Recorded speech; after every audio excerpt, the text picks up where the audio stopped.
Dude, I want you to be as smart as I am. Motherfucker, give me a Dude, I want you to be as smart as I am. motherfucker, give me a Dude, I want you to be as smart as I am. motherfucker, give me a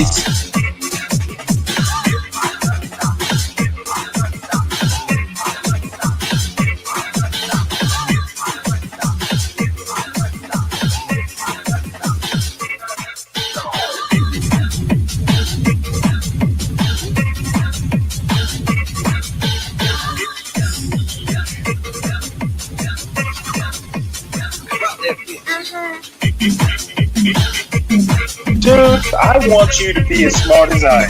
motherfucker, give me a specific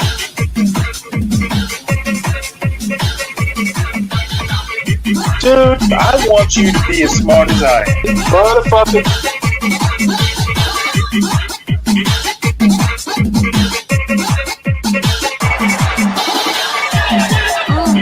Come on out, you rapist!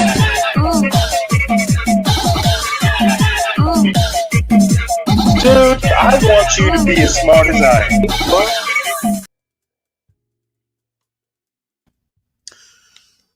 Good morning, everybody. Welcome aboard. This is Stanley versus the world. And I actually have this clip of John Henrik Clarke to play. But I wanted to talk a little bit just to follow up on some points on the topic of reparations that Portia started earlier.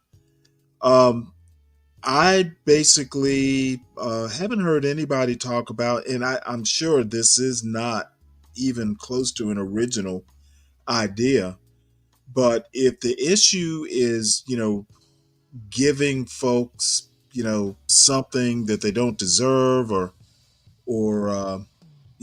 we can't afford it or any of that stuff, well, I've heard, the point that, blacks need to work harder or, we all need to, get off our asses and, start working on concentrating on education and getting higher level jobs. And a lot of the arguments are good. A lot of them are just straight out bogus. And I'm going to go over a bogus argument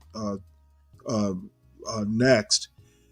Just do tax exempt status. It doesn't even have to be state taxes, but I would say the states that actually had legal slavery and legal Jim Crow, or some form of legal Jim Crow like redlining or some practice like that, tax exempt status. That way, you're not necessarily giving us anything, but you are not taking away. And, for those of us who want to go out and, get some, do the work necessary to be a doctor, lawyer, brain surgeon, you know what? We went out, we excelled in the meritocracy and got some brain surgery level job. You know what? We are earning what we work for. To me, that just seems reasonable. Don't know why it's not out in the ether to be talked about, but nobody would be giving us anything. And, the argument, well, if they're not being taxed, that's de facto giving something away. I don't agree with that argument. You go out, you earn the education or the qualifications to be whatever whatever you want to be. You excel in the meritocracy. You benefit in salary and benefits. The government doesn't take it away for whatever period of time, is agreed upon, if not forever. I'd vote for forever, but, that would probably piss some people off. So, just put a time limit on it. So anyway, the next point, and I've commented in Portia's chat about this. Everybody wants to go oh, well, my great grandparents didn't own slaves, or, my family got here in the 1930s and, we never owned slaves, or all those arguments, fine arguments in quotes that they are. Nobody ever talks about Jim Crow. Okay. And Jim Crow is arguably was more damaging to generational wealth and just the well-being, long-term well-being of black people in America than slavery was. Now that's a very arguable point, but I always give the example of Bruce's Beach in right around Manhattan Beach, California, where some beachfront property that literally had a resort for black people built on it was taken by eminent domain. Um, and I forget which county did it in California, but it's in the Manhattan Beach area. It was taken from the black family that owned that tract of land, beachfront property, resort already built on it. Um, who knows how many people didn't go to college, or, didn't get, a dowry or a wedding for marriage. That is measurable generational wealth. And in the past 5 years or so, uh, Gavin Newsom and whoever, in the state or local governments wound up giving the land back to the family after, 100 years. And the family either sold it back to the state or the local government for $20 million. Well, that's a tidy sum, but think about it. Back then, there was maybe a family with some kids, and maybe some some immediate family or close family. Well, here we are 100 years later. That family is exponentially larger. So, who knows how much wealth in the millions? Because again, it's beachfront property in California. Who knows how many millions in generational wealth was lost? Some economists could probably go and measure it. My point is that so much generational wealth was lost during Jim Crow. That, I imagine, is why it never comes up in these reparations arguments. And I made the comment to John Galt yesterday that if I remember correctly, slavery was talked about in my K through 12 education. Not much time was spent in my Georgia K-12 education on the damage that Jim Crow did. Um, um, the convict leasing in Georgia, Alabama, Mississippi, and Louisiana, where vagrancy laws, you could just be standing at the wrong place at the wrong time, and they would arrest you for be for loitering, and you could wind up in jail. And you could wind up working on some man's farm as a basically an indentured servant. You could wind up in jail. You could be leased out to some company who needed prison labor. There were people who would go into this convict leasing system and never be heard from again.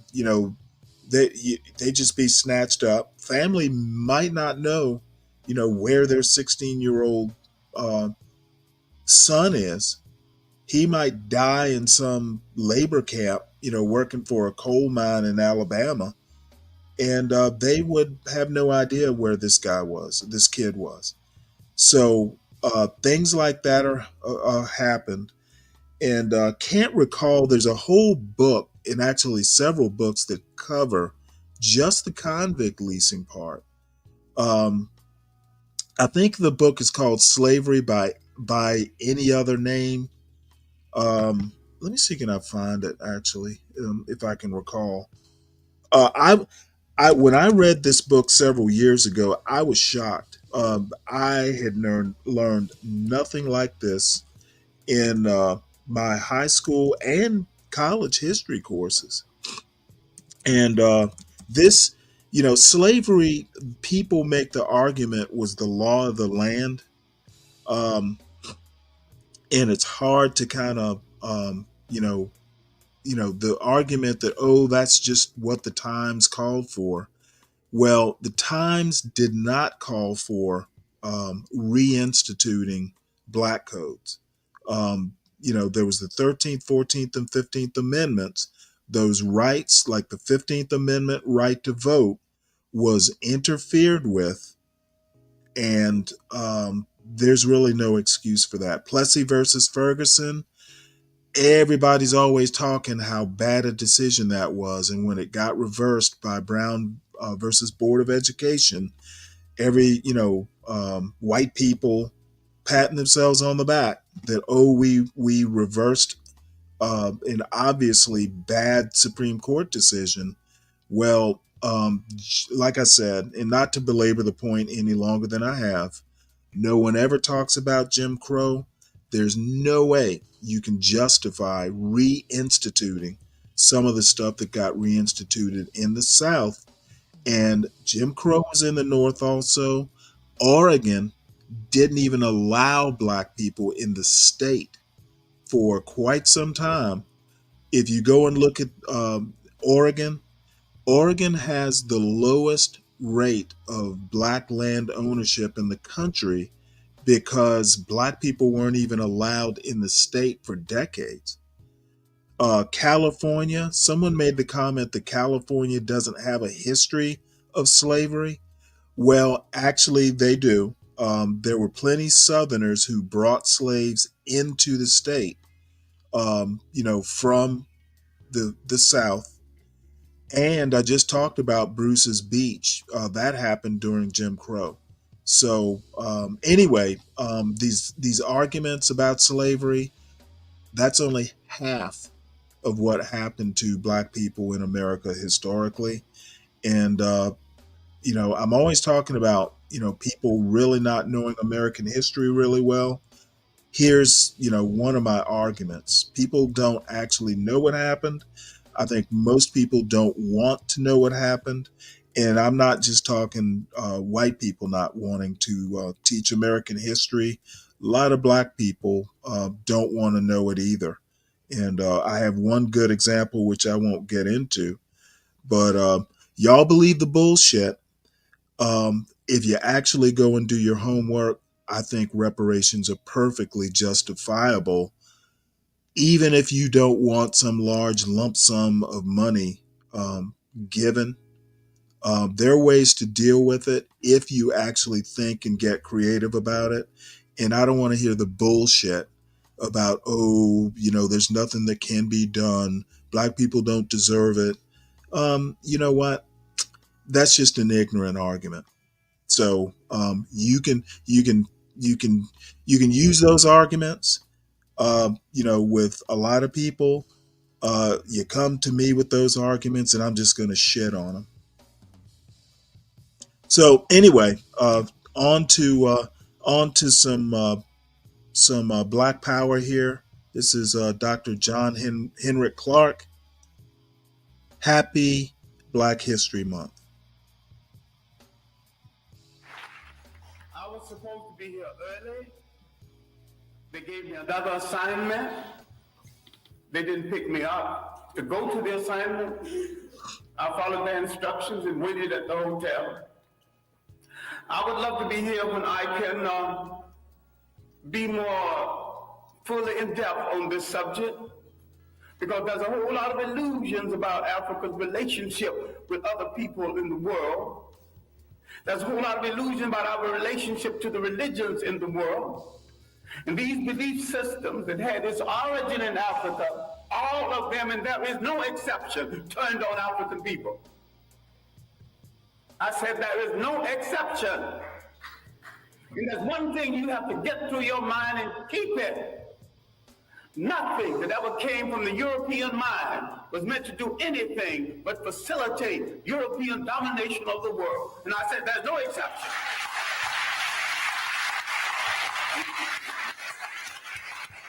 Everything that was brought into this continent, everything, every idea, every so-called religion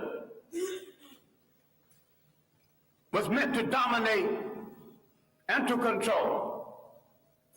The Arabs had no illusions about it. The Europeans had no illusions about it. You were the ones with the illusions. And yet every element that went into the making of every major religion in the world started in Africa. Why is it that you are so naive? You let people redress something that you invented, sell it back to you, and enslave you through it.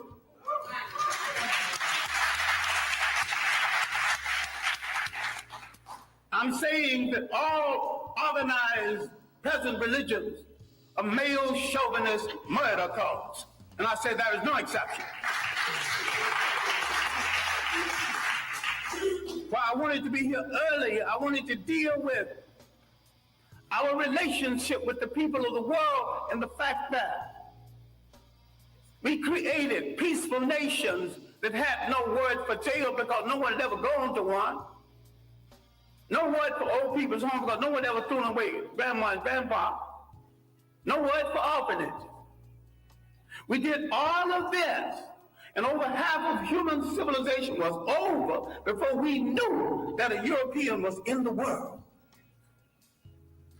Before he wore a shoe or lived in a house that had a window. Now, Africa has always and still is the prize for the whole world. We as a people have always been the world's richest people, culturally rich, mineral rich. We have always been the prize because we have always had and still have something that other people won't, think they can't do without, and don't care to pay for. Because we have always been the prize, we have been under siege for over 3,000 years. Nothing that ever brought into Africa from the outside was meant to do the Africans any good. That means all other religions. Islam was the handmaiden of Arab imperialism. Christianity was the handmaiden of European imperialism. The Hebrew faith was the handmaiden of a concept called the chosen people. Now, if God is kind and God is merciful and God has no stepchildren, he won't choose one over the other. And to say he chose some people, you're making him a bigot. And to say that he endorsed enslavement of one people over the other, you're making him an accessory to murder. The Arabs used Islam to rationalize their slavery and their imperialism. They used Christianity to rationalize their slavery and imperialism. Who are you kidding about friends in the world? Damn it, if you want a friend, look in the mirror. Preach! Preach! Shout out to the chat. People on the face of this earth. Why are you buying third-rate junk from third-rate people thinking you can't make it? Damn right. At least make a safety pin to hold your child's diaper together. Teach. Who has programmed your mind to thinking you can't make a car? The first man that made a car that had never seen one previously.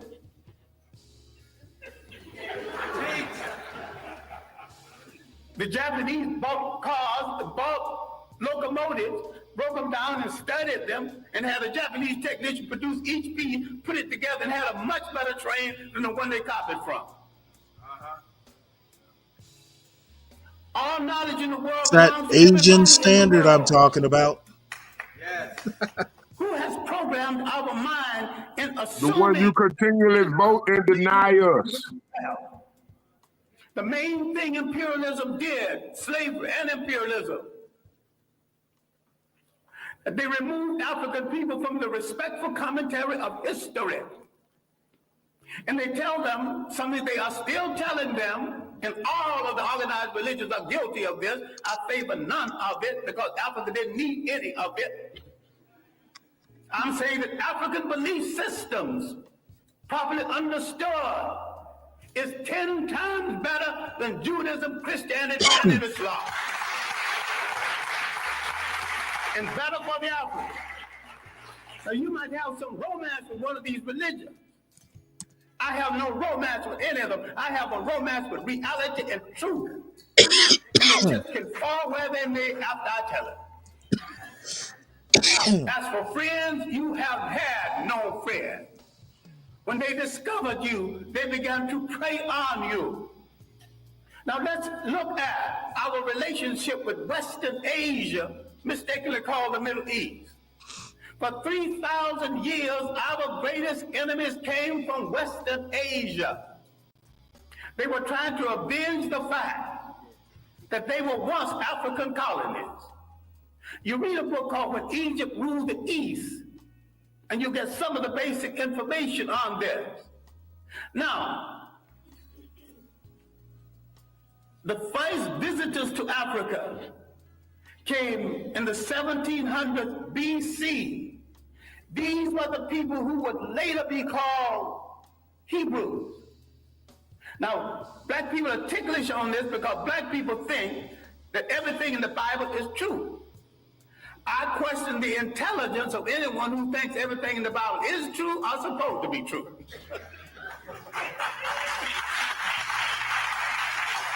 It's allegory, stories told to illustrate a point at a time when there were very few people reading books. And most of what went into the making of the Bible was copied from Egyptian texts.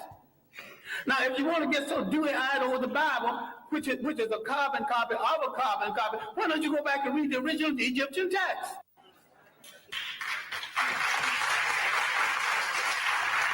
Then you see where all these stories started from. You see where the story of the Exodus started from. Now, you get so dewy-eyed, you actually think there was an Exodus. These people walked into Africa. Why couldn't they walk out? Why did they have to go by sea? But why did they see at the park? If you read Egyptian literature, you will discover that the whole story of somebody parting the sea started with about 3,000 years before the Hebrew entrance. I should not use the word Hebrew entrance, but the entrance from Western Asia. Now let's get one thing straight, because black people are confused about all religions. Now I'm not against any religion. I'm a very spiritual human being. I just don't need a preacher to preach no 10 Commandments to me when he's a backslider going with some other man's wife.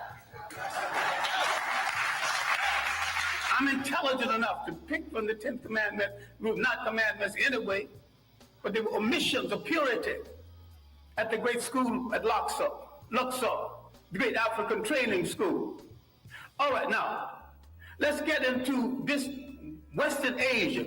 I'm saying that the people who came from Western Asia escaping famine did not have any Hebrew faith when they came into Africa.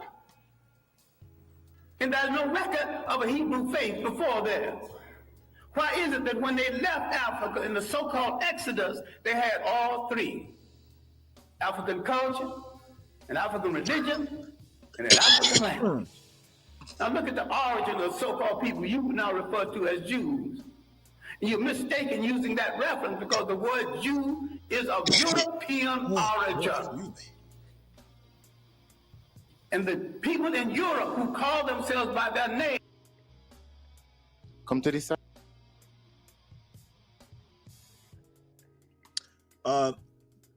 Well, that's Dr. John Henry Clark. A lot of what he says in there is great. A lot of it, I would debate, but you can't debate with greatness. And again, happy Black History Month. I have lots of news stories, few new pop the balloons. I'm trying to figure out whether I just want to do the news first. It's almost 3:00, I think I will just go ahead and start with the news. Just Then, mix it up. and Just mix it up. well, I'm always. That's actually a good point. I've been thinking about that. Whether I don't know how you do pop the balloon and then just go to something serious right after it. I guess we. Easy, easy. Pop the balloon is the entertainment portion. The news is the serious portion. And it'll give people good times to clip because they'll be like, okay, they'll create a pattern. You know what I'm saying? Because hey, he did this pop balloon before. It'll be like a bookmark. You know what I'm saying? A little contrast. Yeah, but thank you Okay. for that, Stanley. I appreciate that. I know you thinking of me. I know you can't argue with greatness sometimes, Stanley. And I appreciate that, man. I appreciate you playing that video because everything that man said, I agree with. And everybody out there in the chat, 11 people, hey, welcome to the channel because we never sleep. We never sleep. And if we do go to sleep, we coming back right back in about 5 hours. It don't never fail. So, yeah, just hit that like button. Click that notification bell. Always get those notifications of them reminders. So, you know what I'm saying? Come join the chat. Come kick back, relax, or just get charged up and just go ahead and with Stanley because, hey, it's originally Stanley versus the world, but tonight the title is, hey, she look like Rick James, dog. She look like Rick James by Well, JBoogie.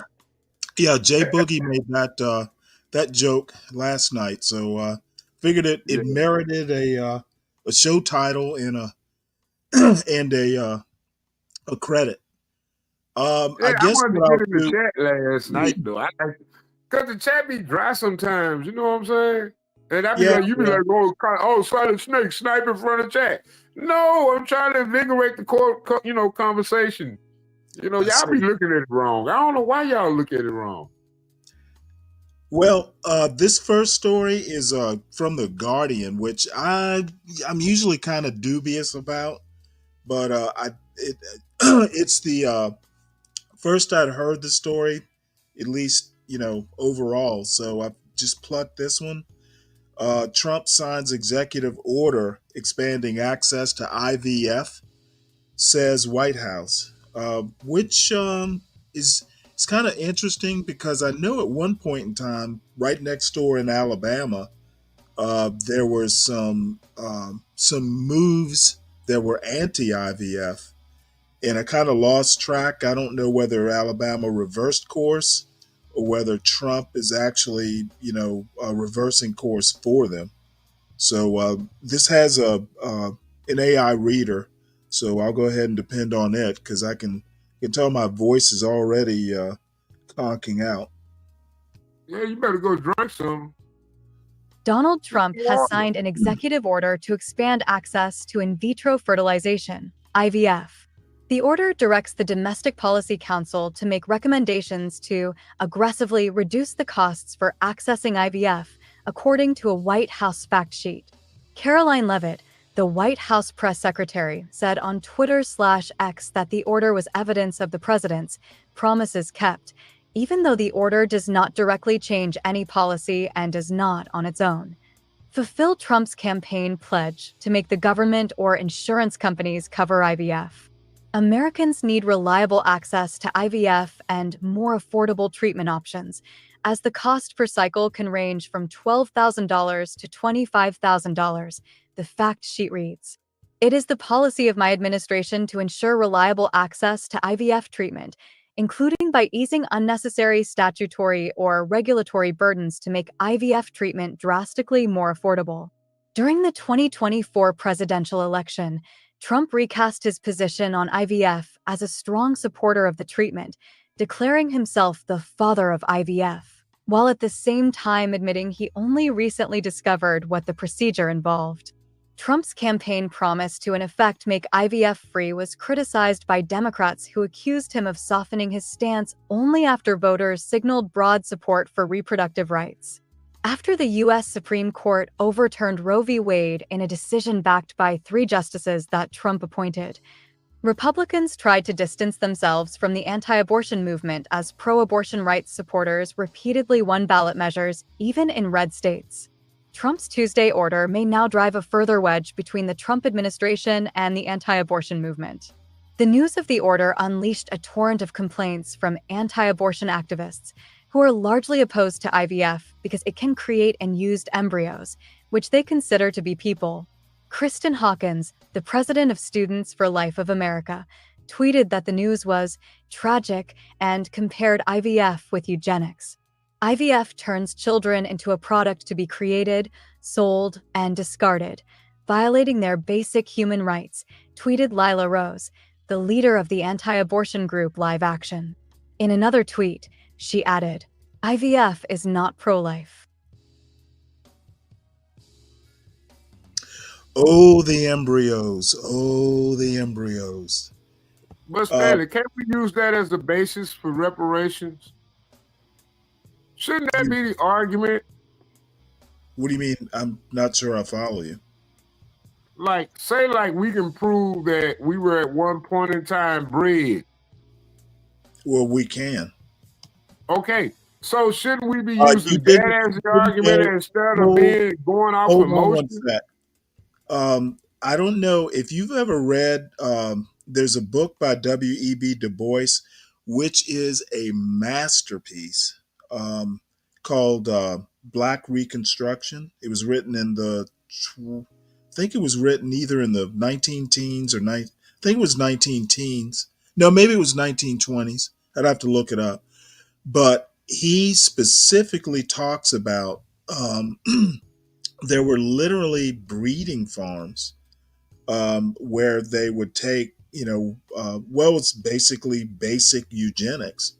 They would take, the big strapping bucks and, the right women, and they would basically force them to copulate, is the word I'm going to use, since, they were being treated like farm animals.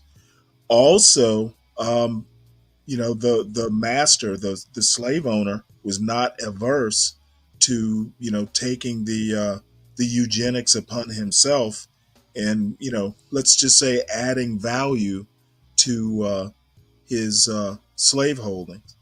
So that's part of what slavery was. People do not go. And, if you're not into history, you're not into history, but people should trust other people who are into history, go out and do the research.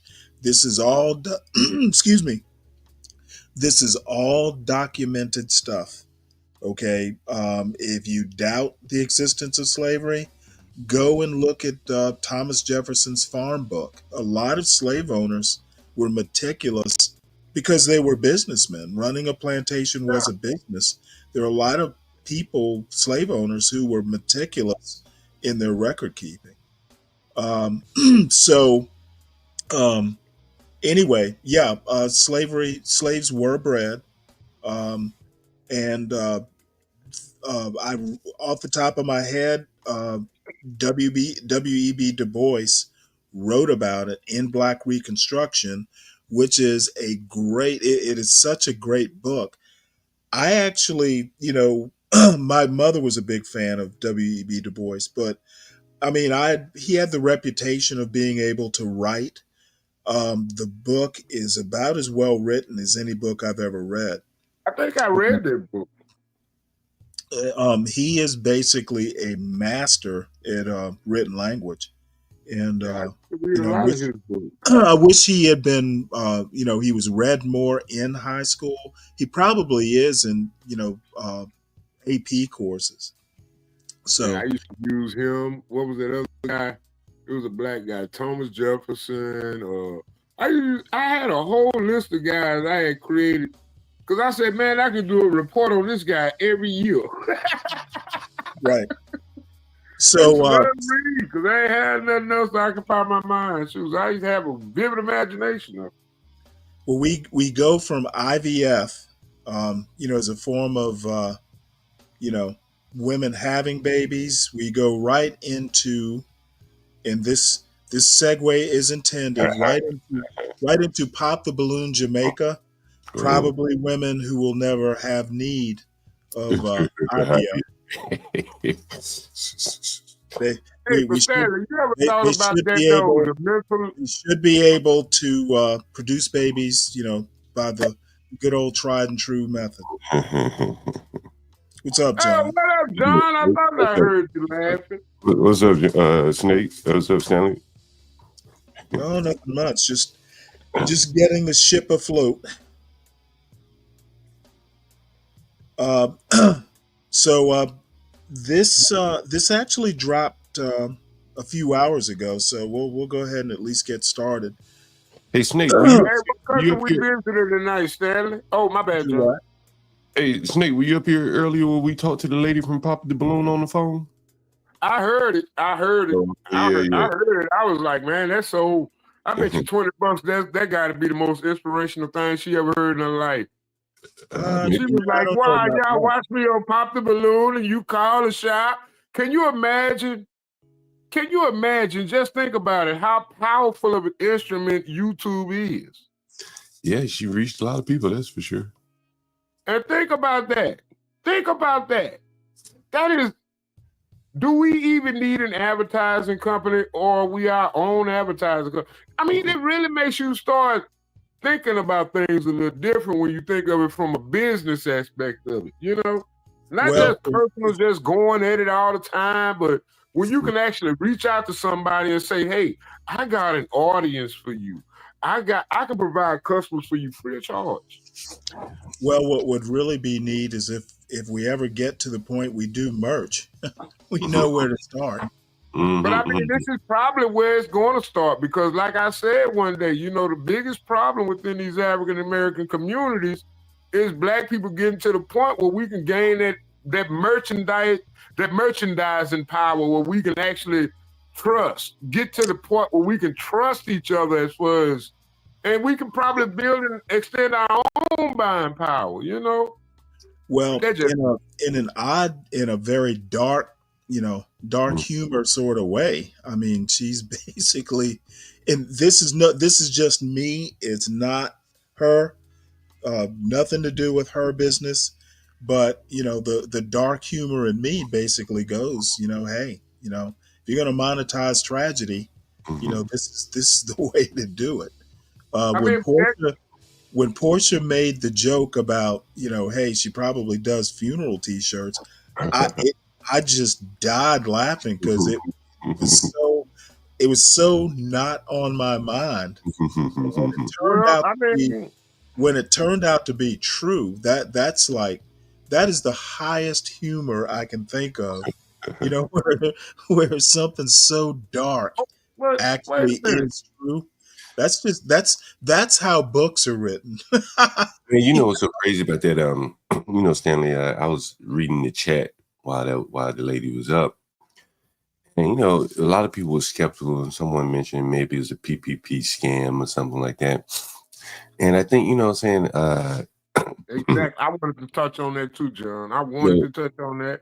Within the community, you know what I'm saying? I think there's just kind of a baked into the cake type of negativity whenever you're seeing somebody do something. And so when I read it, and I didn't get any impression that she was some kind of PPP scam. It seemed like a passion. Well, the way she was, I was cracking jokes about how serious she was about her business. And my first thing, and I looked like the fool, and I just have to embrace it. Where I went, well, I cannot believe that she's gonna basically, sacrifice a man for for a T-shirt business. And it turns out that it's way more than T-shirts. This woman, I mean, if you looked at those videos on her Instagram page, she's got like industrial strength equipment in there. This woman has gone all in on investing in her business. Just equipment wise, she is serious. I appreciate that. Yeah, and again, like I said, the skepticism initially in the audience is probably what people like her face all the time. Right. And they go to someone with a business idea. I'm skeptical. This is PPP. This is a T-shirt business. And Yeah, Johnson, and that's why I like what you said when you said it's hard baked in the mentality of our community. Because when the PPP loan thing came out, I was looking at guys like, oh, they gonna get their ass. They getting that $10,000 and they ain't doing nothing. They gonna go buy, but it was so to the point where I had basically drew a line in the sand about it because I said it's only two people that can see that as a negative thing. Well, a lot of people did use yeah, a the lot of money. people use it. But you had a lot of positivity come out of that. You had a lot of business become established. It probably didn't last long, probably because they didn't have the right connections or the right attitude, or maybe just, a lot of little nuances that we probably need to work on. But that was a damn good experiment. But then soon as you got a public DA that want to prosecute that process, but who they targeting? They targeting the $10,000 receivers. It's good. That was a story. I think that was a story where a guy had received almost $2.5 million, $7 million in PPP loan. Right, but what he did was he bought diesel rigs. All right, He paid for at least 20, 30 guys to go to school. It's good and to if they see got out, he was going to gift them a truck and they could run for all him. right. Yeah, but we had some positive stories come out of it, and I think we should have. We could have had a platform. It's good to see some positivity out there. Because rightly so. These pop the balloons get a lot of smoke. I have this one guy. I can't remember his handle, but he says every time he comes up here, Stanley, do you do anything other than pop the balloon? And my answer is no. That's all I do. But it's good to see. It's good to see. Her very serious and for real, at least on the surface. And I bet you a lot of her customers are probably, people like her. Her own race of people. They probably start out with, with the T-shirt shit, and then what amazes me is what did she say? She started out with T-shirts and wound up what was it? She started out a banquet or something, and someone asked her how did she went to the bank, but she had started out in one direction and found out that oh damn it, I'd have to go back and listen, but she wasn't even doing. She started out with a clothing line or something like that. Yeah, she was always into clothing and always had a background. And then she wound up getting into branding, which she said someone asked her to help her brand their business. Right. That's how she got into it. Right. So I mean, that's congratulations to her. I'm proud to have run into her on such a horrible show sometimes. that popped the balloon, Houston. And you know what? I'm glad she ran with a guy who looks like he does fishing. Even though he was wearing that, he looked like something right out of the Andy Griffith show. But wearing that Bass Pro Shop hat to a dating show. But, maybe it's truth in advertising or something like that. There you go. A country boy can survive. All right. Well, this is Pop the Balloon, and just looking at this, looks like there's some slim pickings there in Jamaica today, but we will see. Usually, Pop the Balloon Jamaica is pretty raw, pretty entertaining though. Hey, you know what I love to see? Pop the Balloon New Zealand. Yeah. Or Pop the Balloon Madagascar. That'd be crazy if that trend really caught on in those continents. Well, I do have somewhere in this mix one of those African dating shows. They are actually fairly entertaining. Yeah, that's why I say we need to go back to Africa every now and again. I like Africa. And surprisingly, the women there were. We watched this show yesterday, John. There were like 3 really good looking. They were Ugandans, Ugandan women, But they were my goodness, there were four, including the hostess. Pretty high quality. Yeah. Come to this side. Introduce Oh, yourself. wow. Yeah, man, you don't know, sir. One bomber. No other. Nobody popped the balloon? Bama, all right. What type of job you do? All type of job still, decorating. Don't know. Me the person, yeah. Me that person. Okay, all right. And what's your type? I wish Kimmy were here.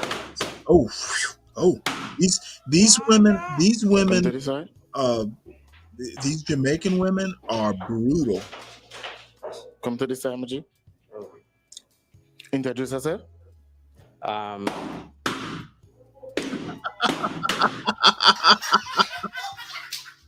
Me not like that, man. You know, put yourself together. Me not like how you look. You need that haircut. Me not like nothing about you. This side, Maji. Like nothing about you. All right. Bless up.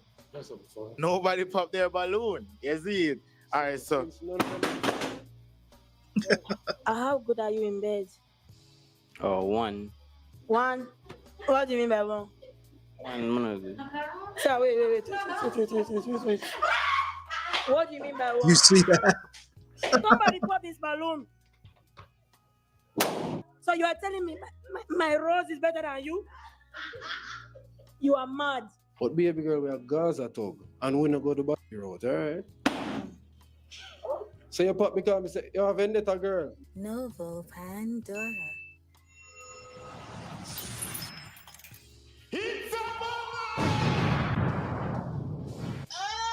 Yo, I didn't expect the balloon or find love, females. Are you ready?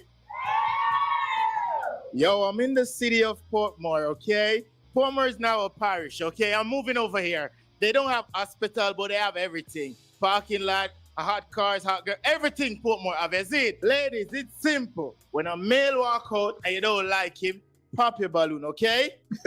Okay? And if you like him, what do?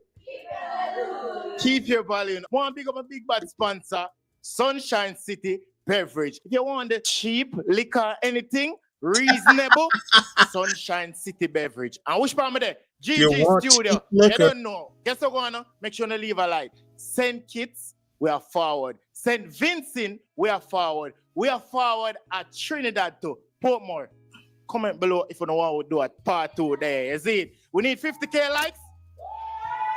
50k likes for our part 2 from Portmore. You see it? Big up Live Boss for the visual. Big up my editor, Vaughn. You don't know, Gaddy Night like all the time. Chips.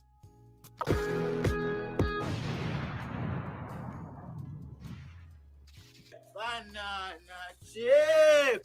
Wait then. Please like the video. Now wait. Thank you. I want to say I'm so sorry for not posting consistently. I apologize. I know now say, really, where the prophet balloon, Jesus Christ? Sorry. I am so sorry. Can I get a hug? Don't malice me. Come on. May I grow together. Don't malice me. Wow. Come on, please. I can get a hug. I now do it again. I'm sure. All right.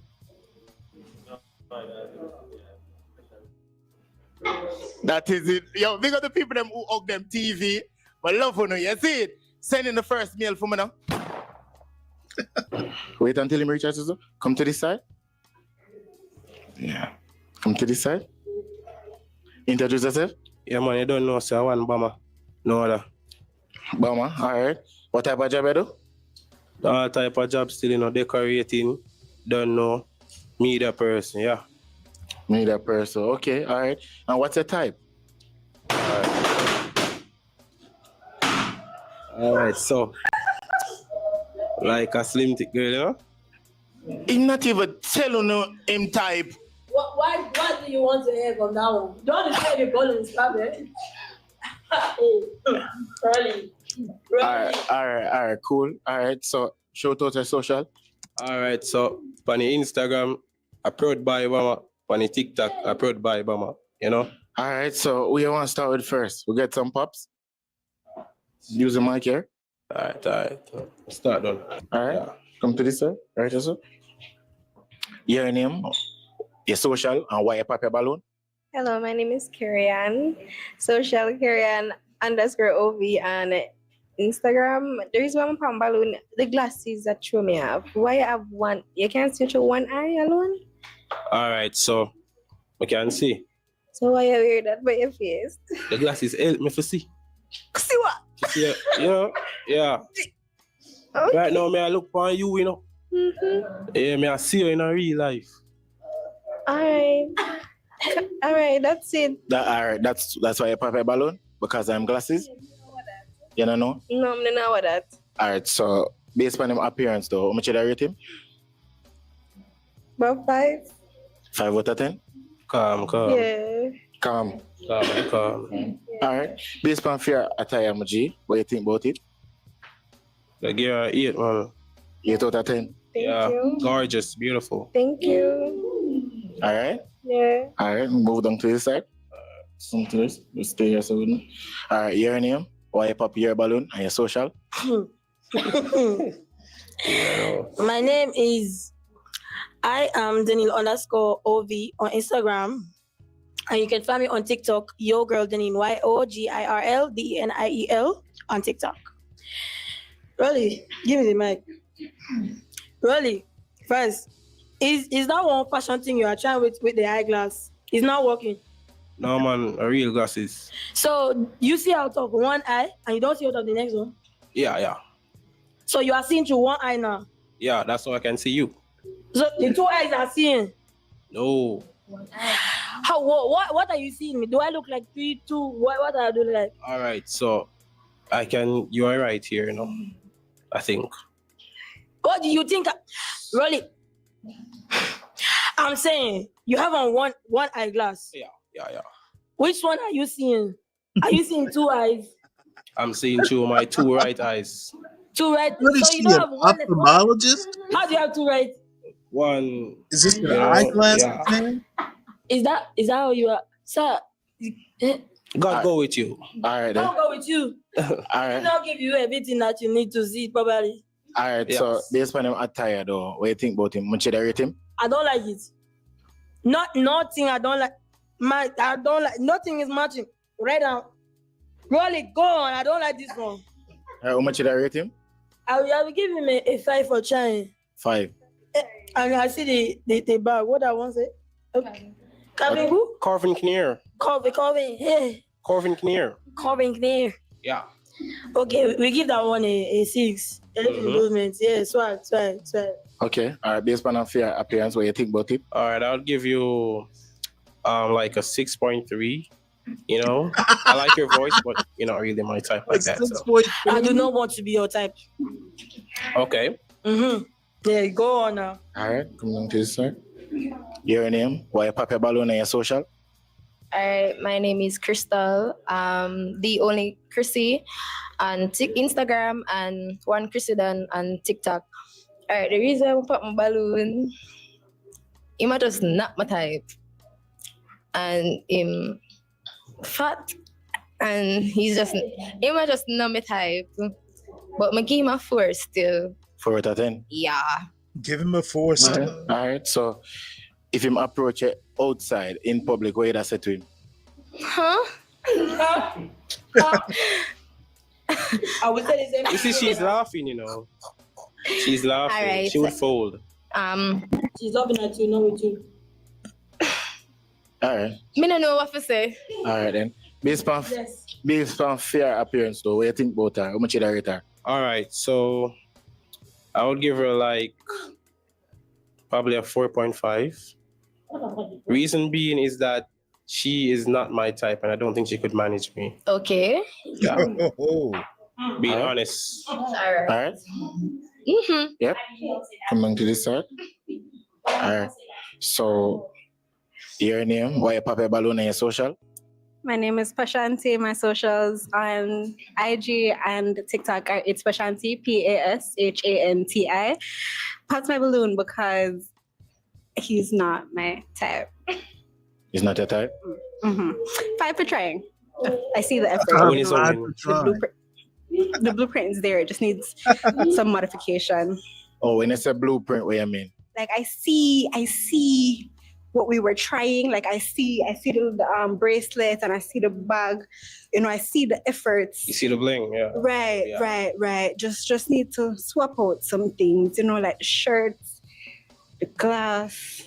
The shoes could work with a different shirts. I see the blueprint. I see it's a 5.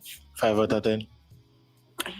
All right. What do you think about she based on her appearance? All right, so I would give her an 8. I really like her smile. Oh, thank you. Yeah. Thank you. I appreciate it. All right. Come down to this side.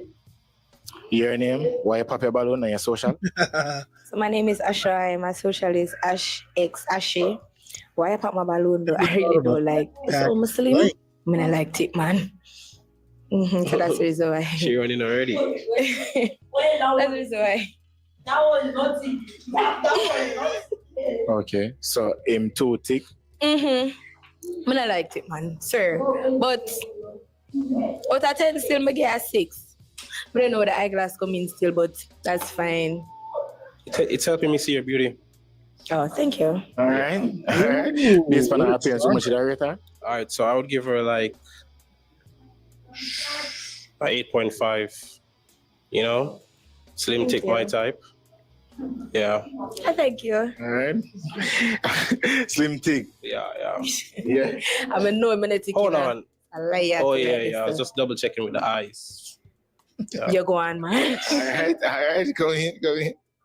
All right. Your name, why you pop your balloon and your social? My name is Nahela. My TikTok name is Miss Grippy. Instagram Sassy Nana. The reason why I pop my balloon is just not my style. That's the only reason.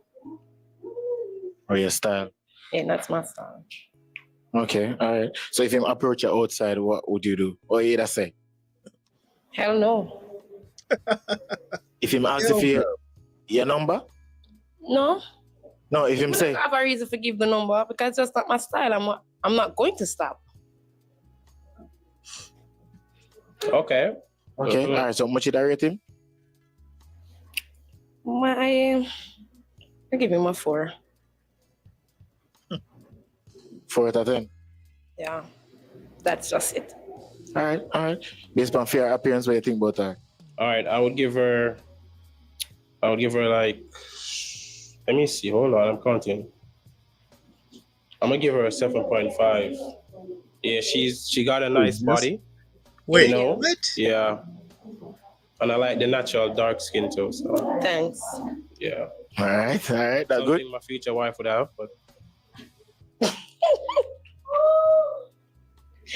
You see, I told you, it's all different when you're in person. So you just have to know what you're doing. That's just mine. Oh, okay. All right. Your name, why pop your balloon and your social? Hello, my name is Marva. On TikTok, Marva Chocolate Skin. On Instagram, Smiley_Marva. The reason why I pop my balloon, oh God. I don't like that, man. Put yourself together. I don't like how you look. You need that haircut. I don't like nothing about you. But nice trying still. That's it. You need a haircut on team ear. I don't like it. It's a taper fade. It's a taper fade. No, I don't like it. All right, so you say if him did get a haircut, it would have better? Maybe that bring up him face look a bit. Yeah, I should have see the coolie here and thing. Where is the coolie hair? It's in my hair. Coolie hair, they're right here. See there? Coolie hair, they're right here. Okay. Mm-hmm. All right, so you give him how much out of 10? I'm gonna give him a 5.5. Yeah. Win is a win. Her based on fair appearance, what do you think about her? All right, I would give her like a 6.8. I like the tattoos. I just don't like your name. Her name? Yeah, I have an auntie named Marva. She look good. Miserable though. Yeah. Okay. Auntie shape good too, but yeah. So. Your auntie? Mm-hmm. All right. Thank you. All right. So you rate her? How much did I rate her? 6.8. All right. Come down to this side. Why is he even bothering with taking? All right, my G. Everybody pop them balloons, so yeah. No way have to do. Walk with grace. Walk with grace, my G. All right. Not on grace. Who yet then? Couple things. Black Manta, I think that purse, if anything, is bringing up his game. Without that purse, I don't know. And let's see, Tyrone, a bad built body, broad. There are so many problems with this show right now. uh, if it weren't for the humor and how brutal I know these women, these Jamaican women, have been on shows in the past, I probably wouldn't even be watching it. I just want to see what the women have to say because they are just so funny in their critiques. Please like the video. Now wait. Thank you. Yo, St. Vincent and Trinidad, prepare yourself. DM me on Instagram if you want to be a part of the lineup. Vote more if you need a part to 50,000 likes me need, okay? Live boss. Oh, you stay so. Eh? Active, you know? Yeah. All right, you ready for the next meal? No, no, sound ready. All right, then send in the next meal for me now. Please, we can't wait until him reach out to sir. You read it. Okay, that's very good. I like that. Wait then. Please like the video. May I wait? Thank you. Yeah, come to this side. Believe. Your name? Introduce yourself. Dalamar, you don't know, Portmore artist. Yes, me. Producer, also entertainment owner. Yes, Alright, what your social? Oh yeah, Dalamar Music. Dalamar Music at Instagram. I don't know, Bang Bang Boop on TikTok. Yes, my G. Alright, so what's your type though? I really have no definite type, you know. Yes, Yeah. me. Slim, thick. As long as she nice, yes, me. Yeah. Nice girl, I like. Alright. I know what. Alright. So when it comes down to a girl, you bring her out. Like, what ideal place you bring her? Somewhere, you know, she can, you know, snap some nice meal on him, something there. Yeah. You don't know, the woman them like snap meal on him thing, like, you know, them like. So now understand what I mean by snap meal. Right. Snap meal. Snap. You love snap, when I eat, when I video on him, somebody. So wrong with that. So, alright. Picnic. Alright. Yes, I'm modern time. People don't go on picnic again. Alright, so we're gonna come down the line. Welcome. Welcome down the line. Give me a minute. So we're gonna find out. We got some pops, so we'll find out why them pop the balloon. Who you want to start with first? You start from right. Start right there, sir? So, yeah. Alright. Come on, right there, sir. Here, sir. Your name? Why you pop the balloon? Hello, my name is Carrie Ann. The reason why is not even about dinner because I really like those stuff, romantic and all, but me just not like bleacher type. I'm sorry. Yeah, I figure. Me just not like natural color. I figure, come to say the whole long pay balloon before them realize that. Yeah. Oh, so just because I'm skin tone? Yeah. We have two different type of skin color. No, but in brown. A brown you. And black and in face. What you say? Pink, whitish. And what? Black and in face, pink whitish. More or less. Alright. So based on him appearance though, how much should I rate him? He's fine. That's a problem. But I eat. And the snap. The snap meal. No, I don't have a problem with dinner. Oh, you know, yeah, free. I pay for my own dinner, by the way. So yeah. Well, if me I take you out still, anything. Okay, if 50-50 coming on nobody, I'm not know by me. So true. Yeah, but it's 8 for me. 8 out of 10. Based on her appearance, though. Like, yeah, nice 9 out of 10. One, she nice, you know. But you like both her? She put herself together still. I like her smile. She remind me of somebody. She was nice, man. Alright, that's not bad. Yeah. Alright, come on this side. Alright. Your name? Why you pop your balloon? Hello guys, my name is Abby. You can find me on socials at Abby Content Creator on TikTok. Yeah, and on Instagram I am Dean_OV. The reason I pop my balloon, you're an artist. You're an artist. You. Oh, me. Yes. Oh yeah. I don't. You don't like artists? No. Be specific. You are Why you don't like artists? because Yeah. when you tend to go out with your male friends, any performance, you come home with at least 10 females number in that phone. You cannot tell me anything. Well, that is a sure thing to come home with Me them. and you both know. But I'm an upcoming artist when I reach pan level. Whether it is coming or upcoming, you are still you are not loyal. Guys, You guys are not loyal, and the color is just not coloring, sir. I've seen a few pop the balloons where the guys are carrying these merces or man purses. Is this actually something that's becoming a trend?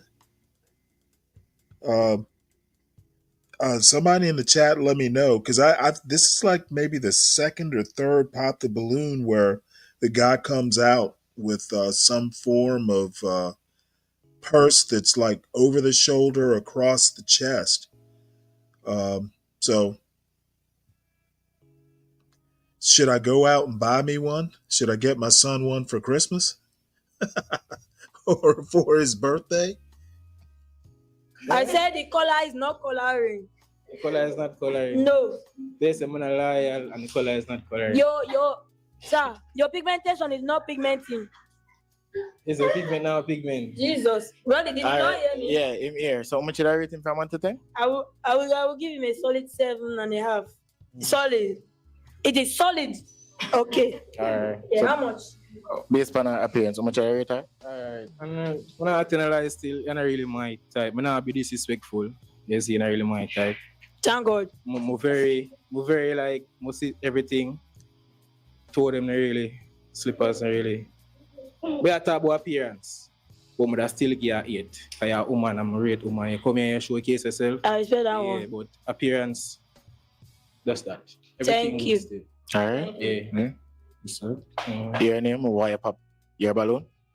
Alright, my name is Crystal. The reason I pop my balloon, not everybody into like the picture thing, like not everybody dig that shit.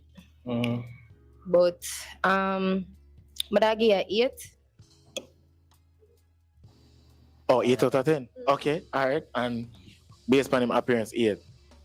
And if him approach you outside, would he have gotten your number? No. Okay, so not just because the picture thing him talk about then. It might just not my type, but yeah. Alright, based on her appearance, much should I rate her? Alright, man, she nice, man. But I rate her nice yet. One thing me have to say though, turn it a little bit to the left. No, man, I should even do a person, my friend. We do that keep a neck up, person. I not have to keep a minute. You know, how about that? Roll it. Am I alone, see? I Alright, keep move a along, minute. move along. Me get a nice 8. 8, alright. Yeah, me get a nice 8. I burn. Oh, me still, Okay. yeah. Alright. Yeah, really. Your name, why you pop your balloon?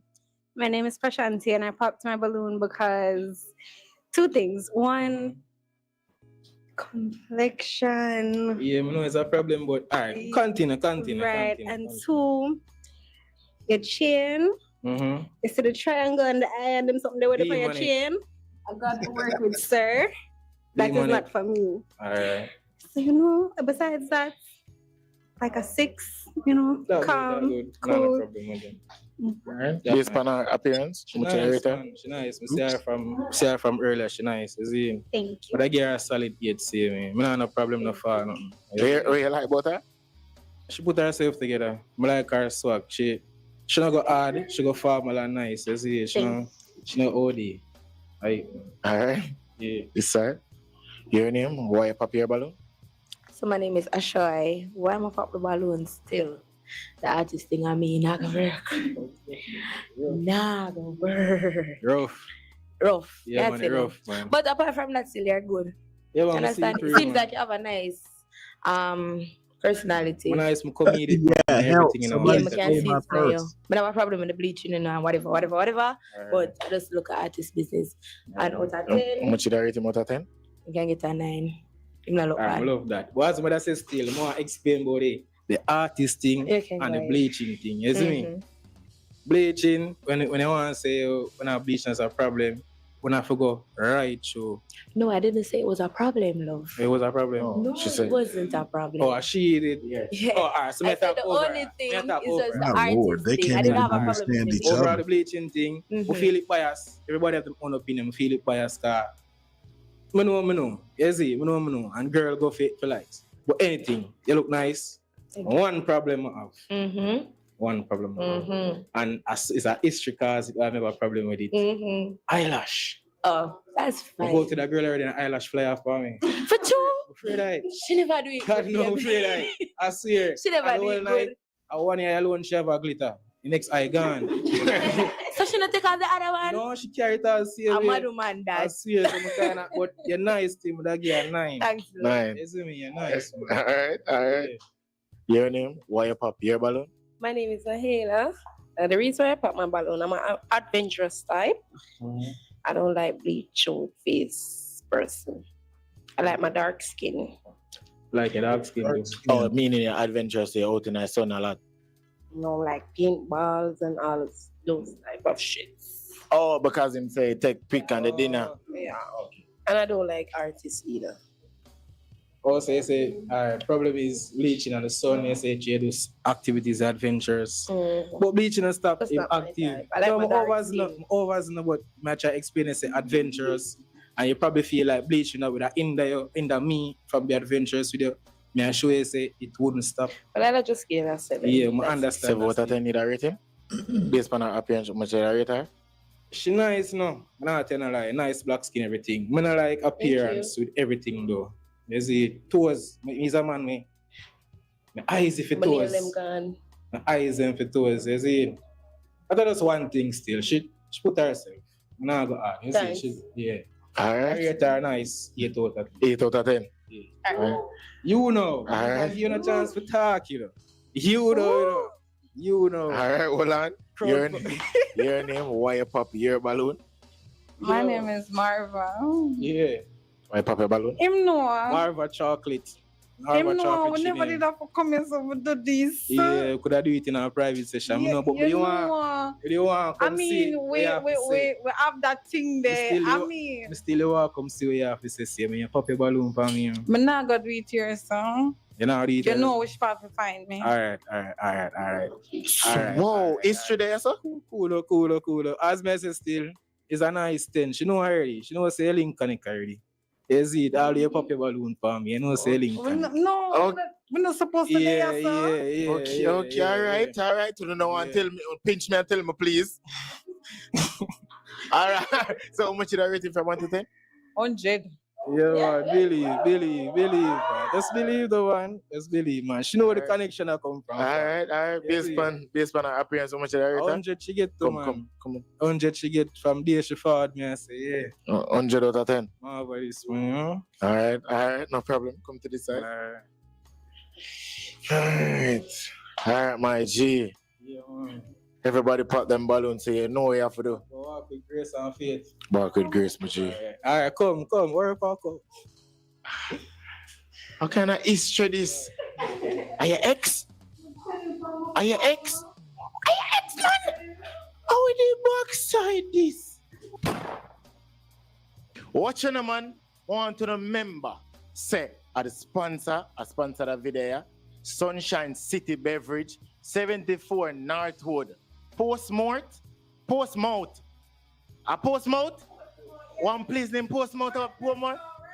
You know it? Oh my Lord, we might have to skip Postmouth through people, this. why don't you call a place Post? Alright, big up Sunshine City Beverage. You see it? For the cheapest beverage. Remember that. Hear that? Come to this side.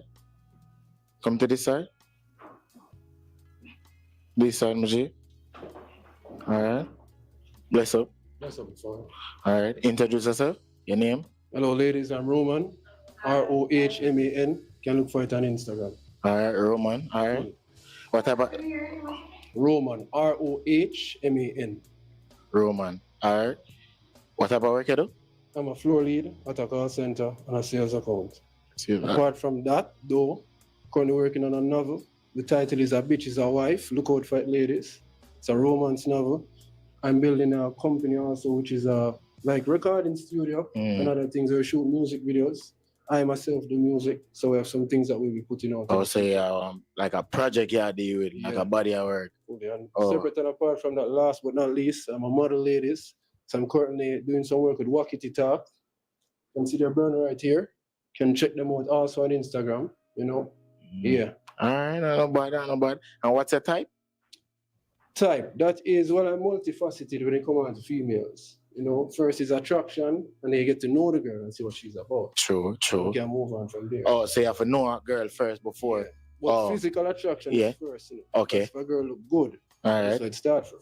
All right. Definitely. All right. So, and when it comes down to a female, what you hate most about them? Like, a female when I have good personal hygiene. Attitude is fine. Women have emotions. You can deal with that because we're emotionally intelligent. All right. But if a female not have good hygiene, we can't work with that. All right. So that are like a pet peeves. Yeah, we can't work with that. No. Good hygiene. All right. So nobody pop their. Oh, hold on. Nobody pop their balloon. You see it? All right. So.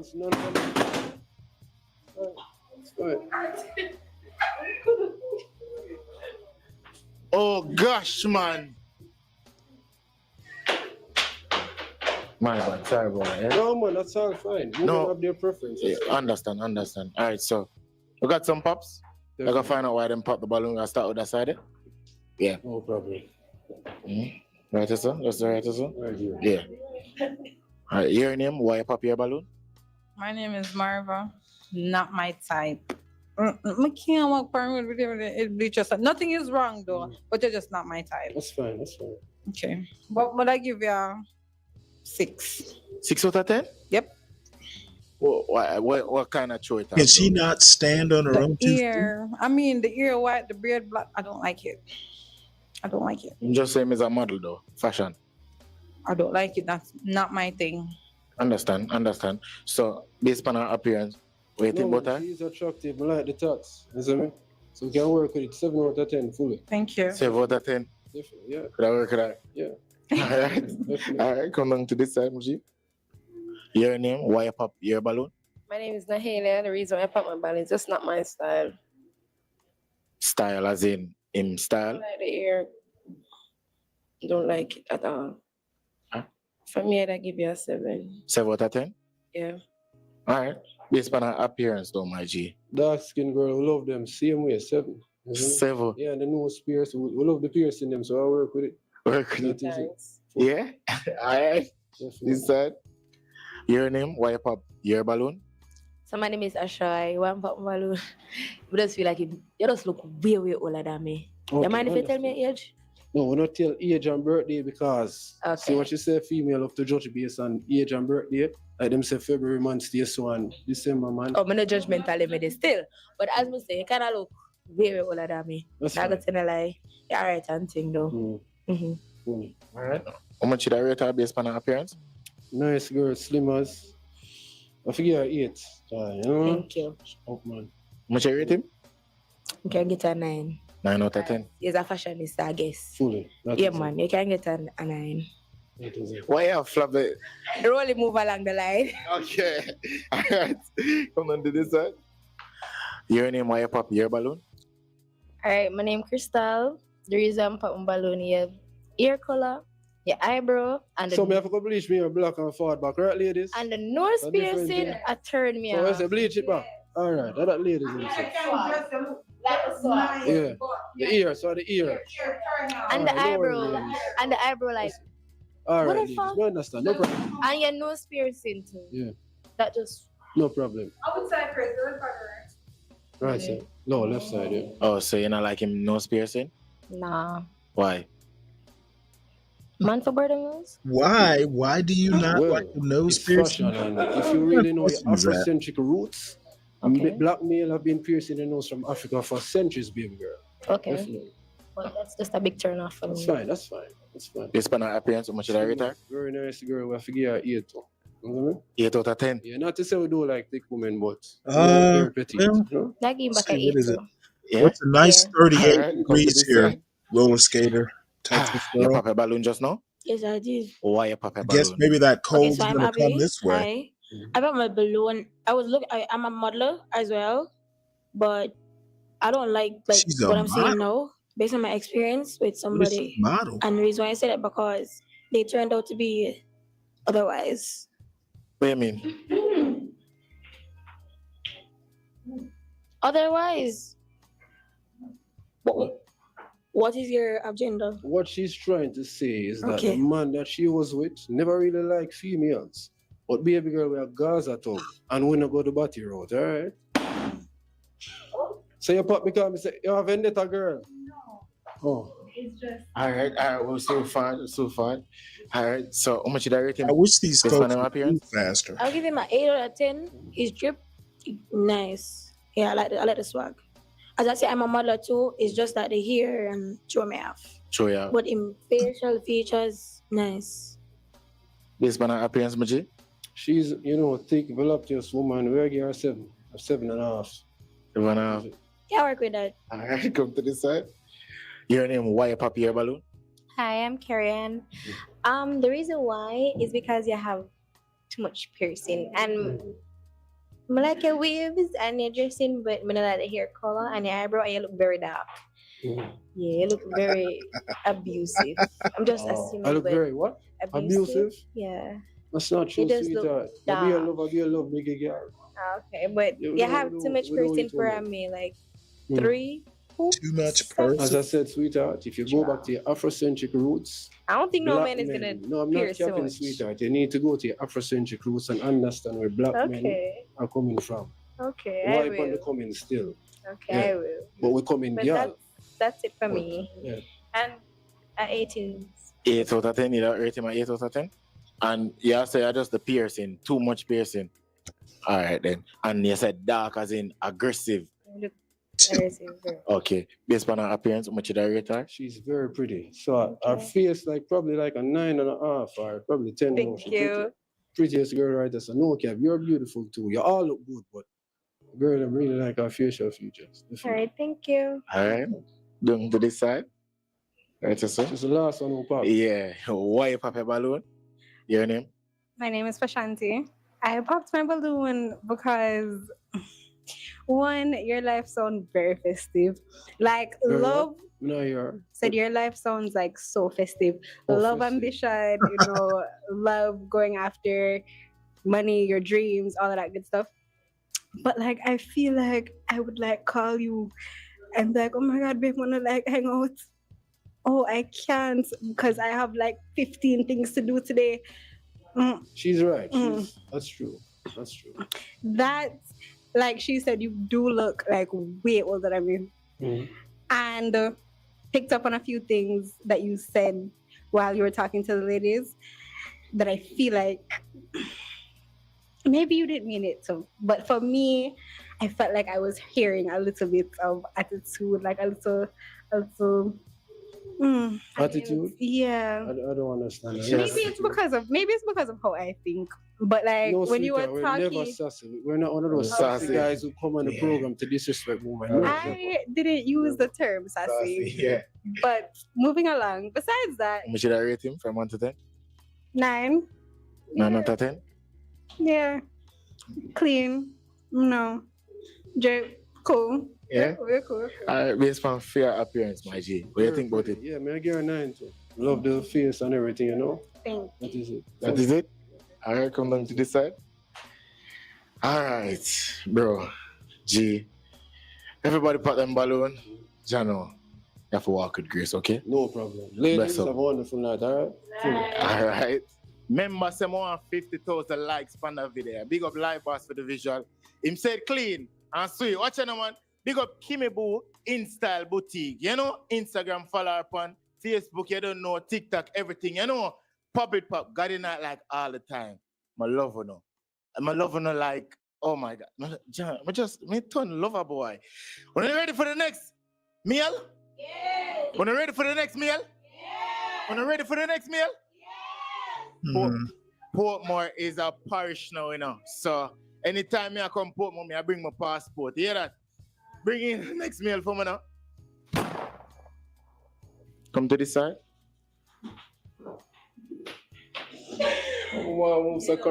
Huh? Introduce yourself. All right, ladies, my name is Draco for real. Know what I'm saying? I'm Jamaican and American, so I'm a crazy nigga. Okay. All right. Good night. All right. What type of work you do? Me? Yeah. To be honest, I don't work. Huh? I don't work. You don't work? Nah. Okay. All right. Yeah. So That's all right. Let's go. all right then. When it comes down to a female, what's your type? To be honest, I just look for a good personality, somebody that understands, somebody that's down to earth, willing to have a conversation. Mm-hmm. Yeah. And what's like a pet peeve when it comes down to a female? What Pet irritates peeves, them the most? I'm gonna be completely honest. Somebody that tells too much lies. Lie. Yeah, because I can pick up lies because I study psychology. Okay, so if Yeah. a girl, I tell lie, you know. Psychology teaches you how to pick up lies. Interesting. Based on it's based like I have to ask. body language, Let's facial look up that. expressions, rolling of the eyes, some stuff like that. To be Yeah. honest, yeah. All right, no problem. All right, so we got some pops. We got to find out. Aside. Oh gosh. Aside. We got some pops. So we got to find out why them pop the balloon. We gonna start with her. We're gonna start with her. We gonna start with her. All Let's right. go. All right, listen. Yeah. Your name? Why you pop your balloon? Hello, my name is Marva. The reason why I pop my balloon, I mean, you're very handsome, you're nice, you're cute and everything. I mean, you don't worry now. How you gonna maintain? You don't worry about all that though. I got you. Yeah. Why? Me have to worry about it. Come here for worry Trust me. about all the If I can income take care of coming. myself, I can take care of anybody in my circle. Okay. Yeah. But I would give you 8 though. 8, Rate- that's all right. Oh, 8 out of 10? Yeah. It's from him Yeah. appearance? Yep. What do you think about she? I'm gonna give her like a 7. Aside. What you like about her? Tattoos aside. Thank you. Yeah. All right. Come Yeah. on to this side. Your name? Why you pop your balloon? My name is Nahela. The reason why I pop my balloon, oh, you know when a girl is telling a lie. As I said, like body language, facial expressions. Which- Normally when somebody's which telling lies, you end? can't stare you in the eyes and let Opens you know what's Black really Panther? going on. So like it's Not everyone. not everybody, but like trust me, body language never lies. Well, that's only the reason. That's the reason. Yeah, I'll give him a 7. 7 out of 10. Alright. Okay. Based on her appearance? I'm gonna give her like probably a 2 or 3 or something. I don't know. Yeah. 2 or 3 side. Sorry, you can't do that. All right. You can't do that. All right. You then. can't do that. You're All right. right. Yeah. Good. All right, come down to this side. Your name? Why you pop your balloon? Alright, so my name is Ashai.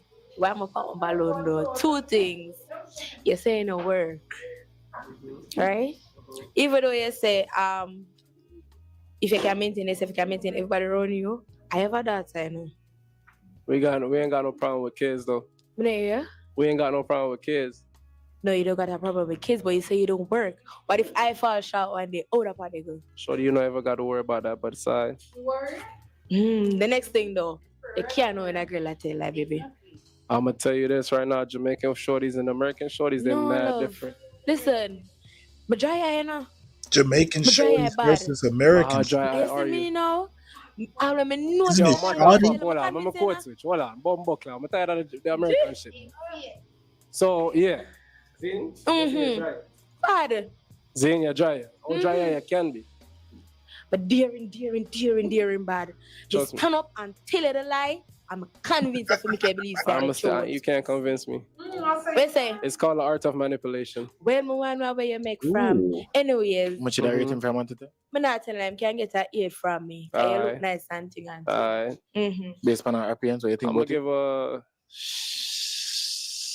it? give her like a 5. Thank you. Yeah. All right. Respectable. Respectable? Yeah. All right. I'm down to this side. Your name? Why you pop your balloon? My name is Pashanti, and I popped my What you say your name? Pashanti. Alright. I popped my balloon because although you said down there, take care of whatever. I mean it don't work. Like I'm self-employed. that's still a job. Not really. Not really, but alright. I see where you're coming from. Besides that, So my question is, what if me a chopper? right. What? What do you mean? Hmm? So you must say, suppose him a chopper. Right, but like I know every chopper make money.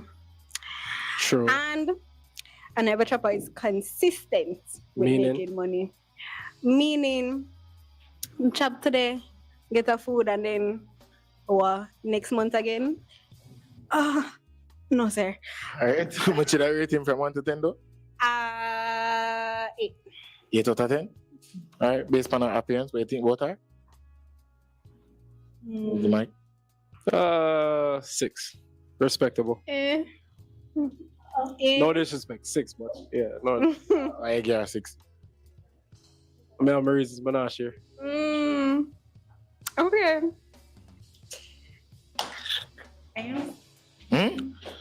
All right. Come down to this side.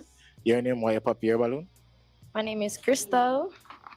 The reason why I pop my balloon, you say no work, and I believe in 50-50. Oh, it's Claude, Jamaican girl believe in a 50-50. All right, go on, Momo, my area. Yeah, that's basically it. That's why. Mm. Because him not work.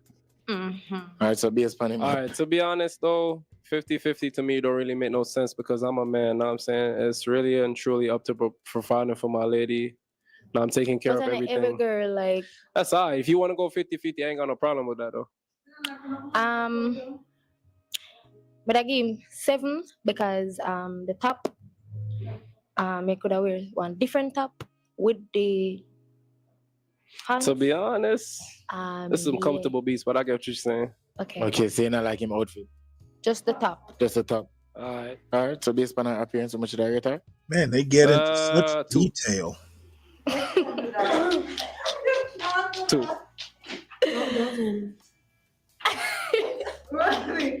Respectively. Yeah, respectively. Hey. Relax. Respectfully, I'm gonna give her a 2. As I said though, 50-50 is not bad. Not every lady believes in 50-50, but as a man coming from 2 backgrounds, I think that we should always provide. If we can provide, then we find ways to provide. You know what I'm saying? We men, we alphas, we lions. Yeah, right. So it is what it is. To this side. Your name, why you pop your balloon? Hello, my name is Abby, and I put my balloon. Your chopper is not chopping. This is not chopping. Don't say anything. Thank you. First of all, what do you mean you don't work? And so they can't understand. Use English. you don't understand. Sorry. I'm trying to say it to you, right? Your chopper is not chopping, right? Cool. Yeah, because your dress code is not appropriate to me. It doesn't look good. Let me finish. First of all, what do you mean she's a 2? No, and I will represent because I'm a woman too. And I don't care if you don't want to grade me professionally how you want. And if you better understand how I'm talking. But your chopping is not chopping. And for some reason, you are saying that 50-50 or whatever. So something about you. How can you know when a woman is telling a lie? It's called psychology if you don't understand. Well, I know when every man is telling a lie. That's you decide. Your chop. How much should I rate him from 1 to 10 though? Give me a 2. In fact, give me a 0. Can you shut up? Can you see yourself? Can you see yourself in life? Huh? Yeah, I do. Can you tell me what to give you? 0. I don't want to give you anything at all. Go away. That's fine. You don't deserve anything.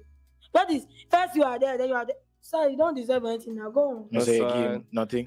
I don't give him anything. Do you see me get anything? All right, That's then. fine. So based on her appearance though, how much should I rate her? Appearance. Here comes it.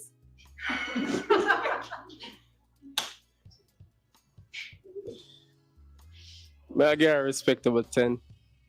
10. God, you are seeing. You cannot trick me. All right, you good? I'm good. I'm fine. I'm fine. All right, come on to this side. Your name, why you pop your balloon? Hello, my name is Karian. The reason why I'm popping balloon, I know him from where I used to work. Bumbleclad. Yes. No, we weren't dating or anything. I know that for yeah, I know that for sure. But anyways, And the reason why I'm popping balloon, we need no work. I mean, yeah, they left the place that me did communicate on that. I know. When I'm ready to say some shit. But I kind of look pretty now, wear more things, and them somebody as a girl, and no, but I can't buy more stuff, stills, but. Let me ask you one question. Where do you shop? Anyway, when I like clothes from, anything fit my body, so. All right. Give me a website. Sheen. Respectfully. Anything my body got in now. Let him take the car for me and you. Yeah. Let him take the car. So, how much did I rate him from? 8 for me, it's an 8. 8 out of 10? Wrong with way, man. It's fine. All right. Based on her appearance, what do you think about her? Well, respectfully. Oh my God. She's not bad. She said she knows me. Yeah, So low key, I'm mad worried. Not worried about what? Some senses.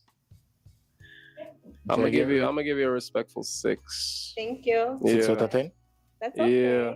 But here's the thing though. For all ladies, I respect y'all. If you do Shein shopping, respects for you. She said something about my top. I don't think anything probably is like- wrong with your top. To be honest, it's side. It's a slight fit. To It's be just honest, simple dressing. I don't know. I don't think a lot of Jamaicans understand simple dressing, but it's side. Know what I'm saying? Alright. I'm a code switch Wally. I think I've listened to my news stories. Yeah. Me know you. Yeah, That's so. fine. But big up yourself. Well, I'm fun to them, man. Yes, man. Alright. Yeah, All right, don't know. Margie, come to this side. All right, so you never get them. I want me walk with grace, man. That's You a never fact, get them man. today. So yeah, I you have to don't, walk with man. grace. When You I'm have fun to to them. one more again. Oh, yeah, walk with grace. St. Vincent and Trinidad, we are forward. Yo, a little birdie I talk about Canada, but I don't know if it a sing or it a swing, you know? It a sing. Yo, all right, what's on, man? Sending the next meal for my ladies, you know, ready? Yeah. Yo, I love Portmore. Portmore coming like our next parish, you know? Portmore is our next parish? It is? Okay, all right then. Sending the next meal for me then, huh? Come to this side. Introduce yourself. Hi everyone, my name is Simba. Somebody just. I'm a correctional officer. You refuse So to it's all sell about like my uniform soul and- to. So may I tell you if I'm there one? I have to answer this.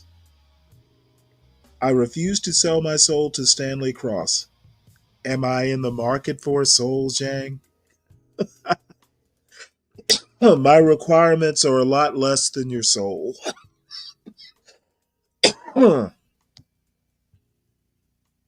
And I don't even understand why that comment has come about. Can you explain the motivation to write such a comment? You understand? As it relates to type and so forth. What's the type? You learn as it relates to say, oh, you can't judge a book by cover, you understand? Yeah. So you can't be like, say, oh, yes, they are like this and like that because everybody have their own personalities, you understand?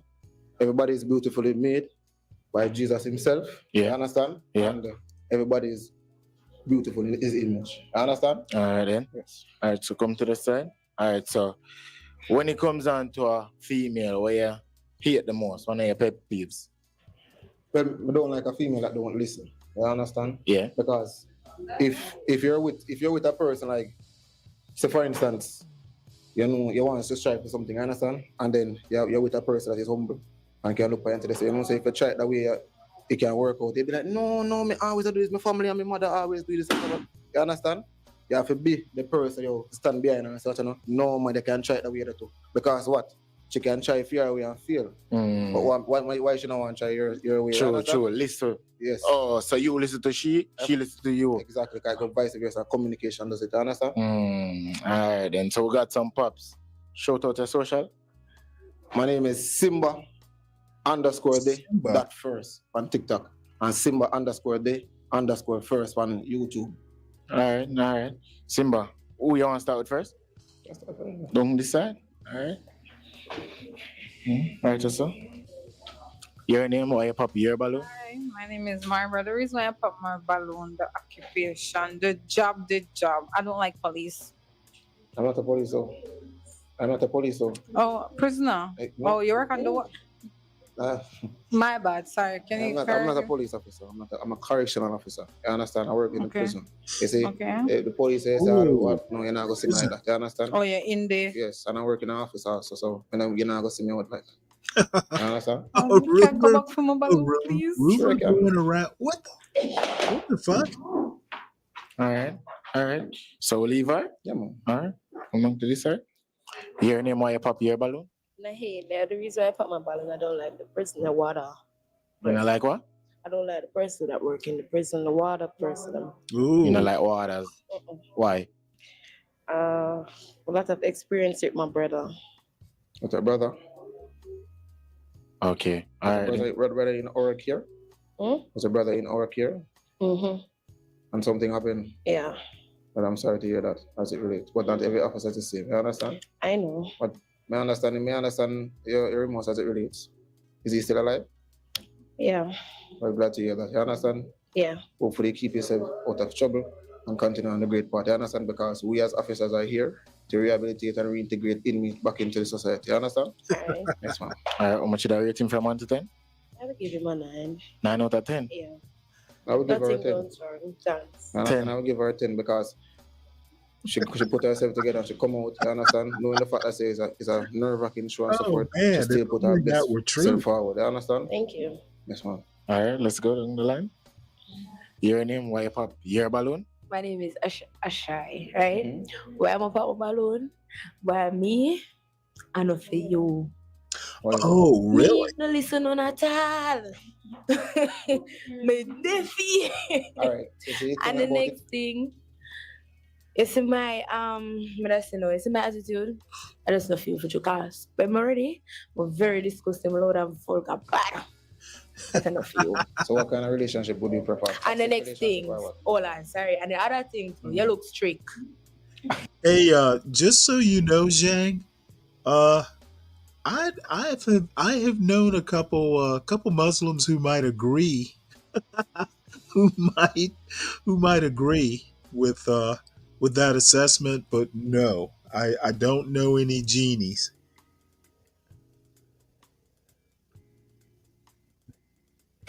Mm-hmm.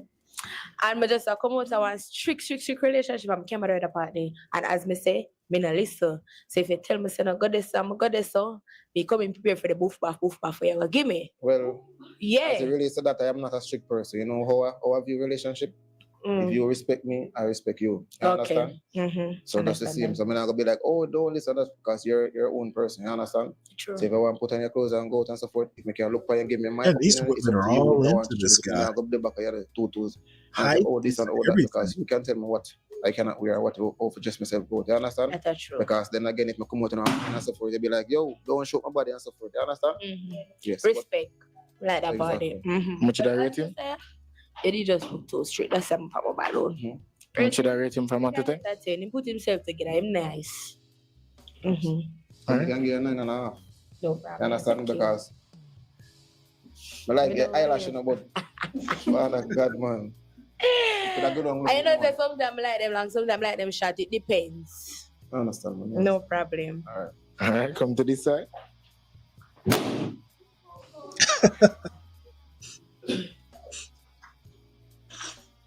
Eyelash, man. You shouldn't like eyelash. All right. Your name, why you pop your balloon?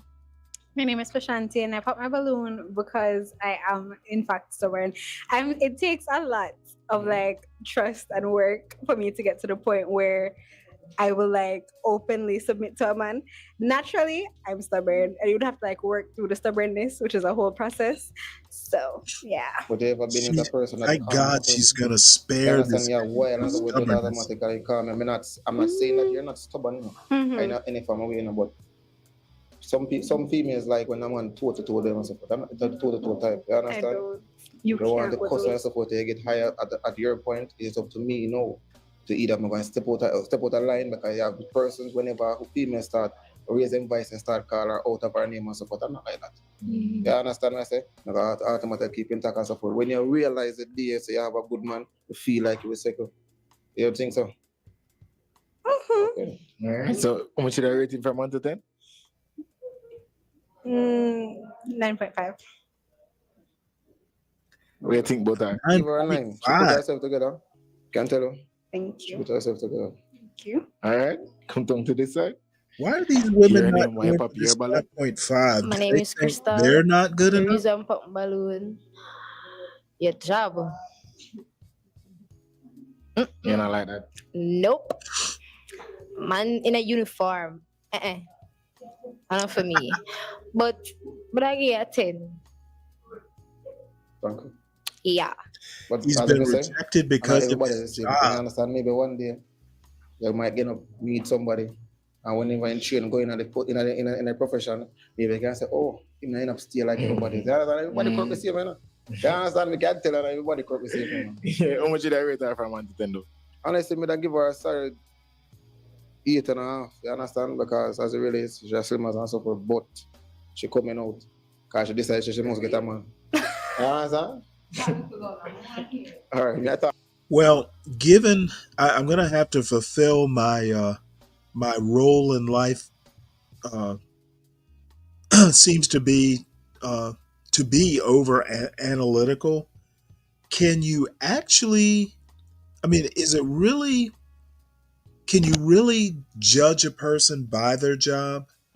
I mean, I guess you could, like, you know, if you're, I don't know, can you really, if somebody is a prison guard, can you really, I guess you can.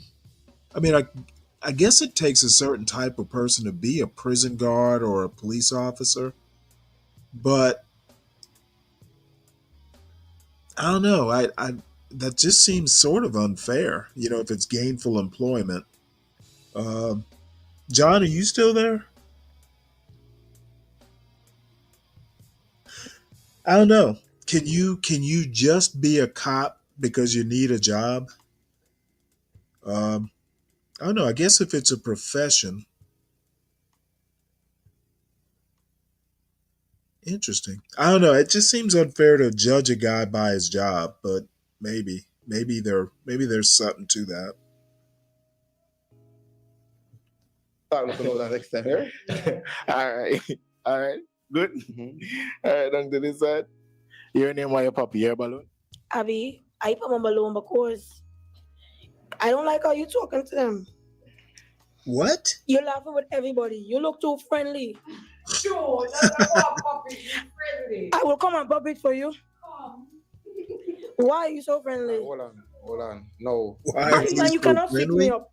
No, I'm not going to sweet you up. Remember this. Rolly, leave the mic alone. Remember this. Maybe, all right, when they hear my profession as it relates to say, all right, then, police officers, right? And then go up and down. Your profession is not it.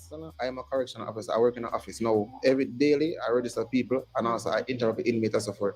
I know you in a situation as it relates to say, maybe you mess with the law, you get incarcerated, you know, but, oh, yeah, go, this and that. You know, one that derogative person. You understand? Every day, tell this and tell that. So it's the reason why I have a persona like this. But if you come to me and be like, say, oh, I like you and so forth, and be like, no, respect my space. I'm in a relationship as it really is. You understand? Because I was in a relationship last year. You understand? And it was been known. We go on media and so forth, with them live a cook and so forth. So we automatically pressure it. So anytime a female come and be like, oh, me know why a woman beat me, say, well, that is if she get to you. Okay, let me tell you something. When the woman say they don't want a woman to beat them, that is how they want to know if you have girls. Exactly. You understand? But at the end of the day, if you're not come out and be like, say, oh, I'm in a relationship, not gonna work out, don't. You understand? You have to be the person to stand up in a relationship before the female even come in play, because you don't want a person messing with your feelings or your emotion, right? Talking in this show. Everything that you are saying to me is going through this way and going through that one. You are too friendly. Same way. You will see my friend, because I have sensitive body, and you will see them and you will cut you. I can see it in you. I can see it in you. Don't lie to me. I can see it. Look good, man. I'm looking. You know, I see it. Mm-hmm. All right, how much did I rate him from 1 to 10? I'll give him an 8.5. He has it. I like this one. Yes. But too friendly. 2, 3, 4, 5. Friendly. All right, what do you think about that? I'll give her a 7. 7 out of 10. Thank you. Come on to this side, Mochi. Your name, why you pop your balloon?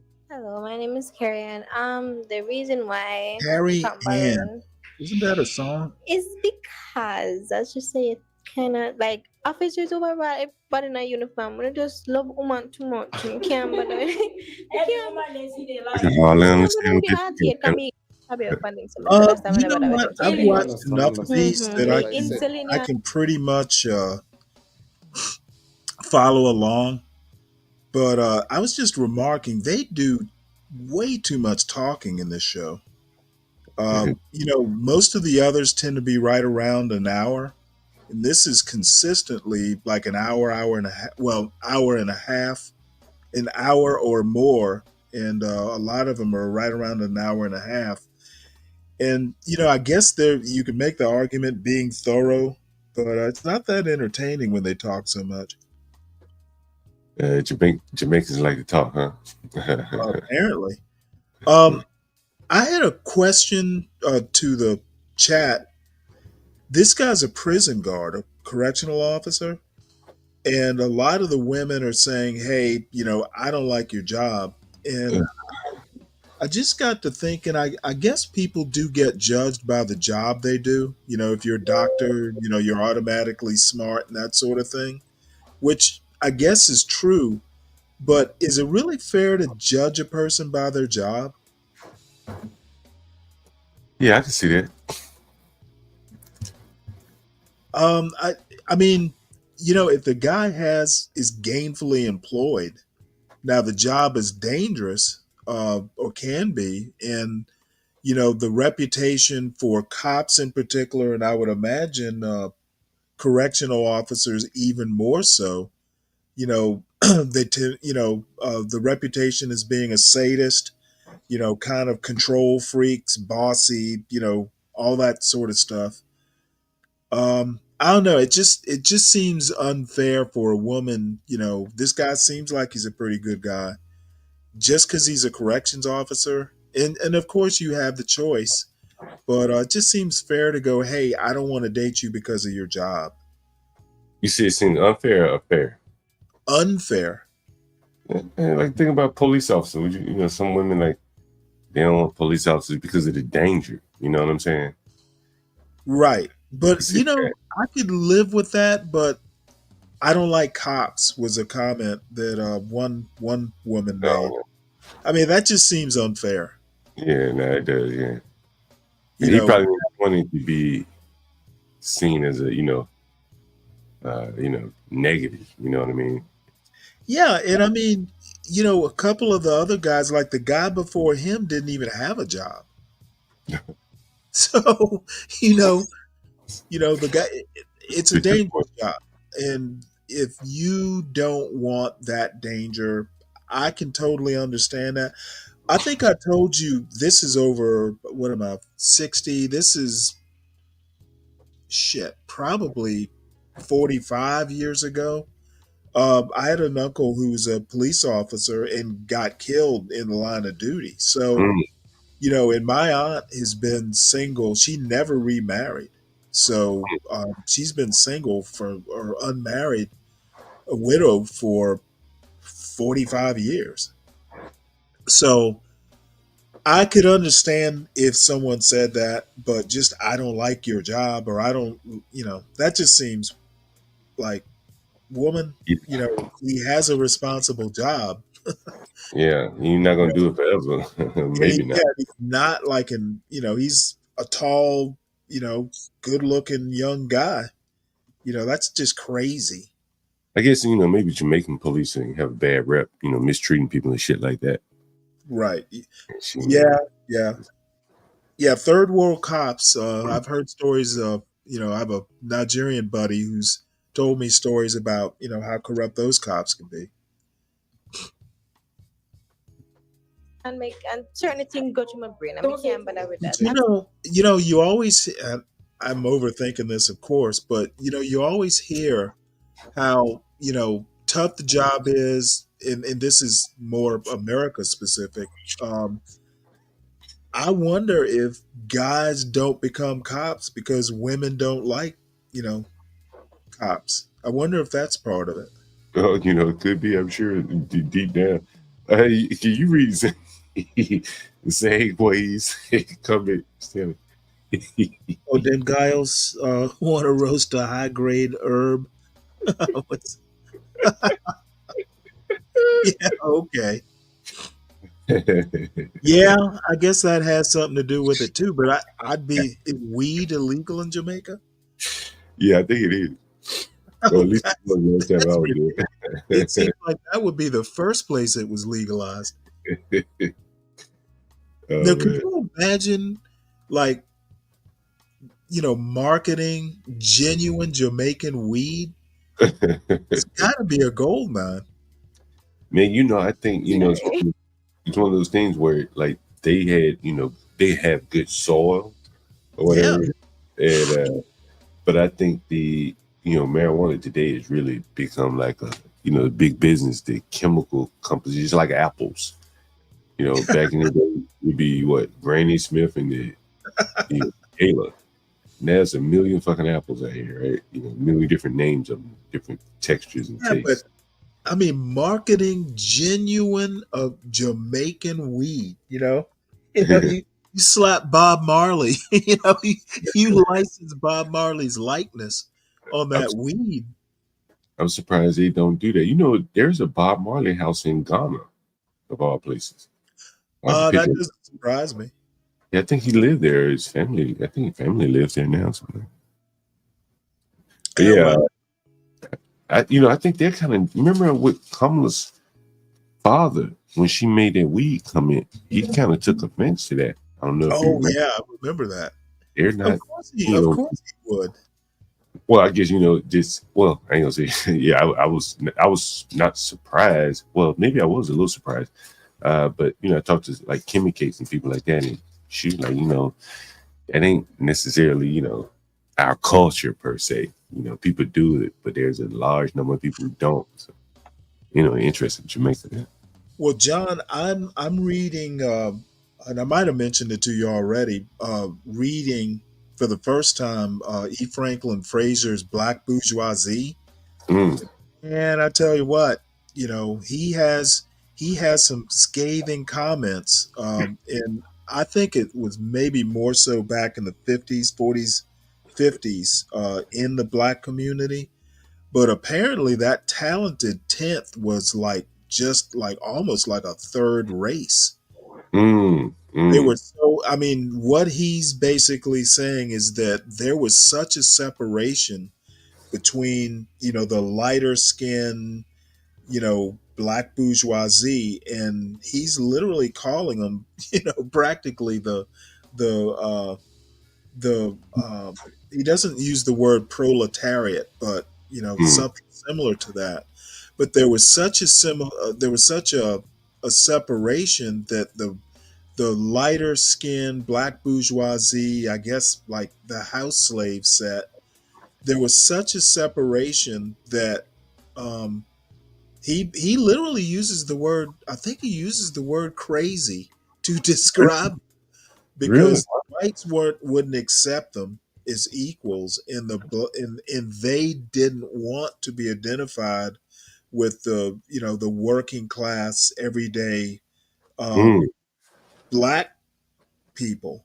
So they held themselves above the black people, and the white people were just like, "Hey, you're not one of us," and it just kind of produced the sort of, he uses the word complex, like they had a complex, which is an old fashioned word for a syndrome or craziness, and it's fascinating. Yeah, I So mean, you were kind of saying that earlier today. It's like different classes of people and stuff like well, that. the thing is that Geographical. well, yeah, I mean, they're different cultures. And, I've never been that much into sociology because it would drive me crazy. There's so many exceptions to rules. But that's why I just don't think that, the black community concept really, it worked up until the end of segregation when everybody could kind of go their own separate ways. And I think that thinking of ourselves as a community has actually been one of our internal problems. we are, I mean, just looking at how the talented 10th, to use that term, was just, here's a black sociologist saying that there is a huge gap between, you know, one set of African Americans, to use that term, and the rest of us, that saying we were a community when 10% of the community doesn't want to be a part of the community just seemed crazy. Yeah. Or You know, hanging on to the concept just seems crazy. yeah. You know, but you know that 10%, you know, they're clearly intelligent, and you know they do get in control of things. You know, in advanced policy, they seemingly, presumably, you know, like the CPC. Let's say they're the talented 10th, right? Right. They're the elected people primarily by the black people for the black people, presumably. You know, they represent them, right? And you know, there may be a disconnect in how to help those people or how to effectively represent them if they're not of them. And that very well could be a problem. I've never thought about it like that, but well, it's always been a problem. It's just somehow or another, maybe it was more an internal problem, especially back during the during segregation, because white people didn't care what was going on in the black community. But the thing is that black bourgeoisie was, they were free. They were never really enslaved like everyone else was. Like, think of Sally Hemings. Yeah. Sally Hemings, if you ever, you know, and Jefferson is kind of my favorite founder, so I know a little bit about him. Sally Hemings, well, actually, Sally Hemings' mother married Jefferson's wife's father. That's how the Hemings came into the family. But the offspring of Jefferson's wife's father was Thomas Wales. I think that's what his name was. Well, he had an African mistress because his wife died, and the offspring was he had a white wife. They had a daughter. Wales had an affair with an African slave. So the offspring was actually the half sister of Thomas Jefferson's wife, but she was a lot younger. So basically, Sally Hemings was the half sister of Thomas Jefferson's wife. She was a lot younger, and her and Jefferson's offspring were always kind of like a class apart from the rest of the slaves on the plantation. And her children were the only slaves he ever freed. Well, I think there was maybe another set, but her children were freed at Jefferson's death. And Sally Hemings herself, who could have passed for white, she was never freed by Jefferson, but when Jefferson died, like, she had like a special status. Like, at some point, she didn't even live on the plantation. She had her own like apartment in town. So what I'm saying is that black bourgeoisie was like almost totally separate from the rest of the blacks, and for some reason or another, that just doesn't get accounted for. I didn't realize that there was that kind of separation until I started reading this book. And somehow or another, I never knew this. You know, I think that you know, wait, I read it. Oh yeah, Universal E. Franklin Frazier, the black bourgeoisie. I just, for some reason or another, it came to my attention. I was working or thinking about something else, and I started reading this book. And I mean, Fraser's like famous, like a heavy duty, as far as that sort of thing. He's basically like in a class with W.E.B. Du Bois. And so anyway, it just kind of fascinated me how separate this particular class of black was from the masses, which is a term that E. Franklin Fraser uses. So consequently, thinking that there was a black community, that's part of why I'm doubting that there after '64, the approach, that there is a black community and we all have the same goals, we all should be pulling for betterment of the community.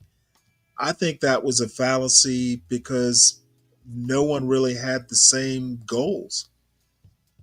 Well, I think that even among the groups, wherever you slotted among the blacks, the hell is he talking about? I think, we mentioned, I mentioned earlier the other day, that you do have that common grievance. You all, you look alike and different from everyone else in this country. So, well, when you say common grievance, what common grievance? Typically, either slavery or racism. There's a common strain between blacks and whites here in America that almost every black, at least acknowledges. May not agree that it exists anymore at varying levels of degree, but it's been every black person will acknowledge that him or his ancestors, somebody was treated unfairly. Let's just say that.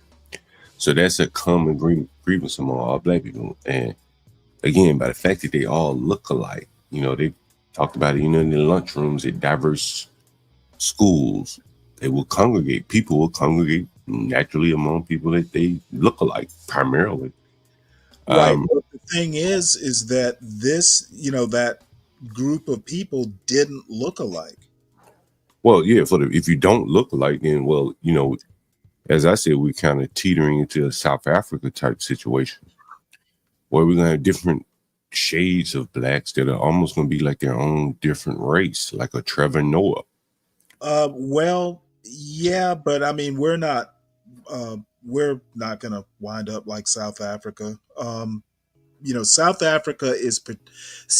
Africa is more like England, where if you mixed race is literally there's black, white, mixed race. America never had that. You were black or white. And we're just getting to a point now to where on the census you can check several different boxes. So we're kind of moving in a situation where we're looking at mixed race because the population is growing so much. The census, the government, they're a little slow on the uptake and getting around to how the people are actually living. They haven't adapted new forms. Well, when you say the government, you can't just talk about the federal government, state governments. Whatever. They're all a little slow on the uptake on how people are actually living. Right. And so they get around to how people are really living down on the streets. And, the economic stratification of those levels. We're not even talking economics yet. When you say slow on the uptake, some of that slow on the uptake was intentional. Well, especially at the state level in the South, Alabama, Virginia. Alabama just literally, like in the past 5 or 10 years, went out and made. It was de facto legal because because the Supreme Court allowed interracial marriage. Alabama just changed the state law like in the past few years. Right, that's what I'm saying. It's a little slow. But that was intentional. That wasn't just accidental. Whatever, but they a little slow on the uptake of adopting the new laws and new to better reflect the way people live. And as they come to adjust those things, it'll be kind of, spoken that. And I think right now, different people either made or date certain people. You heard the lady calling yesterday, said she's not dating anybody. Oh yeah, well, I mean, I I don't think that has anything to do with what I'm talking about. She's just, she's just trying to, you know, um, I know her. I think she was a day late and $1 short. Well, she's from a different. It's a little too late to be romantic now. No, what I'm saying is, even when I knew her when she was much younger, she's in a different class, culture, and there really is. I'm sorry. She's in a different class and culture, right? You remember how? Okay, well, what culture is she in? Well, she's Haitian, right? She's Haitian by way of Canada. Okay, well, that doesn't actually neatly plug into what I'm saying about the Black community. Well, but she identifies as Black. You see her. A lot of do all Haitians identify as Black? Well, I guess what I'm saying is that it is more or less been forced upon her in America, living in Atlanta. I don't think it's been forced upon her. Well, there's no big Haitian group, right? The government has down in Florida. But she doesn't live in Florida. She lives in Atlanta, right? Well, there's Florida and there's New York, and she's moved to Atlanta. Right. You were talking about DC having a big Haitian community, right? Or I don't think DC has a big one, and I think from what my understanding is, once you get I think there's like a pecking order in the Caribbean. I mean, you may agree with this, may not. The Jamaicans really are the top dogs. You know what I'm saying? Not the Cubans? Well, I mean, Black Caribbeans, right? Well, even Black Cubans. That's surprising. Well, there probably aren't that many of them. Say in New York. And among the Cubans, the whites are going to be the dominants, right? Among the lighter skinned, Africanish. Well, but apparently lighter skinned Jamaicans have primacy. Thinking about Kamala's father. Yeah, and see, there is the thing that there is a lot of diversity in Jamaica too. Mm-hmm. That they don't all look like this. You know what I'm saying? I remember I was down in Jamaica, and the prime minister at the time, I think his last name was Golden, and that motherfucker was light skinned as hell. And I said, "Oh shit!" Like, the people in charge are kind of like the elitists, like the Sally Hemings type, the Kamala Harris types. And I think there's Senator Bruce, vaguely familiar. They lived up in DC. The Bruce family. That was a whole thing. They were. I have to go back and reacquaint myself with that history. But I think he was a senator during Reconstruction or something like that. Yeah. And so you see people like Kimmy Cates, and then clearly there are going to be some of the poor Jamaicans like this person here. And so, I think they have their classes too, but when they come here in New York, there's enough of them, a big enough crop of them that are successful that they can date amongst their own. Right. Or cherry pick the best ones from a neighboring. It's kind of a different set of people from who E. Franklin Fraser's talking about. He's talking about descendants of American slavery. Yeah, well, here you have somewhat of a similar thing. Right. And then actually what happened is, and this is what I mean about Black community, after 1964, one of the civil rights bills allowed, immigration, opened up immigration for Blacks and, non-whites in general. And, you have Jamaicans coming in, you have Haitians coming in, Cubans coming in. That's even more of a reason not to think of Blacks as a community, because there's several different communities of Blacks. And even within the American descendants of slavery, there were several communities. I'm just saying, when you start talking about the betterment of the race, the argument is just archaic. It does not work. And I think I you know what I think it is, though, Stanley. when you go, who's the leader of the blacks? There's so many groups of blacks, there can't be a leader. Well, I think what is really being expressed is that that the ones that consider themselves black, whatever the case may be, whatever however they come up with the classification, whatever, ultimately they might as well be totally foreign to each other. They have all these things in common: music, food, culture, whatever. They live next door to each other, but seemingly they're at odds with each other, right? And they can't make heads or tails of it. It's like, I look like you, I like the same food as you, we grew up together, but we can't, make heads or tails of all of these commonalities. Meanwhile, every other group is able to. Well, I'm saying there aren't that many commonalities. I think skin color, and maybe a little bit of culture is the commonality. After those two, are there really a lot of them? But the shit is all the culture they have. If you look at the average young black person. Okay, no, that's not true. That's not all the culture they have. There's American culture. But I'm saying their slice of the American culture that they closely. There is no slice of American culture.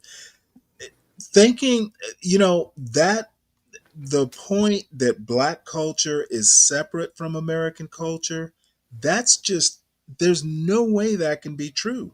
There would be no black American culture if slaves hadn't been brought over and acculturated.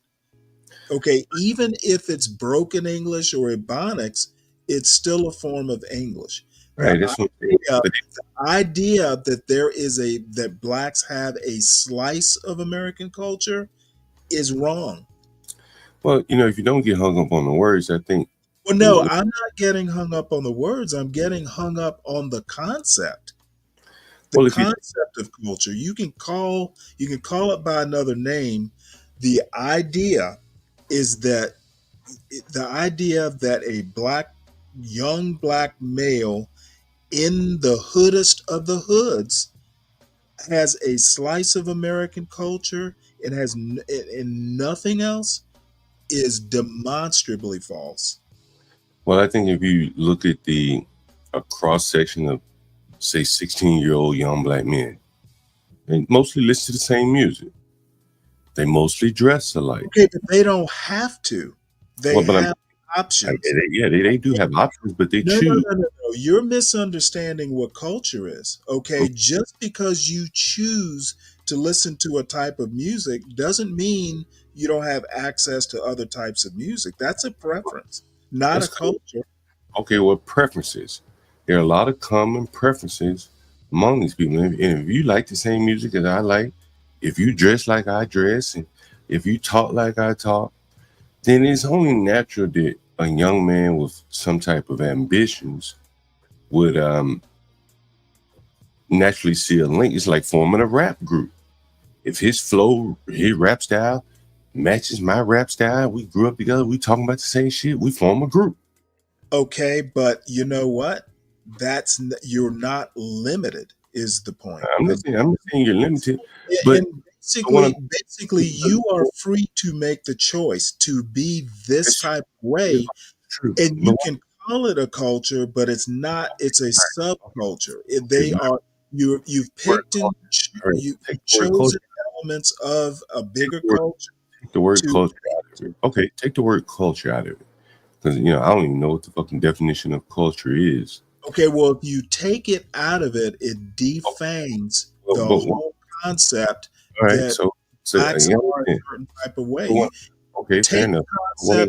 All right, call it a word, but let's think of it as a concept. You literally defang it. But what I'm saying, Stanley, is if you, and I ain't gonna repeat myself again, but there is underlying an expectation that Go ahead. I knew you gotta say something. But there is an underlying expectation of these people who, who share all these preferences, that they desire to be able to do something bigger than themselves. That's why they form rap. Let me finish. And then we can have a conversation here.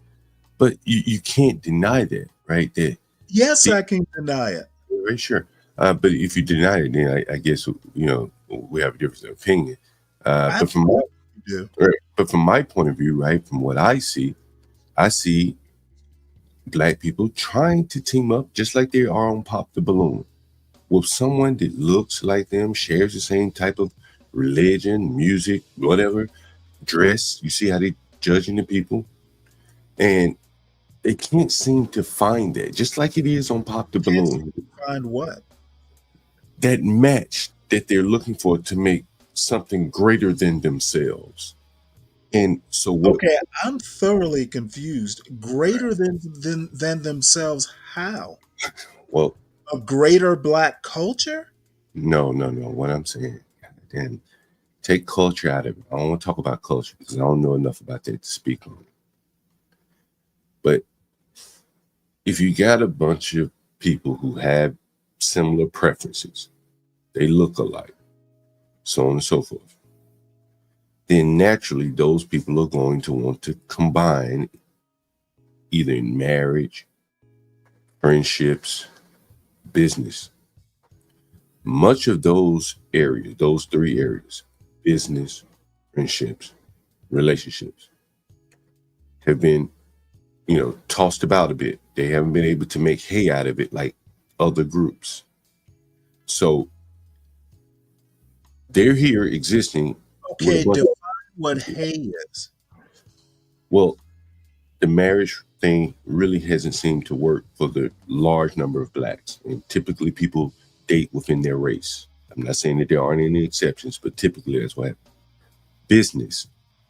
Blacks have not been able to really harness partnerships with each other and do business with each other. Okay, well, you don't think there are external factors that But again, like I don't want to argue with the factors here. We can talk about that next. But okay, let's just stop right here and let's make sure I understand what you're saying. You're saying that Blacks in particular, a certain type of Black who share certain elements, music, art, whatever. Okay, right. They are not being successful when they get together. What I'm trying to figure out is, what are you expecting? Well, I'm not expecting anything. I'm saying growing. I mean, the growth means that what I'm saying is, Stanley, there is an expectation kind of built in. Okay, what is the expectation and who has the expectation? Well, you hear it all the time, Stanley, and the expectation, you can hear it in athletes oftentimes, or people that look to athletes to give back. People that look to Puffy. I've even heard Puffy and Jay-Z talk, we need to give back.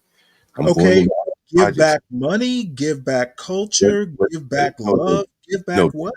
Give back help, to help those people so they sense that these are my people. You hear Blacks talking about my people, Black girl magic, this, that. They're not speaking these terms individually. They're speaking about as a group. That's why they said Black girl magic. They're speaking about. Okay, well, I'm going to tell you, and if it's not blatantly obvious, that's just like advertising. There is no Black girl magic. Well, but I think that a lot of people. It's literally just sloganeering. But I don't disagree with you. You're not getting an argument from me. Right, but what I'm saying is, if people, and I think young people are susceptible to this. This is why they need parents. If my son came to me talking about, I don't know, I can't think of maybe a male alternative to Black girl magic, but if he came to me talking, say I had a daughter and she came to me talking about Black girl magic, first thing I'm going to ask her is, what the hell are you talking about? Is it something tangible or is it a feeling? Okay. If you are sharing a feeling, well, what kind of growth are you going to get from sharing a feeling? Well, but I guess it does kind of, you know, sharing a vibe. That's the word people are using. and And in right, Pop Balloon, and we it's share. saying, I share a vibe. but what they're saying is, you know, What basically, the hell does that mean? what they're I saying, know. if your skin is brown, you know, you got a vibe. You're like, you know, you got magic. You black girl vibe, that black girl magic. Even during the vaccine campaign, they pitched a black woman as the one of the creators of the vaccine, and they showed her off as black girl magic and all this. Yeah, and you know what? Where is she now? She didn't go market her black girl magic. She's got a lab at Harvard right now doing tangible stuff. So But she didn't she played along with she it. didn't Like, buy into the black girl magic. It played along with it by she showed up in magazines where, and she So? probably didn't have any control over it to Okay, hit but right like that. John, hold on before you get too far along with this. And I'm not. My recollection is that she showed up on those magazines trying to push STEM, not Black Girl Magic. Well, I'm not criticizing her. Don't get me wrong. No, I don't But think you are. What I'm no, saying is that the Black Girl Magic you're talking, but those people, and I think I'm agreeing with you, the people that were pushing Black Girl Magic were pushing literally that magic. I Okay, understand. the tangibles Hold is on, Stan. why the Hold on, Stanley. tangible Black Girl Magic is just I- kind of a feeling. But Stanley, like, think about all the black movies that have come out. Hidden Figures. So what? But I'm saying that these people, black people, are identifying themselves. They not like us. We're different, you know. And by the fact that we are different, I don't think that you quite understand. I understand. I'm saying you are making something out of nothing. Okay, what you're trying to say, no. What you're trying to say is that people are buying in to the Black Girl Magic or whatever the feeling might be. And it's important. Okay, you are basically trying to say that this whole concept of Black Girl Magic means something, and it doesn't. Stanley, when the movie Wakanda came out, travel agents and shit said black people were calling trying to buy tickets to Wakanda. Like, well, that's it. There, right? Like, and I'm not criticizing them for not knowing that there isn't a Wakanda. The point I'm saying is that, but see, you should be. That's for another day. That's an old joke now. The bigger point I'm making is, like, for whatever reason, that there may not be a black community, but these people feel that they belong to something bigger than themselves. But they just can't seem to find much synergies. And Pop the Balloon. And they should not be finding those synergies. That they're not finding the synergy is how it should be. And let me make a quick point here. Okay, if your criticism is these young people are getting into Black Girl Magic, while Asians are saying, "Hey, there is no Asian." They don't even buy into the model minority bullshit. They know that the model minority bullshit is just a thing. It's an advertising thing. They know better than to put stock in it. They're going to their books or they're going to their business. But I understand all that. Okay, all I'm saying is that again, it's a shortcoming in the black community. It's believing in that Black Girl Magic stuff. I do believe you. Now, that is, I think the whole concepts of black love, Black Girl Magic, the black community, black excellence, black, I'm black and I'm proud. If you don't have a community, you need to shed the labels and just be individuals. And I don't think they want to shed the labels because much of the political fight It has to do with labels. Are you Okay, black? well, here's my evaluation. It's good to have black girl magic. It's good to have good feelings.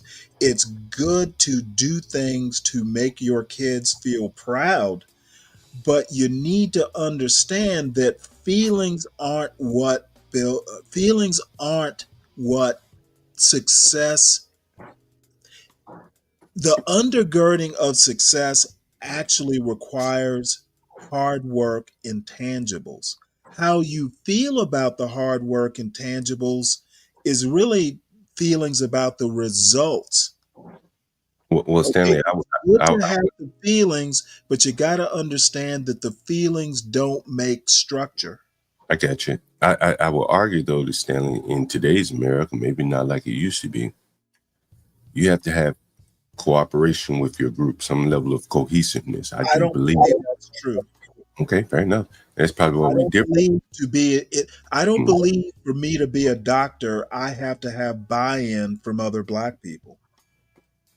No, not for a doctor. Okay, for any kind of successful venture, you don't necessarily business maybe certain types of businesses may be targeted to a particular culture and you need their buy-in. But what I'm saying is to be an individual success, you don't necessarily need the community buy-in.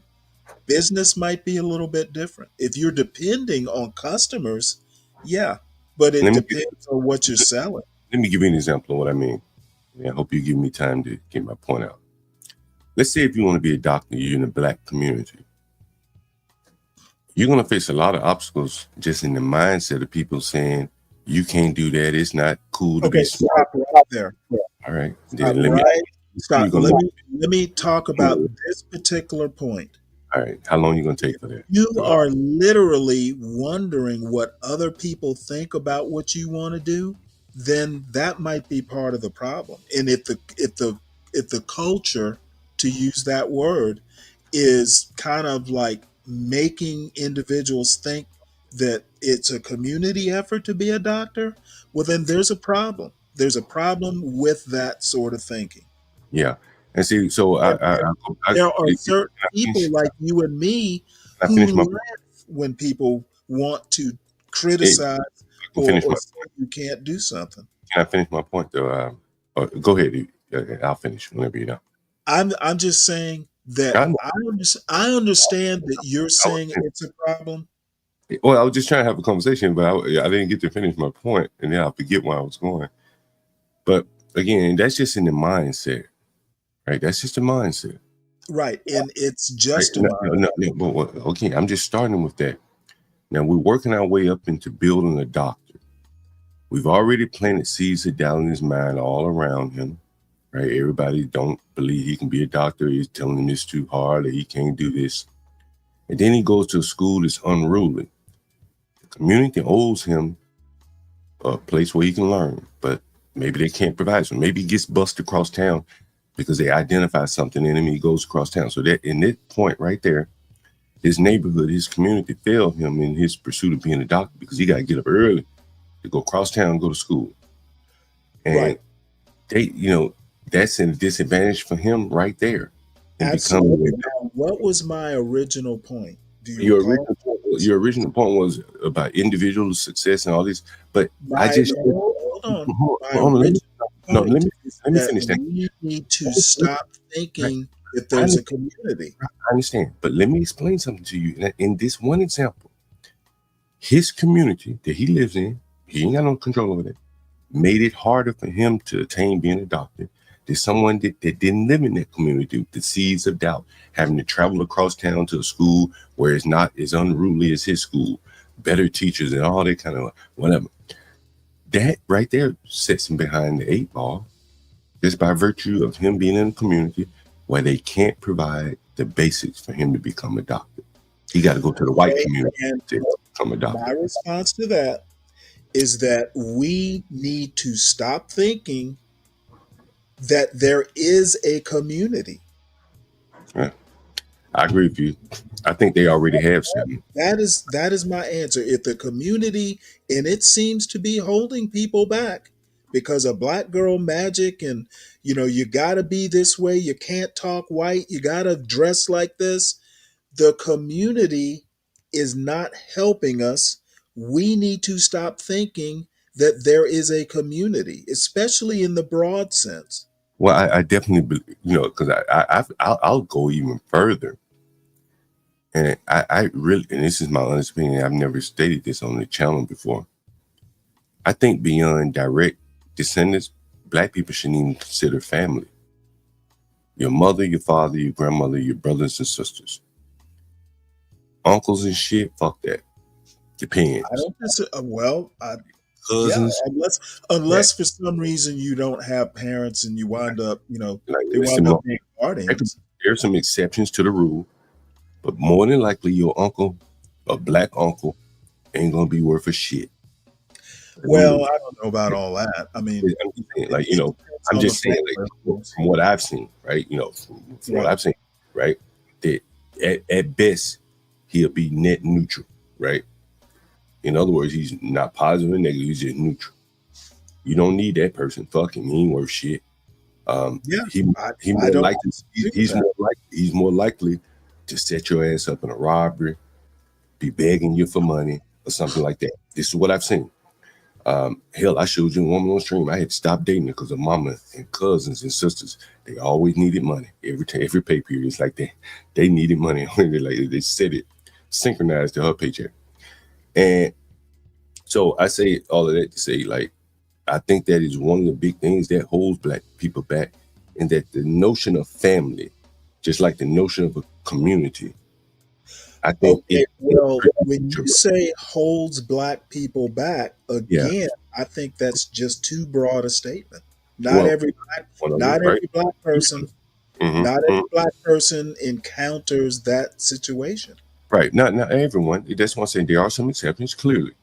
But I think there's a lot of exceptions. Right. But I think as a general rule, right, as a general rule, is what I would tell most black people.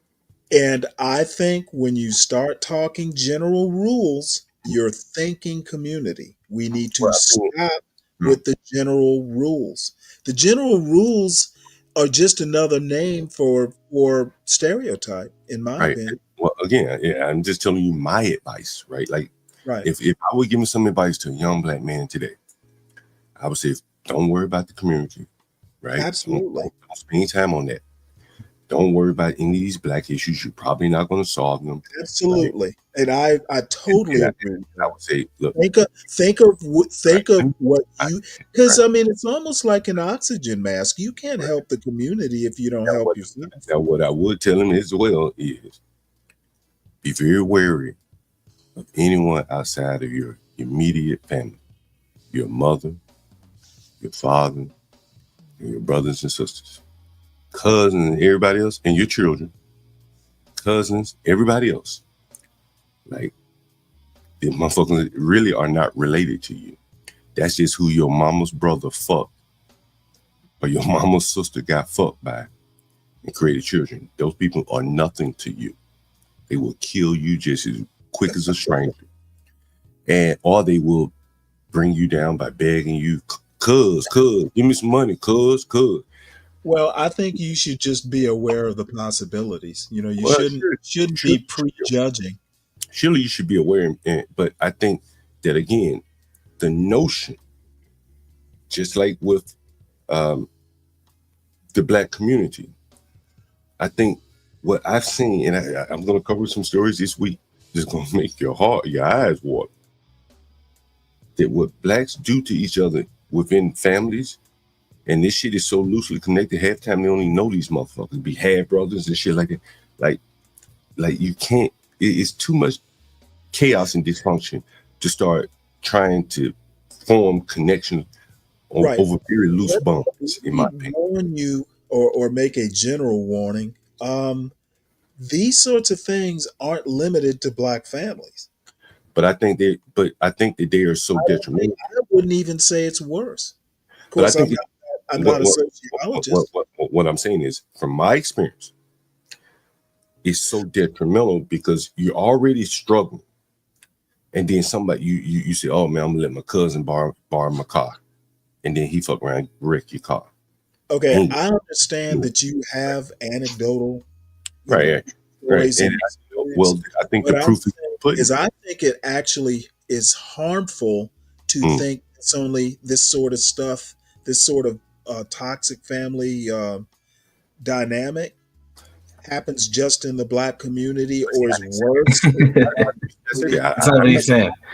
I I never, think that I is never, detrimental to think maybe that. I never said that, so it would be No, no, detrimental no, if I no, said no. I didn't say you said it. I'm that. Right. saying it's Okay, well, detrimental sure would be if I said it, but on I the didn't. community level. You know, but again, as I say, man, I've seen so many people harmed.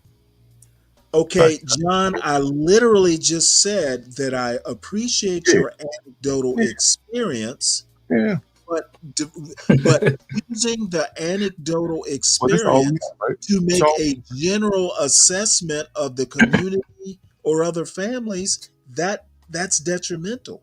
Stanley, I think that there is some evidence beyond just John's anecdotal experience. Have you ever heard of the Okay, term I'm not survivor's gonna, I remorse? don't care if you said universal. My point is that thinking that it is particularly bad or particularly toxic in just the black community is detrimental. Yeah, I think we all would agree with that, but I don't think that's what Okay, John that's said. my only point. I don't need to go any farther. I didn't say just. I don't know anything about the white community, so I can't Well, speak. I do. Okay, well, you speak on them, but I can't speak on them because I don't know that much Okay, about well then don't speak to stuff you don't know. If it. all you know, if All I- all you know, that's hold all. on, let me finish. Well, that's all If I. all you know is what is happening in the black community, don't assume that it isn't happening in other communities. And I You assume don't know one way or the other. I'm only talking about one because that's what I know. Right now, if Okay, it's well, I think that is dangerous. If you don't know about the larger well, okay, situation, don't judge everything by what's happening in what you know, the particular little field that you know of. Okay.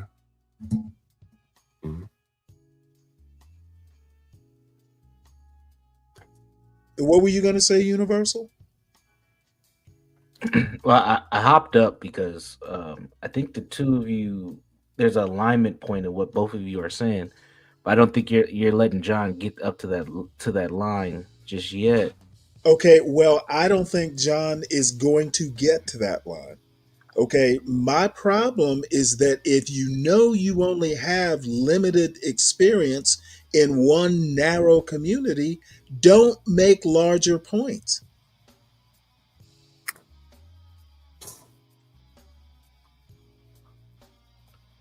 Okay. And the larger point is that, oh, it's particularly bad in the black community. This only happens in the black community. That's Who said false. on? Who said just? Who said on? Okay, I'm basically telling you what I've observed. You literally said that you don't know about white families. I'm just going on what you said. It could be happening, but I don't know.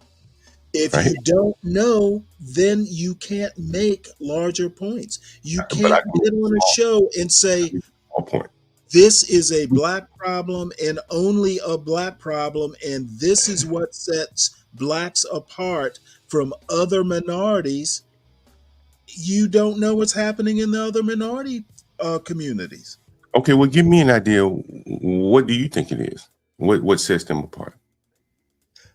To be honest, I don't think, other than the history, I don't think there is a huge set apart. If you go and you look at the statistics, the accomplishments, that sets us apart. But I don't think the dynamics are that different. I think if America has a cold, black people have the flu, but both are sick. It's just one might be more sick than the other, and you might have to do something special to cure the flu versus the cold.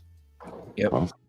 And that But flu what comes I'm with certain saying is elements, that right? I don't think you are still assuming that there is a black community. And I'm basically saying that there really hasn't been. in thinking that there is a Black community to the extent that you do, I think that's detrimental. Thinking that somebody can be an example or a credit to their community, I think that's detrimental. Okay. Thinking that 70% of a community is making excuses for the other 3% is detrimental.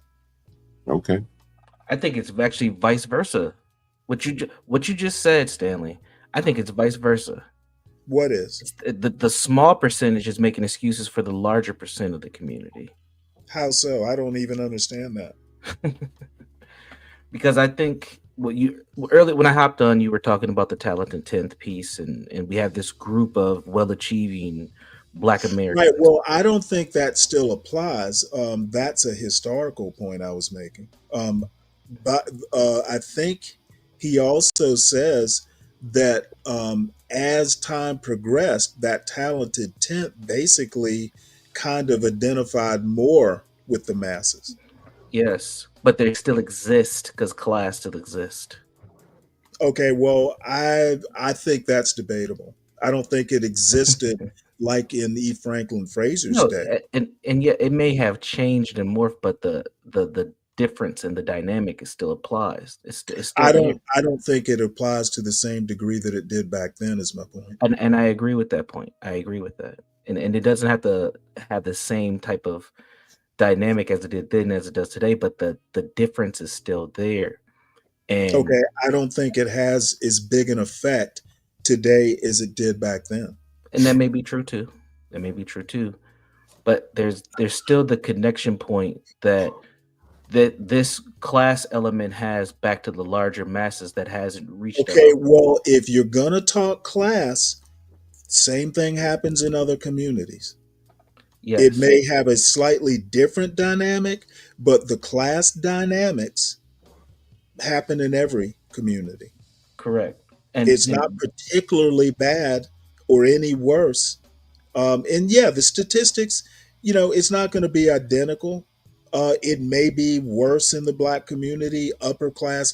But if you even think about class, if I recall, the 1% in the Black community is pretty much a mirror image of the 1% in other communities. But there's still, but even on that It's level, just there's Black still people, aren't as rich, in that 1%, but it's basically a mirror image. Sure. I think we're slightly diverging from Well, John's no, point. we're not slightly diverging. What I'm saying is that your point about class dynamics being different in the Black community, I think that's what you were saying. Class in the Black community is a mirror image of other communities. Sure. So there's nothing extremely unique about the Black community if you want to parse it by class. Okay. And I think that's statistically sound.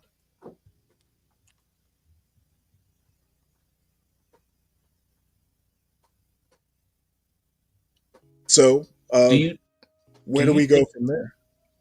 Do you think that since there's this comparative of we'll just use talented 10th as a overall kind of catch-all. Well, in another group. Before you start, let me say I don't think there's a talented 10th anymore. All right. So whatever, there's a group that has advanced beyond the large masses, social capital wise. So we'll say that, and you can even throw economics. Okay, but remember, E. Franklin Fraser's talking more about race when he talks about talented 10th. Mm-hmm. I mean, he literally describes the phenotype. Mm-hmm. Yep, that's part of it. I think that's a unique. So I don't think that same racial dynamic applies today.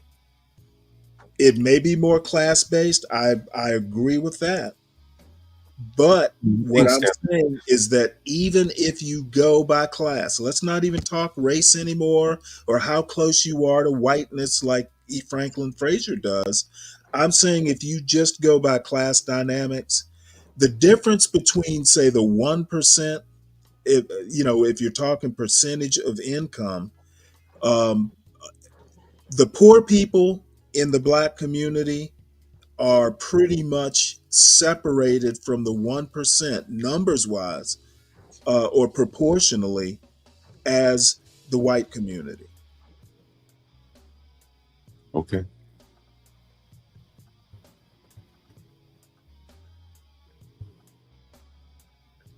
So what I'm saying is that thinking as a community is part of what's wrong with black people. We seem to think there's a black community, and I'm saying thinking that there is a black community and what you do reflects on that community. I think I think we need to stop doing that. Yeah, and I agree 100%. What my son does not reflect on the black community. Yep. I definitely agree with that. As I say, man, with the behaviors, with the things that you see in the black community, I think that it can be risky, assuming that, I am my brother's keeper. And, it probably has gotten a lot of people hurt assuming these things. And you have to assume like you're in a foreign land and this is no cohesive community. This is just a group of individuals. And the benefits that you would get from a cohesive community and the benefits that you would get from being one of many in a heterogeneous community, there are benefits and perks to both and there are downsides to both. And I think that, black people need to center their mind on, and I think in many cases they have, that they don't live in a black community, even though everyone around them is black. And I think about it, you see black people tend to move in at night, lock things up, put bars on the windows. And that is kind of indicative that this is not a fucking community. This is just a group of people, and any one of them would take advantage of the other. So, okay, I don't agree with that at all. Okay, that's fine. I think it's just you live in a bad neighborhood. It's really no more complicated than that. Yeah. Can both things be true? Both things can be true, but if a black person moves out of that neighborhood, is that black person still a part of the black community? I would say that they would assume so. Okay, and I'm saying they should not. Yeah, and we all agree on that point. And we all agree that's probably the best way forward. So basically, but there's a large element of us. What I'm trying to say is that living in a bad neighborhood that is mostly black or all black is not a reflection on the quote black community. But there are, but when Be Brave talks about the 70% and the 3%, he's talking about blacks everywhere in the U.S. Sure. He's not talking about a specific community in a specific geographical location. He is making a universal point, and I'm saying that's fucked up. Yeah, it is. If I'm in DC in a neighborhood and I have to act a certain way because of high crime, that is not a reflection on every black community in America or every black person in America. It is what if the results? I think what Be Brave would say to you. Talk for Be Brave, he's a fucking idiot. Well, you just mentioned Be Brave. I did, because he's an idiot. Now that you're talking for him, does that make you part of his community? I'll say the same thing. Probably that Be Brave will say is that it kills me when I hear people say bad neighborhoods or high crime, as if the neighborhood is committing the crime and the neighborhood is acting bad. It's people that's doing this shit, and most of the time it's children. But we got people that will say it's a bad neighborhood, bad school, bad. Be Brave. Like high crime doesn't exist without people. They have to have criminals to have high crime. You're not understanding my point.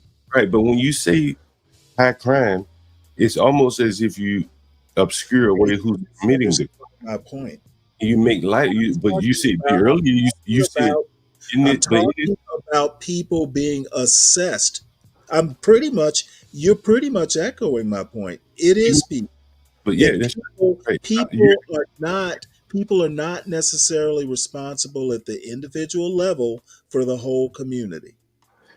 Right. Yeah, I definitely agree with that. And as I say, I think so people are committing crime, but not all people are committing crime. Right. And I think there's a large group of these people, on Be Brave show, man, we covered murder after murder after murder. It's like no one getting caught. And there has to be some going along with that. These children I don't agree with that. What do you mean going along?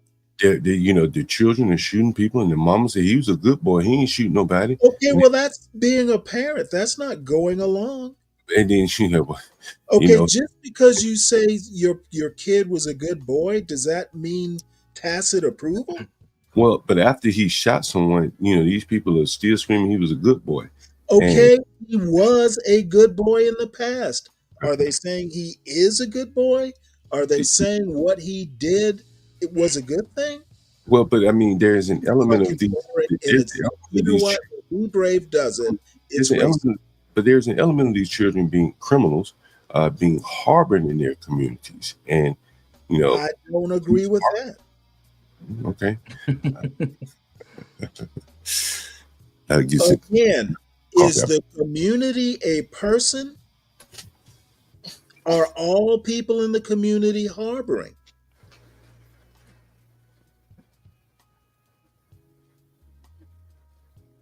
I thought the community was made up of people. The community can't be harboring. Maybe a few people in the community are doing it. Don't blame the whole community. But if the community has formed, we won't even say culture, we'll just say habits around allowing those behaviors to happen. What communities can't allow. Yes, John literally clarified it. Well, when you have things like, snitches get stitches, we're not going to talk about this, and these cases don't get solved, and then the stuff just happens over and over and over again. What do you say towards that? It's an adjustment. It's an adaptation to what's happening in the environment. A lot of people in that community are harboring that criminal, but I wouldn't say the community. That implies everyone in the community. Yeah, they're all responding to it. They're all adjusting. They're all okay, and they're conforming to it. I'm saying that looking at that behavior at a community level implies everyone in that community is on board with that. And it might just be a couple. It might just be a gang, within a community enforcing it. That doesn't mean the whole community approves of it. It means they're being forced into that situation by people with guns. Or they just have accepted part of the culture is this is just what it is here, and I can't control it. And you know what? Again, accepting that it is what it is does not imply approval. If somebody came in and broke up that dynamic, things might change. But acceptance is not approval. That is true. I don't think the argument is around acceptance. I think the argument is when you say a community harbors criminals, you're implying everyone in that community approves of it. And I don't think that's the case.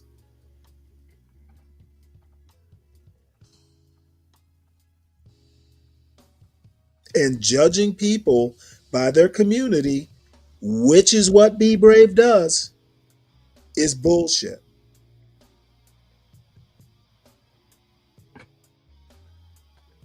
And outside of the locale, I don't think there's a larger Black community that's nationwide to be judged by, and that's what Be Brave does too. The blacks. That means all blacks. And that is my criticism.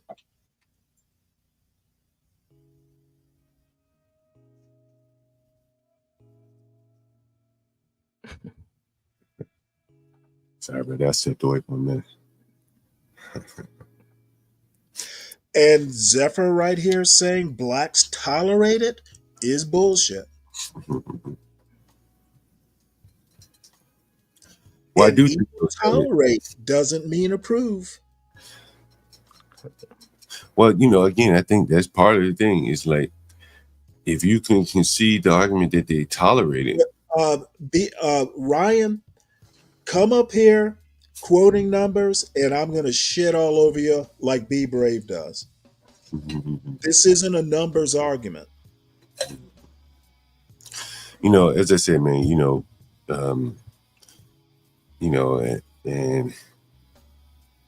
and I hope you let me get this out. In my opinion, and again, it's just one man's opinion. Wherever these people have, black community, black whatever this, wherever they live, it's around a bunch of other black people. That's where most black people live, around other black people. And I think that for many of them, a lot of hopes and dreams are being squandered because of their brethren. And they're having to reconcile that with being a part of people that are wrecking their careers or their life ambitions. Either they get killed, maimed, go to a school that's hell on earth, neighborhood trashy. No one can seem to figure this shit out. That is the problem. And they think the problem is that other people are holding back people with ambition. Well, if you live in a community that's hell on earth, people shooting, playing music loud, you trying to study. Okay, could you just answer the question yes or no? I would say, ask me the question one more time.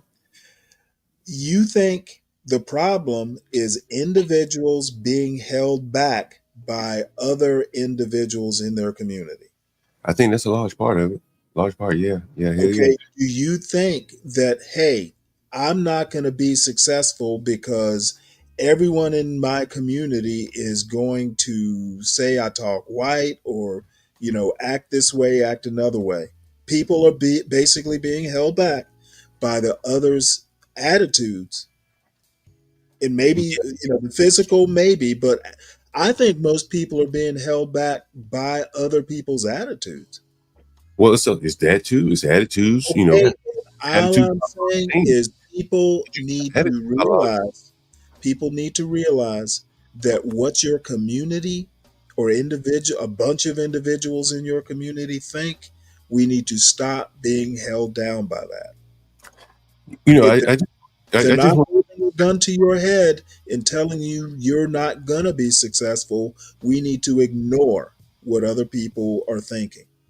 If it's holding back. What's interesting, Stanley, the more and more as you say these things, and I'm not disagreeing with you at all, when you say there's no black community, I think if it'll be interesting. Let me qualify that. Concept there is. We say there's a community, like we say there's race. If you had to go, the black is a concept. We dream the concept into existence, therefore it exists. I'm saying community. The black community is the same way. We think there's a community conceptually, and we're being held down by a concept. Gotcha. I don't disagree with you. Again, I believe that wholeheartedly. There is no such thing as a community, and I think not the way we think of it. Right. That's correct. And if you think one thing, but it's really not that thing, you're really going to be in some trouble. if you think it's daytime and it's night, and so that is, and I think that a lack of acknowledgement of that, which leads to the frustration. Well, My one thing though, I don't think there's lack of acknowledgement. I think people just don't know. They need to be educated. Right. The lack of knowing, right? Whatever the lack is. And lack of teaching. Right. If you don't know that what you think is a black community is not a black community, it's a bunch of individuals. And you're making decisions in life under that premise. Right. You're going to make a lot of bad decisions. A lot of opportunities. You know, because I remember, you remember there was a lady we did a street interview with in Brooklyn? Remember her? Does anyone remember her? She was a landlord. She was a landlord. She was a black landlord. I interviewed her at Bedvine Brew. And she wanted to keep Bed-Stuy black. Because she thought it was a black community. Yeah. Right? And she rented under market to a black example. Universal, do you remember this? Universal. Yeah, no, I don't remember. I don't remember this interview. And so she wanted to keep the community black. And so she rented to a black woman under market. And I asked her, well, how much under market did you rent the place to her for? Because how black how much were you invested to keep it black? And she said maybe half price. So I think it was $1,200 for like a full floor apartment in a brownstone. Bro, that's $3,000. That's $3,000. Right. And she said the lady hadn't paid rent in like over a year or something like that. Right. Right. And that's classic. She thought that black person was her sister. That's my bro, man. And that person is looking at you like, nigga, I ain't your bro or your sister. I'm a sharp bitch. And I'm about to eat off your wrong assumption that just because I'm black like you, that I'm going to do the right thing. Yep. Right? And if she had just looked at that like any other race of people, yep, she might would have been more skeptical, right? But she saw a common skin color, which is nothing but a concept, right? A race, a concept, if that's what we to believe. Right. She thought there was more to it. That person she hurt herself. Right. and she helped one person but hurt herself. And that, I think, is that, Stanley, is what really is the black dilemma. And we need to stop doing that. Deep down, she wanted to help a black person. Because, to be honest, and this is just reinforcing your point, you're not helping that person. Mm-hmm. I mean, that person now believes, and I'm kind of maybe being hyperbolic, but what if it's a young person? Let me give you a quick example of this young person. Was in 5th grade. And that particular teacher said, hey, if you get all A's, you don't have to do homework. So that kid took it to 6th grade and ever after never did homework because that one teacher gave him a privilege and it did not help. It made him get all A's in the 5th grade, but he was fucking up in every other grade because that one teacher gave him a dumb privilege. Right. He enabled a behavior that became a pattern that didn't allow for the learning what this landlord is doing. That person, if it's a lot of black folks do that, Stanley, especially when they reach the level of that landlord. Is the perfect illustration. We need to stop fucking making these community based. Right. It's dumb. But you see it all the time. So, it's so interesting. You see it all the time. Every day I walk out of my house and I see, groups giving out food banks for blacks, in this neighborhood. Like, they really need to quit it, because they're doing it based upon these people's race. And you're really just hindering them feeding themselves. You're patting them on the head because they're black and poor. And many of them have food stamps. And they're fostering, again, the element that this is the black community, right? we help each other out over here. Our drug dealers pass out turkeys on Christmas. Like it's so deeply it is, it's propaganda that someone has seeded this in their mind that based on their skin color, they are they got something in common with each other that they should, have a vested interest in. But that clearly has not been proven to be the case. I think we all can agree on that. And if that is the case, it's really harming the people. It's been a life lesson. It took me a long time to figure this shit out. And that's why I would say to any young man, you know what I'm saying, like all that bro man shit your cousin may come at you with, that shit don't mean shit, right? A bunch of fucking individuals out here. That's the way you got to look at it in life. Yep. It will lead somebody who's on a path to some level of sustainability or success down. I mean, it literally will suck you dry. Okay, at some point you have to. let me extend that back to concepts like Black Girl Magic and other feel good concepts. It's good to feel good, but Black Girl Magic isn't gonna get you, a goal. Well, I think they're trying to think it into existence. And we Yes. gotta stop doing that. Yes. Well, I think you have to do something, and then you have other people saying it, but they're creating labels for themselves, or somebody's creating a label for them before the work is done. And Right. Well, you know what? The Black Girl Magic, and the feel good stuff should come after you've accomplished something. Like, you know what? I built a bridge. That was Black Girl Magic. But see, it's not about that. It's just about being black. That's the connection. And we must stop doing that. It's good on paper, but what that does, feeling good about being black, but not having black success, just enables the Be Braves of the world.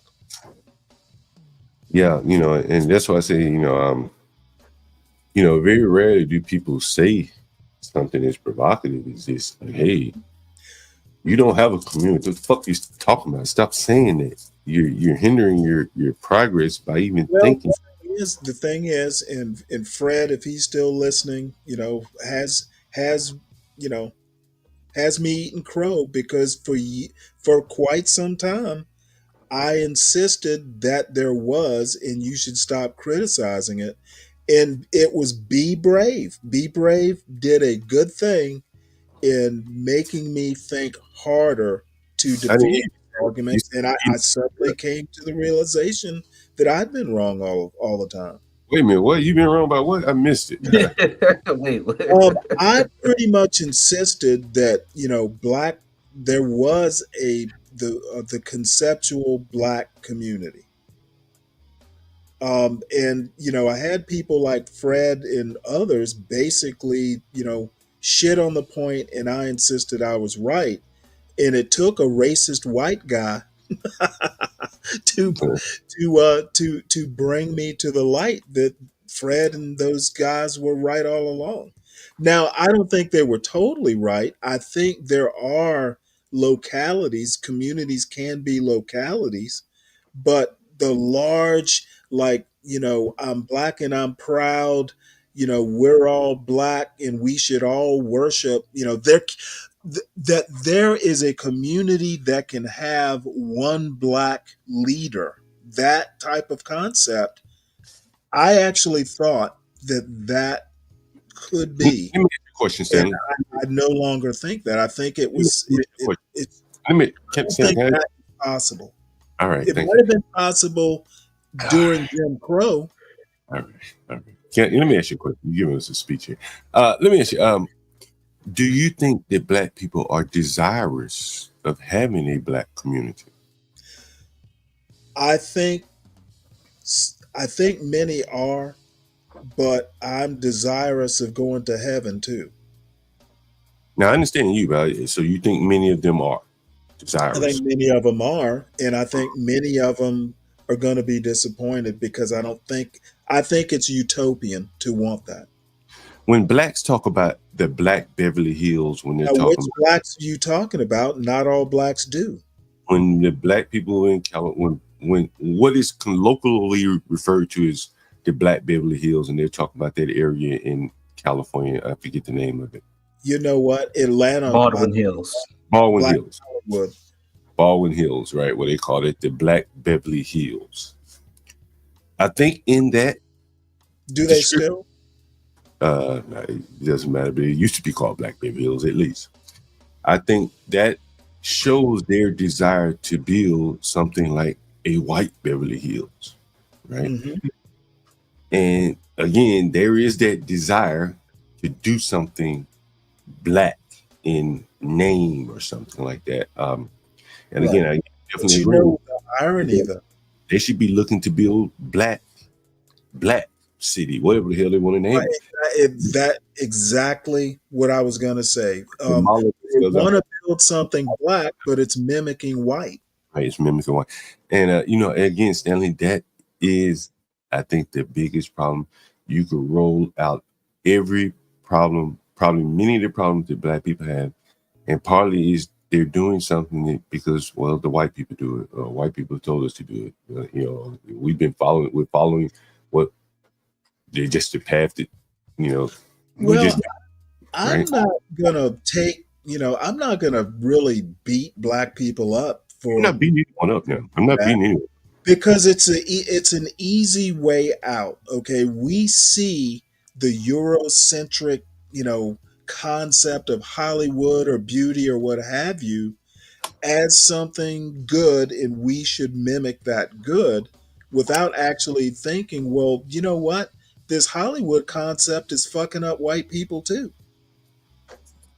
Well, I mean, the burning house concept. Do we really want to be like the white? If you take the Hollywood out of it, right? The movie. I'm not talking about the theaters and all that, whatever coming out of the propaganda.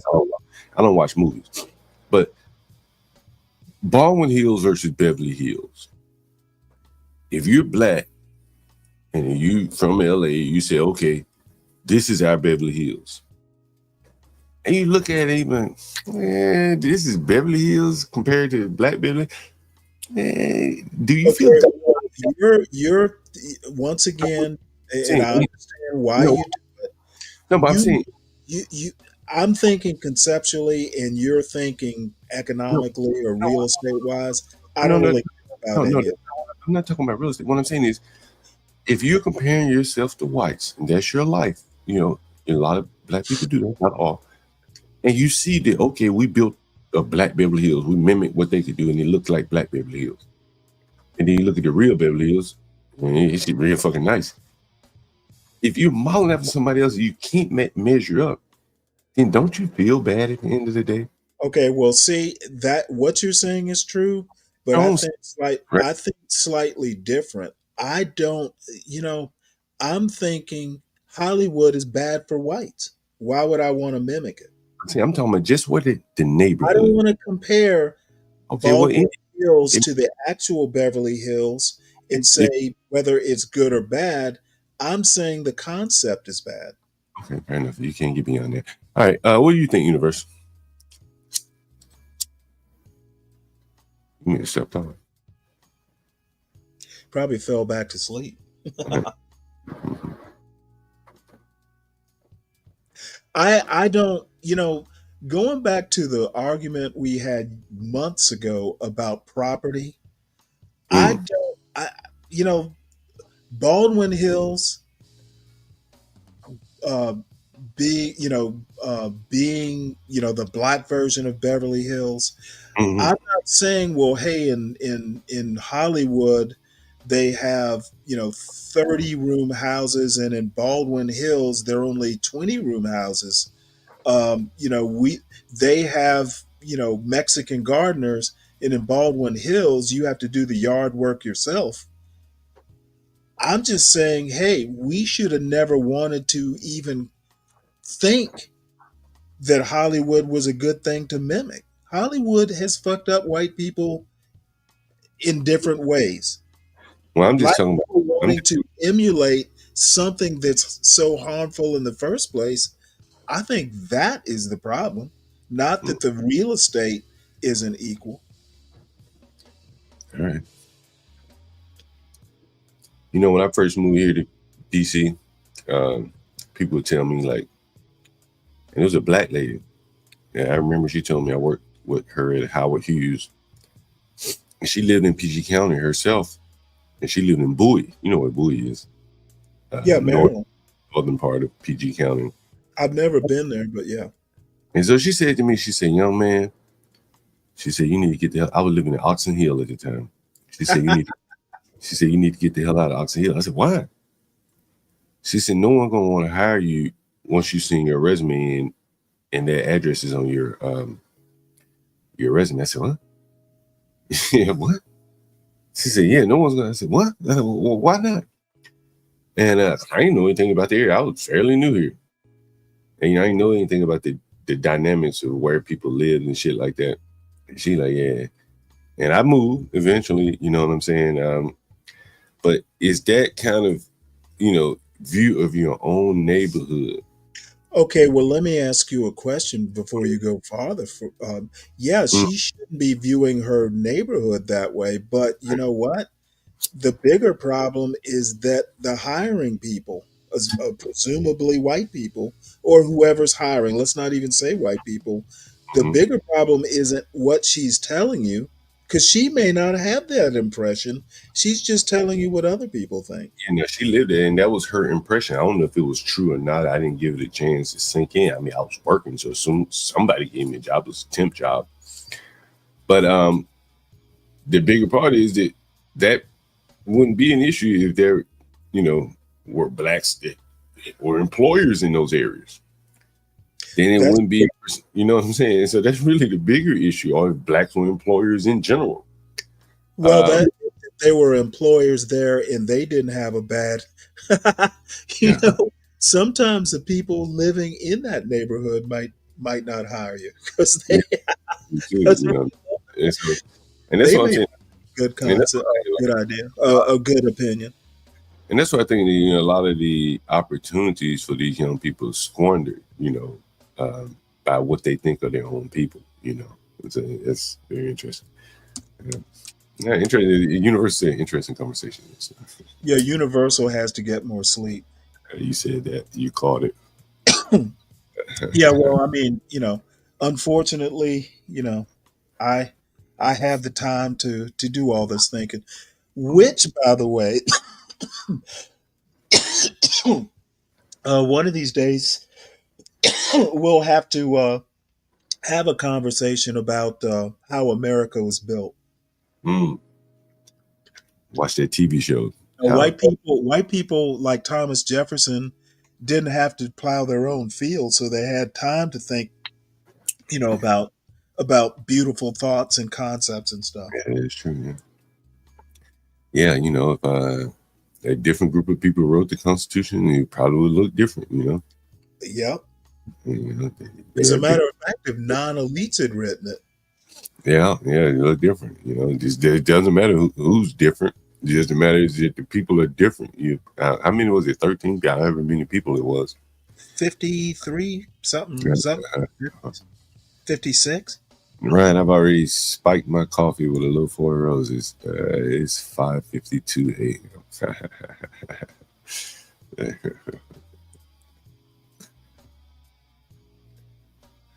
Well, we could go back to Jamaica. This Jamaica thing. Hey, man. Yeah. Tom says if things were different, they wouldn't be the same. That is true. The thing about it is, sometimes it's a pass on what you hear and stuff. There is stigma against officers in uniform. But remember, you have officers who are passed, you have officers who are married for much in years and never stepped out and so forth. So they ever use the wrong thing to judge a person. You understand? You can look for me and say, if this is hard for you to understand, I want to become one, by the way. So, this was not details I hear, but I want to become one officer. So I'm signing up for now. As it relates to that, she's saying I'm friendly. So knowing the fact that I'm an officer and I'm friendly, you're going to say, oh, me, I will not. No, it's not like that. As long as you're not too much woman. We can get back a balloon or no? Yeah, man, you want back a balloon? You are doing it. No, I will. No, don't give her I back will her not let balloon. my friend. What's up, I Paul? will. If you do it, consider But this. even if she want to pop it again, it's up to her, don't? Consider this friendly. I'm fine. It's friendly. If you cheat Alright. on you, you cannot call me and I will not come and babysit you. All right, so we got a final pop. Voila. All right, so all of you ask for your balloon and you get it back. Why you pop your balloon again? You're too friendly. I have a whole heap of problem with you. Race you look so handsome. I have a whole heap of problem with you. Understand? As a relationship. No. You understand? And you look sneaking and innocent, like you can't mash hands. You say the thing about me is you Mhm. might see me here, Mm-hmm. but you see there and everything. Yeah. I really don't like people. It's a different I person. really don't like people. You You understand? know, Which month you one born? of Can I say the which month you interesting born? things that I think I'm getting, and I can't be totally sure because I can follow the conversation, but not the details. I get the idea that some of these women in this lineup mistrust him. Like I think it was this woman that said he was way too friendly. Why is he so friendly? Some of them mistrust him because he's good looking. Officer friendly. Yeah, that is fascinating. Officer friendly. You look like Nelly, I tell you, Stanley. He does kind of. But my question is that because of their low self-esteem? I ain't thinking about that, but you might be right on that. You might be on to Yeah, it's something. like he's so good looking, he would never stay with me. He'd find someone better. That is so sad. Wow. They might got reason, and good reason to believe that. Yeah. Well, I mean, just now this is just a show and it's just my impression, but he seems pretty sincere. But hey, he could be a good bullshitter. Maybe they know something I don't. No about me. How much am I? The fifth. I'm the fourth. See? Taurus. See, We're I'm not the- gonna agree. Eh? We're not gonna agree. It's a two bull carry that one. You're stubborn, very bad. And we're always right. Exactly. How much did I rate him from 1 to 10? I give him a 10. Damn. Give her You a look, you look nice, clean, my type. Why would I look for you, but just feel like you're gonna struggle it? Yeah, I mean, you're my type. Yes, I don't know where shut up. I don't know where shut up. Come down to the side. Come down to the side. All right, so now I'm going to show you something now.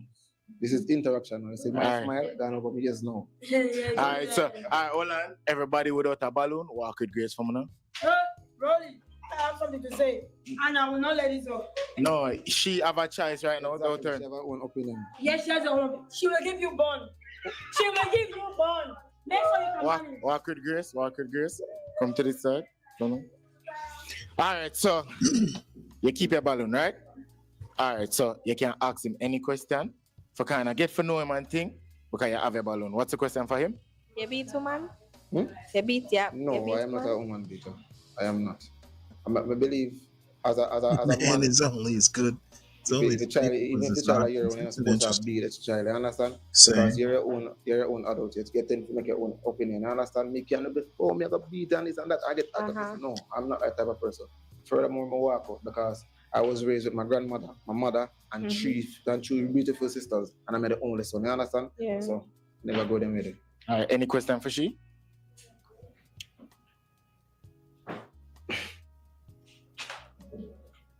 So she said she's taboo and so forth. Are you a violent person as it relates? So whenever you're upset, No. you're not. Me easily I have temper. Me just sit down and go cry because me don't want to hurt you, but me walk away. Okay. But the thing is that if you push the limit, then me hurt you, but otherwise no. No. I'm so pretty for fight. All right. All right. So we want to find out. I'm going to ask a final question right now, right? Mm-hmm. Is this a match? Is this a match for you? Yes, it is. It's a match for you? Is this a match? Yes. It's a match for you? We have a match? Yeah, man. We have a match? We have a match? Oh, good Lord. He's real excited. Whoa. Wait. Whoa. Oh my gosh. This is our first match. Let's get this. On behalf of Sunshine City beverage. This is for you guys. You don't know Valentine's Day just gone and you can't what the inside? Bag of things, bag of ray. This is for you guys. I don't know who want to hold it. One side. One side for you, one side for you. All right, just big up Sunshine City beverage. All right, big up Thank you. Hold on, before you go. This is a match, okay? Yes. On this episode, I'm asking the female, are you willing to risk your love right now and get rich? Do you want to find love or you want to get rich? I want to do both. No, you have a chance right now. If you choose to get rich, you can win up to 100,000. Do you want to pursue this love or you want to risk it all? Pursue this love. I'm not like money that much. I can't work for my own money. So you're going to stay with the match? Yes. You stay with the match? All right, you choose love. On a bad mind, sir. No little cheer. Yes. All right. Yo, when they did know so she gonna pick love, comment below. You see? All right then. Watch it now. Remember, say we have find love in our people. Wanna see it here by on self. You see me? Remember, say I love you. You know I love you. You forget already? You leave a like. You subscribe below. Yo, you know long me know you not subscribe every day depend. Really, what the video there? What the video? And you just come watch a video and don't subscribe. Me not like that. Lock off the camera, live boss. Live boss, lock off the camera. Turn it on back. All right then. Send in the next meal for me now. Come to this side. Come to this side.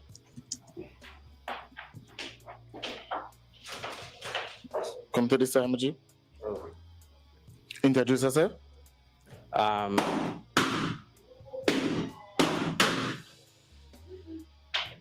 He not even open me mouth. No, yes, He not even open me mouth. Man, this guy's introduce yourself. This guy's not going to do well. 60 for all platforms. All platforms. What type of work you do? Wipe car glass too. What is it? Wipe car glass. Wipe car glass? Yeah. But him say him wipe car glass as I work. It's a lie. It's a lie. And what type of job? What? Why is it not? All right. What? Yeah, thank you. What's your type? What's your type though? Slim, still or short and thick. Slim, short and thick.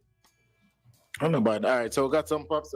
Find out why them pop the balloon. You're gonna start here first. All right. Your name? Why you pop your balloon? Hi, my name is Abby. The reason I put my balloon. You're a liar. You lie. Look at you. Your height is not a problem because you can be short and taller than me in some type of way. But you are a liar. Yeah. Wow. Really? Yes. Why you tell me that? Do you wipe your glass? And if you tell me lie again, think about it. Hey, man, It depends on your life. Final job, but you know. What else do you do?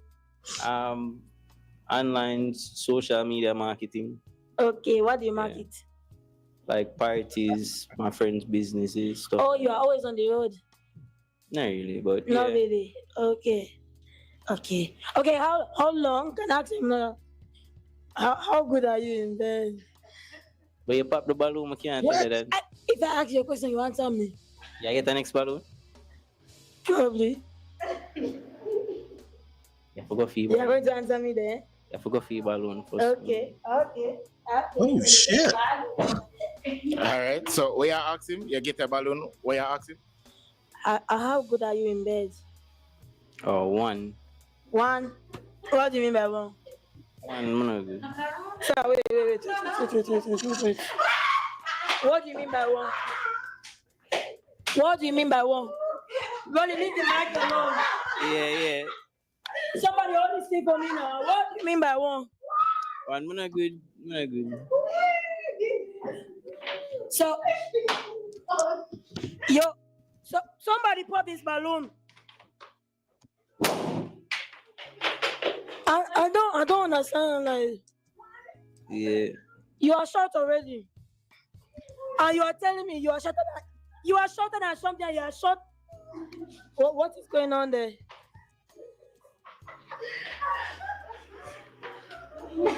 Next. No, Rolly. I beg you. Rolly. Grace, Grace, go with you. How much should I rate him out of 10? Yeah, Papa Balloon. How much should I rate him out of 10? The swag is okay. But is a one. In bed. Are you mad? So you are telling me my rose is better than you? You are mad. You are sick. You cannot please. You cannot please. You don't know to. Nothing. You can. Thunder will fire you. How much should I rate her from 1 to 10? Yeah, it's hard to control these women, Kelvin. Yeah, It's a lost cause. Do you like my hair? You like it? Answer the man. Do you like my hair? No. No, thank you. Alright, come on to this one. Your name, why you pop the balloon? My name is Crystal. Why am I put my balloon? You're short. Like harder than you. Oh, that's a good work. You're short. No, that's why. That's the. No, because him short. Yeah, I'm short. I have a problem with him short height. Oh, me, Well, obviously she when we does. the pan roll, like me for just stoop down to your level.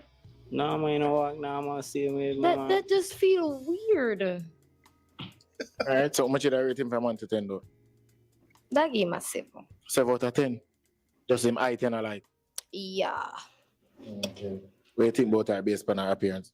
She look nice, man. Like, yeah, 8 out of 10. Thank you. Alright, come down to this side. Your name, what you pop your balloon? I'm Prashanti. Me and Chrissy are the same thing. I'm 5 feet tall. Like,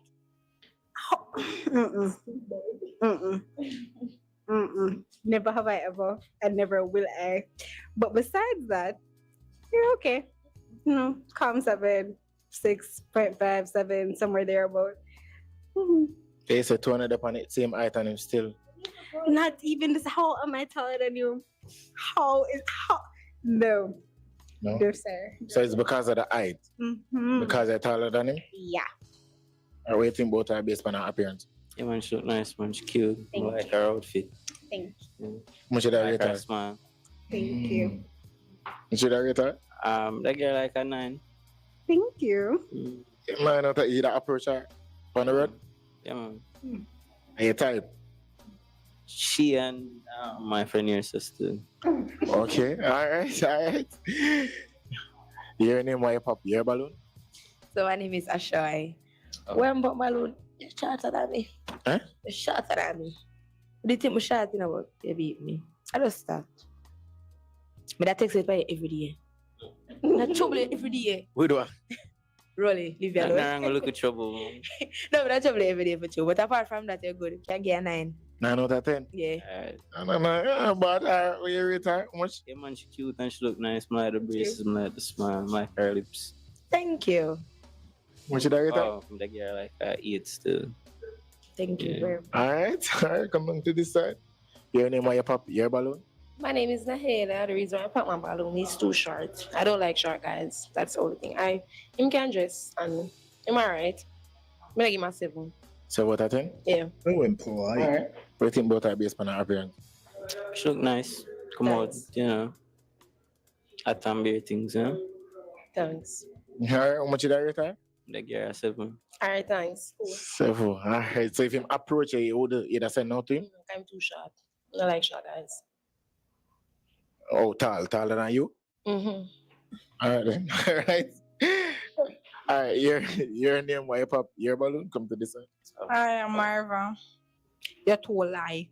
A glass of your wife, you're too lie. You're too lie. Too what? What's your occupation? Carry glass and wipe on Boulevard. You're too lie. I don't believe you. I mean, okay, you're nice and everything, but you're too short. You see my tongue? That's why I'm going to bend over. I'm going to go stoop down. Too short for me, but I will give you a 7. Can you put yourself together? You're nice, you're trim, everything Really? nice. What you have to say about the stoop gun?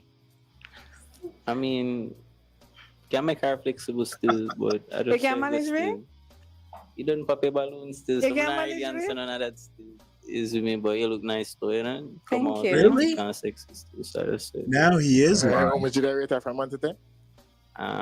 Like yeah, 8 still. Thank you. 8 out of 10. Yeah. All right, come to this side. All the balloons are popped. There's no All right, reason my to G. lie. Nobody have a balloon. Everybody pop them balloons, so you know what you have to do? Huh? I'm thinking about something. Like since I have the rose, You can you know, work the with other rose? thing that's weird about this, Can you manage it? Like and maybe it's just human nature, but you put them against a wall and they all lean. She's not leaning, I guess, because she's talking. Why? Why is that?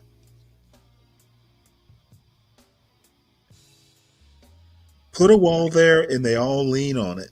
Lean on it, yeah. It is. They need to get rid of it. Yeah. Well, I'm wondering if that's human nature, but I don't know. It's probably a dumb observation, but They may be standing there for a while, yeah.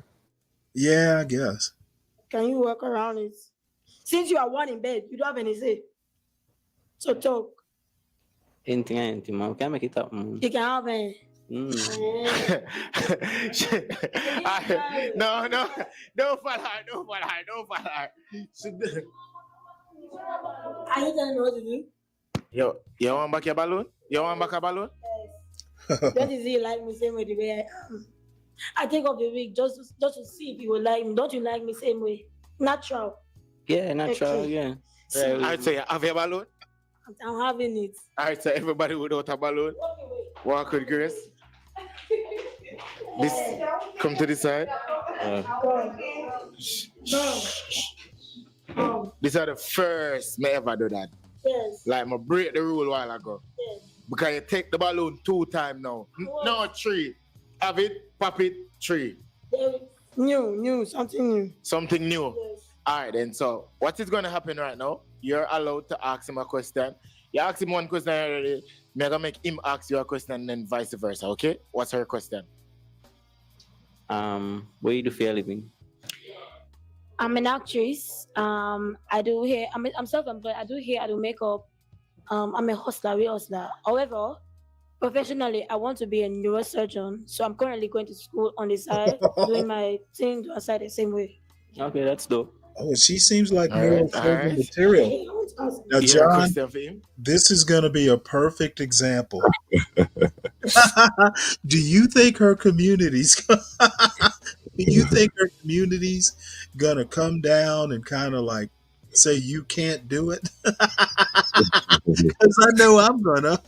She better start with running water in her community. Something to wash your hands before you do your brain surgery. Urgent care facility may be a good start. Wow. You know what? I hope she does it. Can you cook? Yeah, but not the best. I can teach you. Can I teach you?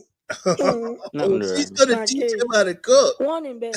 Teach you one in bed. He's gonna be a willing. See, that's how I stay with you. Oh, wow. Hey, God, you are seen.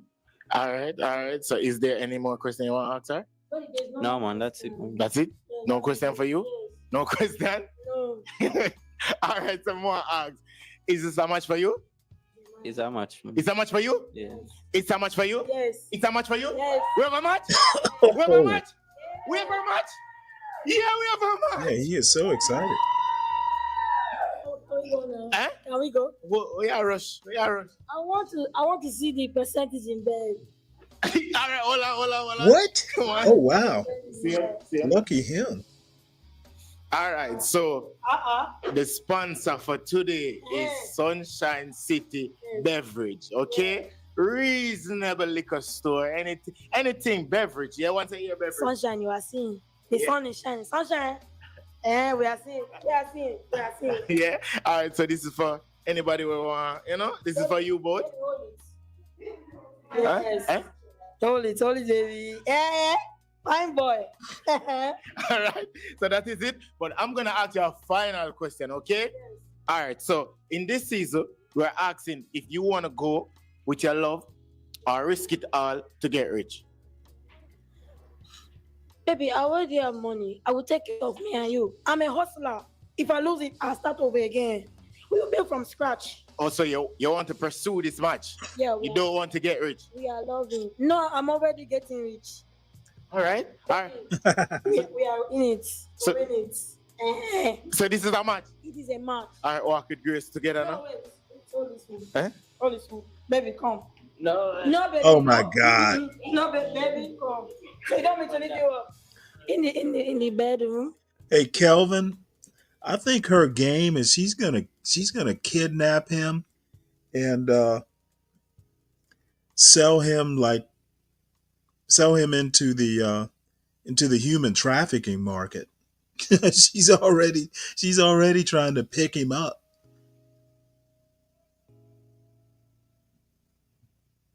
The bedroom. You don't want to tell them. Come on. Let me walk. Yeah. She nearly lift him up enough. They're not like us. Hey, watch it now and make sure to leave a like and subscribe below. Yo, I'm not like Portmore, my love for no. Wanna give me some love, wanna give me energy. It's gone in feel it, you see it. Big up Sunshine City. I Portmore of the Sunshine City. Yeah, all right, then watch it now. We are sending the last meal. You ready? Yeah. No, sleep on my hand. You ready? Yeah. All right, cool. Don't shout. All right, sending the last youth.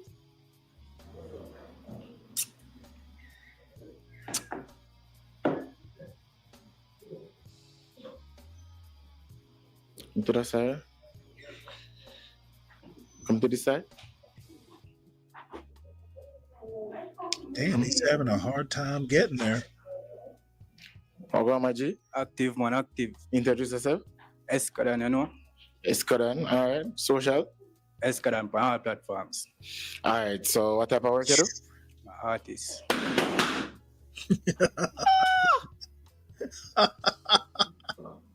What? All right. Man, these women are mighty choosy. What's your type? For no reason at all. Don't really have a type, you know. You're not a type? No, man, we love all the girls. What's your type? What's your type? You.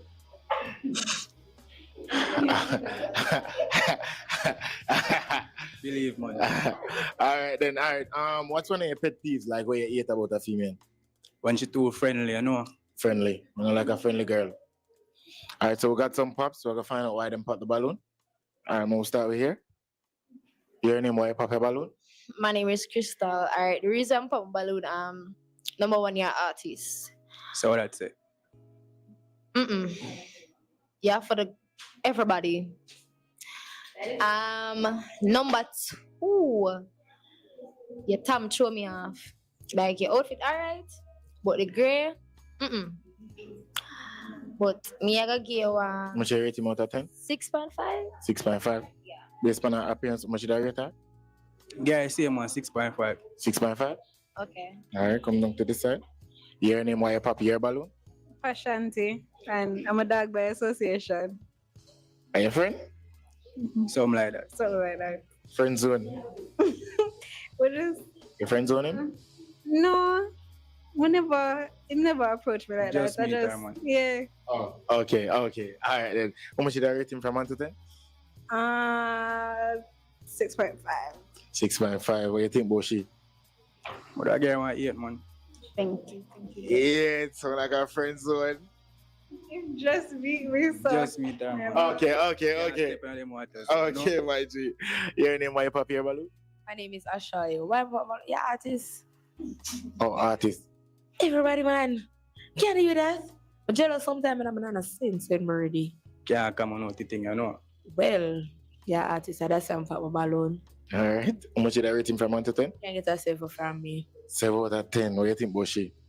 Like, I stand on 7. 7. Thank you. All right. Your name? Why you pop your balloon? Nah, the reason why I pop my balloon is because there's an artist. I don't like it. You don't like artists? No, not at all. Not at all.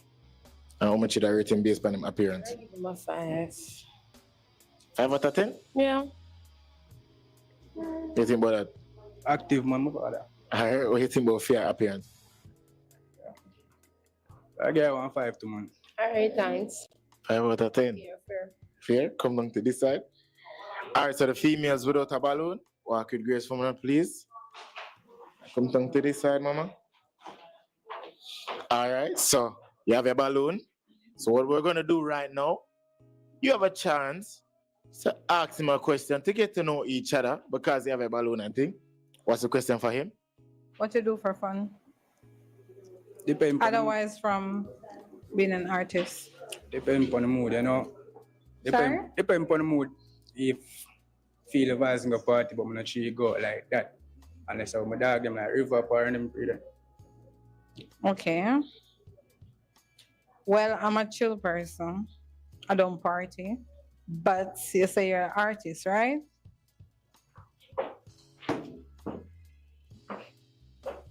What do you think?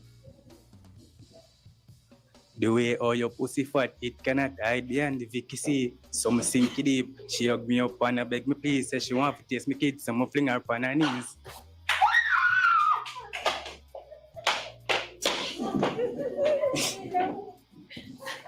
Wow. I mean, Wow. yeah. That excite you? Yeah. Oh, you got Sing so for you me go, not a man. bed, baby. Mama does anger myself. Huh? All right. What's the question for she?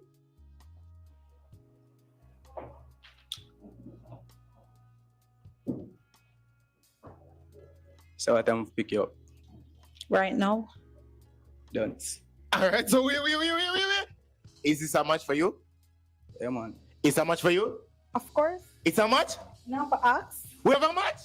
We have a match? All right. Beverage. On behalf of Sunshine City Beverage, this is for the match. You don't know. If you want to hear beverage, I know. You buy a thing and refreshing, yeah? Can't thirsty. Can't thirsty, never. All right, this is for you. We'll go hold it. All right, don't care. All right, hold on. All right. So it's a match, right? Definitely. All right, so I want to ask you now, when it comes down to a match, do you want to pursue love or do you want to get rich today? On this season of Pop the Balloon. I'm a lover girl. So you don't want to chance it and win up to 100,000 right now? They actually kind of look like a good match. Love. You're not that bad. Look. Love. All right, so it's a match. Walk with grace for me now. You know what? They'll probably make beautiful children. Watch and man, make sure to Some leave a more like and beautiful subscribe children. below. Hey, Portmore for the one. Hey, Tom, there is a DC version of Pop the Balloon. So it's possible John could be the host. I would fear for the contestants, though. Let's see.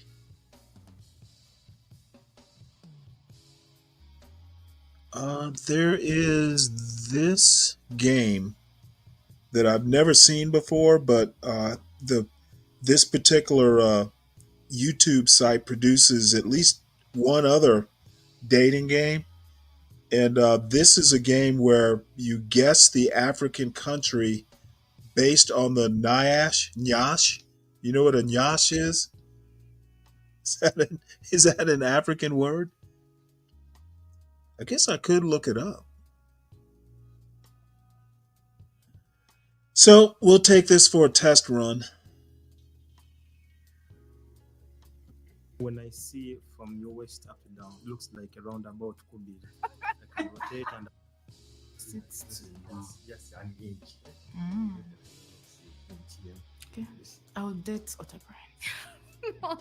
You're that's why I love Nairobi. That's why I love Kenyans. But you guys didn't guess my tribe. We didn't hear you. I'm from Amelu. I have a heart for that. Oh, okay. Yes.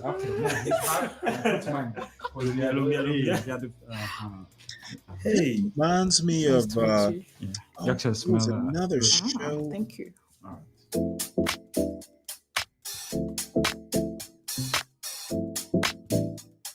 Jesus! Hey! My lord, Hi. I wonder. I'm okay. I have to be fine. Can we have a 360 if you don't mind? Hey! See my smile from ear to ear. Which region of Africa are you from? I'll tell you after this. What's your favorite touring place? Do you like to go to the zoo? Hey, the Kelvin, beach, keep it in or- your I like to go pants. to the beach. Okay. How old is your president? He's in between 60 to 70. Your president has really ruled for a long time. Not really. I feel like you're giving Kasasi. Your country, is it landlocked? Ah. Is it next to the coastline? I'll tell you that it's not a landlocked country. Not a landlocked country. So in my country, Yeah. we have the Ugandan Federation, like a musician umbrella that unites all musicians. Then there's one president of that federation is now dating some minister of minerals. So in your country, do you have a president of the musician federation, and is he dating some minerals like gold, petrol, something like that? My country is rich in resources. Yeah. So looking at you and I've tried to analyze your nyash, I'm wondering where you're from. Do the rest of the ladies look like you? Do they also have nyash, or it is just hard to find? It's common. It's common. Yeah. Okay. Oh, wow. That one is definitely Ugandan from the north. I've been there so many times. I know how their body structures look like. Only that for she's unique and her body is quite giving. So she's definitely an Acholi. The accent, everything. This is a tricky one, but I guess this girl is from the eastern Uganda, and she's from the Teso tribe. Yeah. Oh my lord. Okay, they're so I getting come down from to the tribe. DRC, but also I'm Ugandan. In Uganda, I come from Arua, and I am a Lubar. Okay, that's wonderful. I typed that, then I raised it. I had a feeling you're from that side. What's a brand? Can I? Yes, why not? Connecting. Oh. Oh my lord. Hey. Hey, beautiful lady. I like your smile. Thank you. What's your name? Mariam. Okay. You want to marry me? Why not? If you have the qualities. For me, they call me Cecil, but some people call me all names, but you can call me Babes. Babes. Just call me Babes. Nice. They call me Brian. I like what I see. Thank you. All right. So I'm requesting we have a 360, if you don't mind. We'd like to see what you have. Won't you get shocked? I want electricity pass through me right now. I'm fully charged. I want you to shock me. Oh my goodness. Can you finish it, please? Wait. That's what I was talking about. 4 times 4. 4-wheel drive. What's your favorite dish, Rice. What about the sauce? She's definitely full of What type bread. of meat? Is it Beef. goat meat, beef, or sesame meat? Beef. What are the colors on your national flag? Red. It's one of the colors. And I guess that flag has some animal there. I think they should remove that animal and they put you. So where you're from, do all the ladies have that type of nyash? Because I see yours is quite massive. I don't know. My own copy. Limited edition. Okay. Do you like Chiganda dance? Manganda? I'm a piano. Oh, is your region hot, or it is just like ish, or it How is is the too climate? cold? It's everything anyone would wish for. How long has your president been in power? I don't know. I'm not into politics. She's definitely Ugandan. Just from hearing the accent, you can tell that she's from within. And of course, I looked at the Nyash Central region. They're the ones who have that. What? You understand? Her body looks soft though. I want you to touch, but I can't touch. She's Ugandan from the west, and to be particular, she's a Munyam, according to her accent. I come from Uganda, the pearl of Africa, and I'm a Muganda. This is Uganda, the pearl of Africa. Hey, I knew. It's a Ugandan sauce. And a central sauce. Because, man, that is 4 times 4, by the way.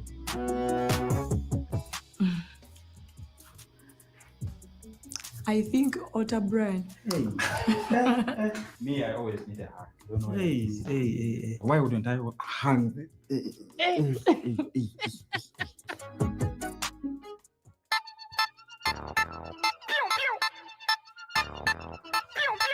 Hi, You're Hi. never Muzi magazine.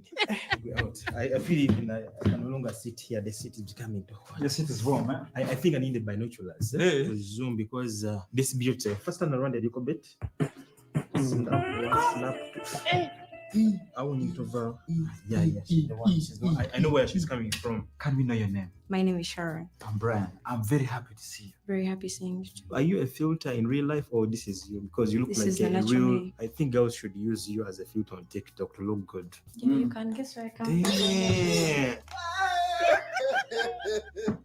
Am I allowed to over just my eyes? I know I get like heart attacks. There's the way my heart skips. To be honest, I'm really convinced you're Uganda because Ugandan ladies Sure. are known for, the biggest booty, the best body and everything. What's your cultural dance? Can you just illustrate for me just a little bit? Can we see you dance? You're like your cultural dance. You can clap as I'm dancing, maybe you can guess.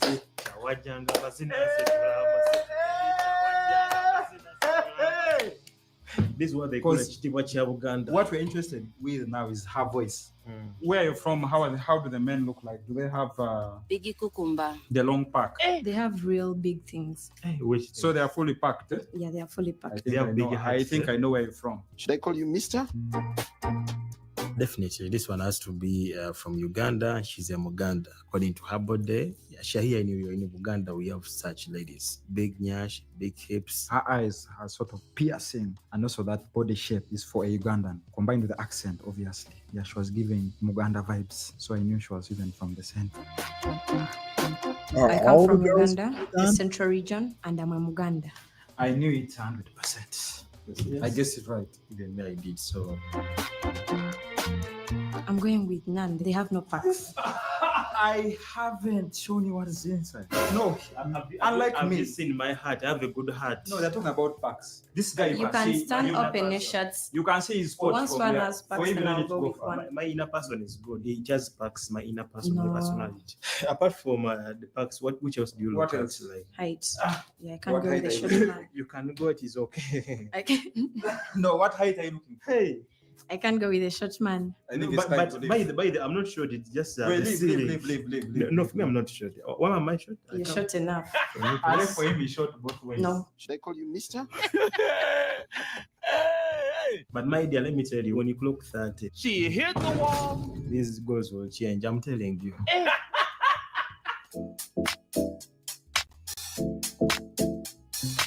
Oh la la. I'm speechless. What's your name? Heavens. Will I go to heaven with you, or you are the angel that registers people that enter heaven there? I'm the angel. Me, I want to go to heaven directly. Really? Come on, we go. Can we have a 360? Wow. Yeah, your skin is so fine that I can even drink water off it. Oh my Like I God. can pour water then.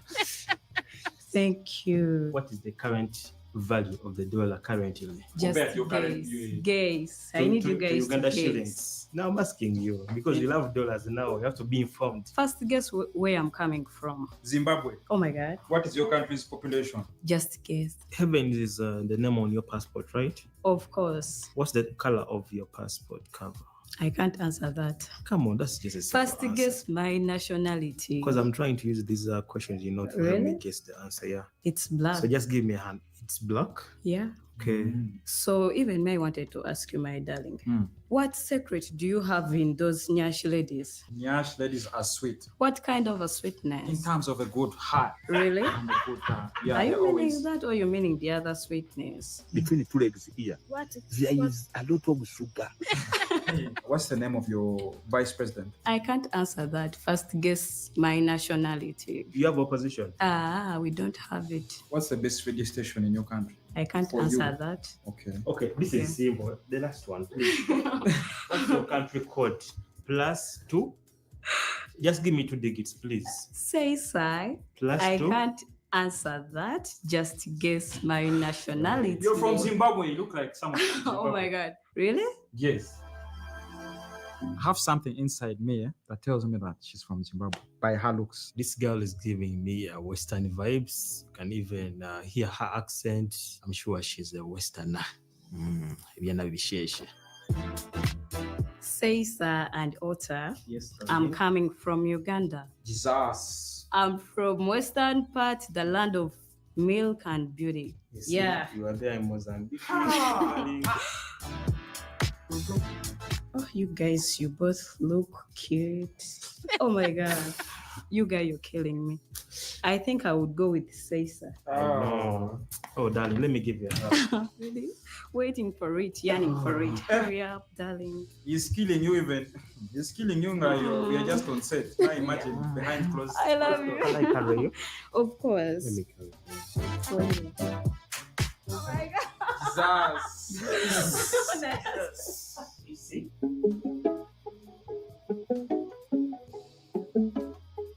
One, two, three.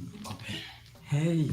Hi, I'm Brian. What's your name? I'm Vicky. Nice to meet you. Nice to meet you. You look amazing. Thank you. They call me Sister, but you can call me sweetheart, you know. Can we have a 360 if you don't mind?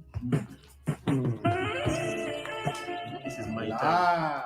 To be honest, this is my type of, but I just like the simplicity. I want to be your only fan. Is only fans accepted in your country? I guess. What's the color of your flag, you know? Yellow? It's part. Oh, yellow is part of the colors. Yeah, it is part.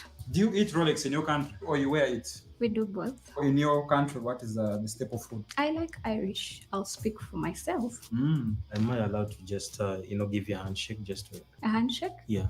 Please. What type of handshake is that, human? Touch your Would you mind? No. Please, okay, just say yes, then later you can say no, you know? No. You see what this guy is trying to do, eh? Mm. You may think he's giving a handshake. In actual sense, he's trying to zoom into you. He's trying to see which region you are from. I'm from the land of 1,000 hills. I told you I'm she's giving coming. hills. Calm down. Okay. Calm down. This one, I think she's from a Western region. Looking at the skin texture and the way she was talking. I'm 100% sure this guy is from the West and the Munyankol. Okay, I'm from Rwanda. Yeah. Wow. The place is called Diabega, Nyagatare district. I am Tutsi. I love Rwandese. So how would you say I'm coming with you in Chinyaranda? Dajana. Yeah, Jena with Vicky. Can you stand for me, please? Are we going there now? Okay.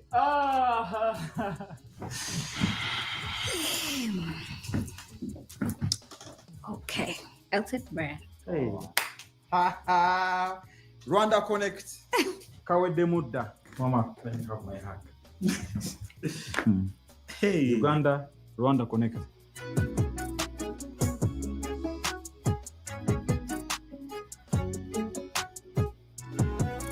Hey, wow, you look amazing. Thank you. I'm Brian. I'm Lovett. Wow, Noveta, I like your name. My name is Cesar, but you can call me sweetheart or honey. Which one do you prefer, sweetheart or honey? I will call you name. Lovetta, would you mind giving us a 720? Try to make it slow. Make it slow. Wow. Hey! That's what I like, you know. Hey! My God. Such beautiful girls. I don't know which region are you from in Africa? Central, Eastern. Okay. At least this one is, she's helping us. You know? The other ones were confusing us. I like the way you're straight to the point. What's the name of your capital city? We are called the Heart of Africa. So I think you should guess where I'm coming from. Do you have some cultural dances? We do. What are the colors on your national flag? I'm telling you only one. We have red. And we have red lipstick. And my boxer is red. It seems like where you're coming from, you don't have a lot of dust like the way here in Uganda we have. It's a clean country. And she feels well. Don't have, okay. So you guys, it's time for you to guess because I think I've given you enough hints. So guess. I looked at her skin texture and I knew she's not from Uganda. So something told me that she's from Ethiopia because I know Ethiopian ladies, they have that smooth skin. Yeah. What? She's putting on army green. She has a nice body. The skin is lit. Her face, she's giving me Baganda. I think she's from the central. She's a Muganda. So I'm coming from Burundi. Hey, Brother Bernard. I love Burundi. You know, it's my first time see someone from Burundi. Yeah, I saw your TikTok video about Are you that. serious? You have any content creators there in Burundi, famous musicians? Yeah, we do. Yeah. But if this is how Burundian ladies look like, it's time to visit Burundi. I saw your content. Are you about serious? us. I'm so happy that I've seen someone from Burundi by the way. You've just made my day. Oh. This one because he wants to come. Explorer. Come to Burundi. They call me an explorer. When you hear Burundi, me and Burundi, we are connecting. Sicho? Yeah. You see the skin color? This is Burundian texture.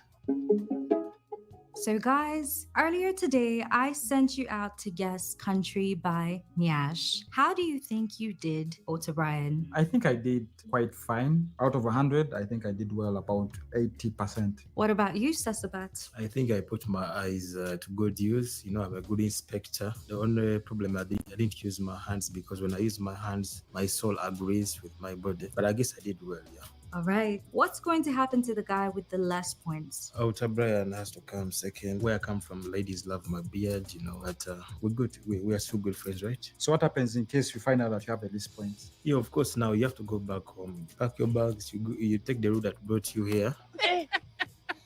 All right, gentlemen. I would like to say that the guy with the highest points guessed correctly and got 9 points. And the guy with the lower points guessed 5 correctly. So he got 5 points. Gentlemen, are you ready to know who of you won the Guess Nyash by Country challenge?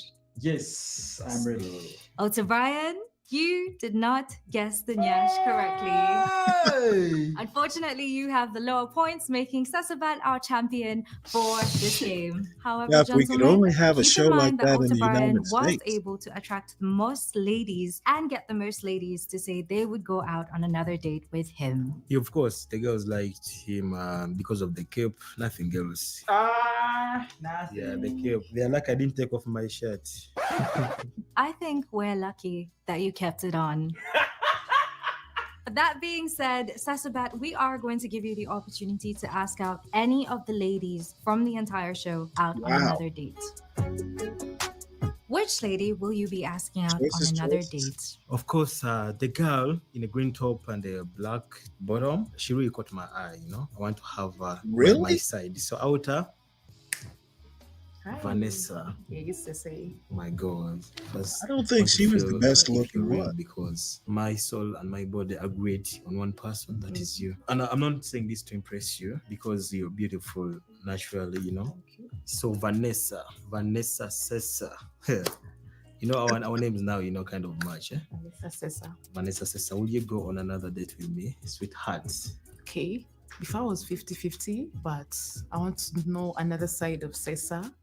So yeah, I'll go with a yes. Wow, and I like your smile. Oh, thank you. Actually, these fingers will look good with my ring. You like diamond or gold?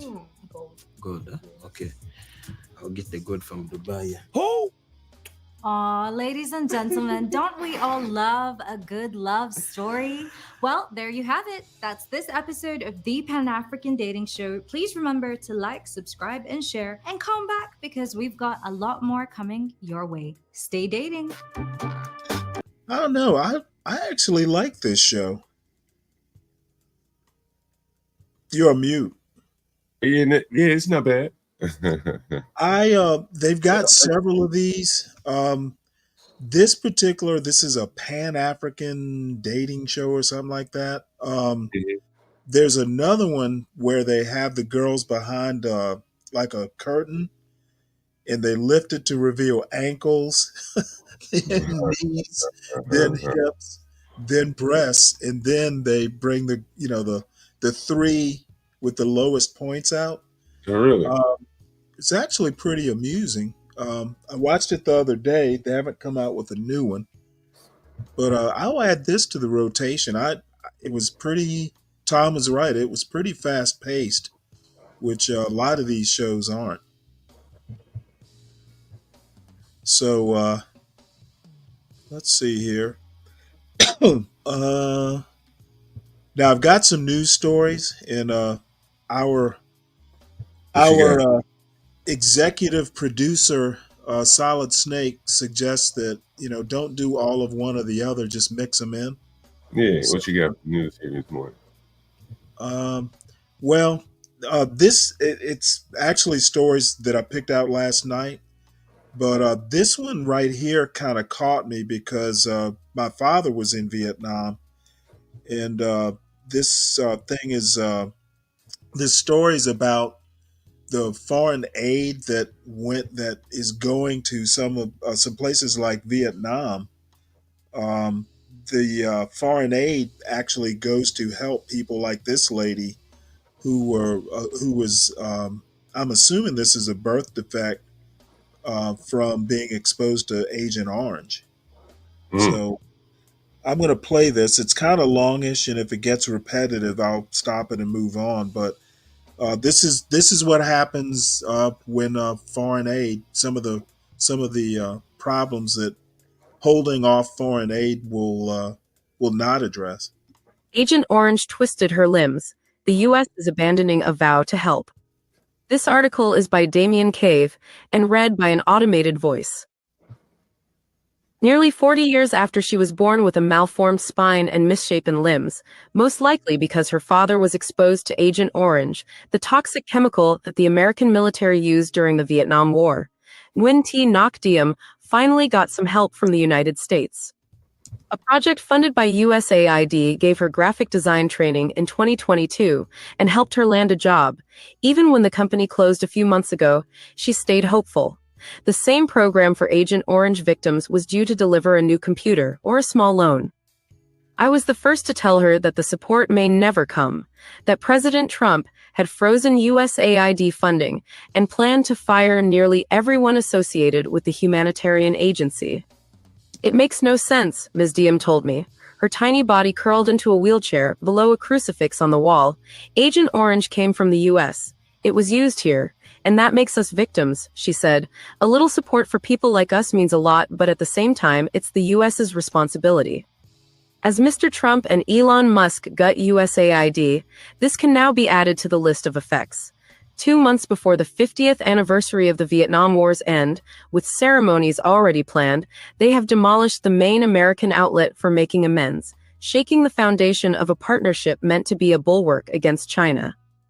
As many as 3 million Vietnamese have been affected by Agent Orange, including more than 150,000 children born with serious developmental problems. Addressing the painful legacy of the chemical's wartime use as a defoliant, along with other issues tied to American military involvement in Vietnam, has offered the U.S. a chance to fuse past and present, soft power and hard power, in the service of courting a rising regional power. That's now halted. Bulldozers that were cleaning up contamination at a former American airbase in southern Vietnam, which both countries might eventually want to use, have gone silent. Around 1,000 mine removal workers in central Vietnam have been sent home. And with the suspension of aid for Agent Orange victims, along with efforts to find and identify Vietnam's missing war dead, Mr. Trump has essentially stalled 30 years of progress in bringing together former enemies, including 2 militaries, still feeling out whether to trust one another. While Vietnam's leaders have tread carefully with the Trump administration, hoping to avoid its punitive tariffs, they have lamented the loss of war legacy programs. They have long viewed the work as a prerequisite for almost everything else. American officials who spend a lifetime building bilateral bonds are especially furious, signing open letters of complaint and condemning what they see as a plainly misguided move. One thing I know about the Vietnamese is that they want to know they can depend on us, that we won't lose interest and walk away, said Tim Reeser, a former foreign policy aide to Senator Patrick J. Leahy, a Vermont Democrat who led legislative efforts on war legacy issues before retiring in 2023. And that's what the Trump administration is doing. American military commanders see Vietnam, with its strategic location, as vital for maintaining stability in Asia, especially as China has become more aggressive around the shipping lanes and islands off the Vietnamese coast. U.S. Navy warships have made several port visits to Vietnam since 2018. More are expected. And in a sign of Pentagon support for aid as a tool of alliance building, half of the funding that USAID manages for Agent Orange cleanup comes from the Defense Department. Perhaps some of that will survive. According to the official account of a call on February 7th between Defense Secretary Pete Hegseth and Vietnam's Defense Minister, General Phan Van Giang, Mr. Hegseth underscored the department's support for ongoing efforts to collaborate on legacy of war issues. A federal judge on Thursday ordered the Trump administration to temporarily lift the USAID funding freeze, setting a Tuesday deadline for evidence of compliance. But as of Monday in Vietnam, the work stoppage was still in effect, even if funding returns in a year meant to mark recovery from the darkness of a cruel war. Fundamental damage has already been done in ways that feel, for partners and victims in both countries, like a knife shoved into old wounds. From enemies to partners. Combat veterans were the original reconcilers. At first, they partnered up at the squad level to rid battlegrounds of unexploded ordnance.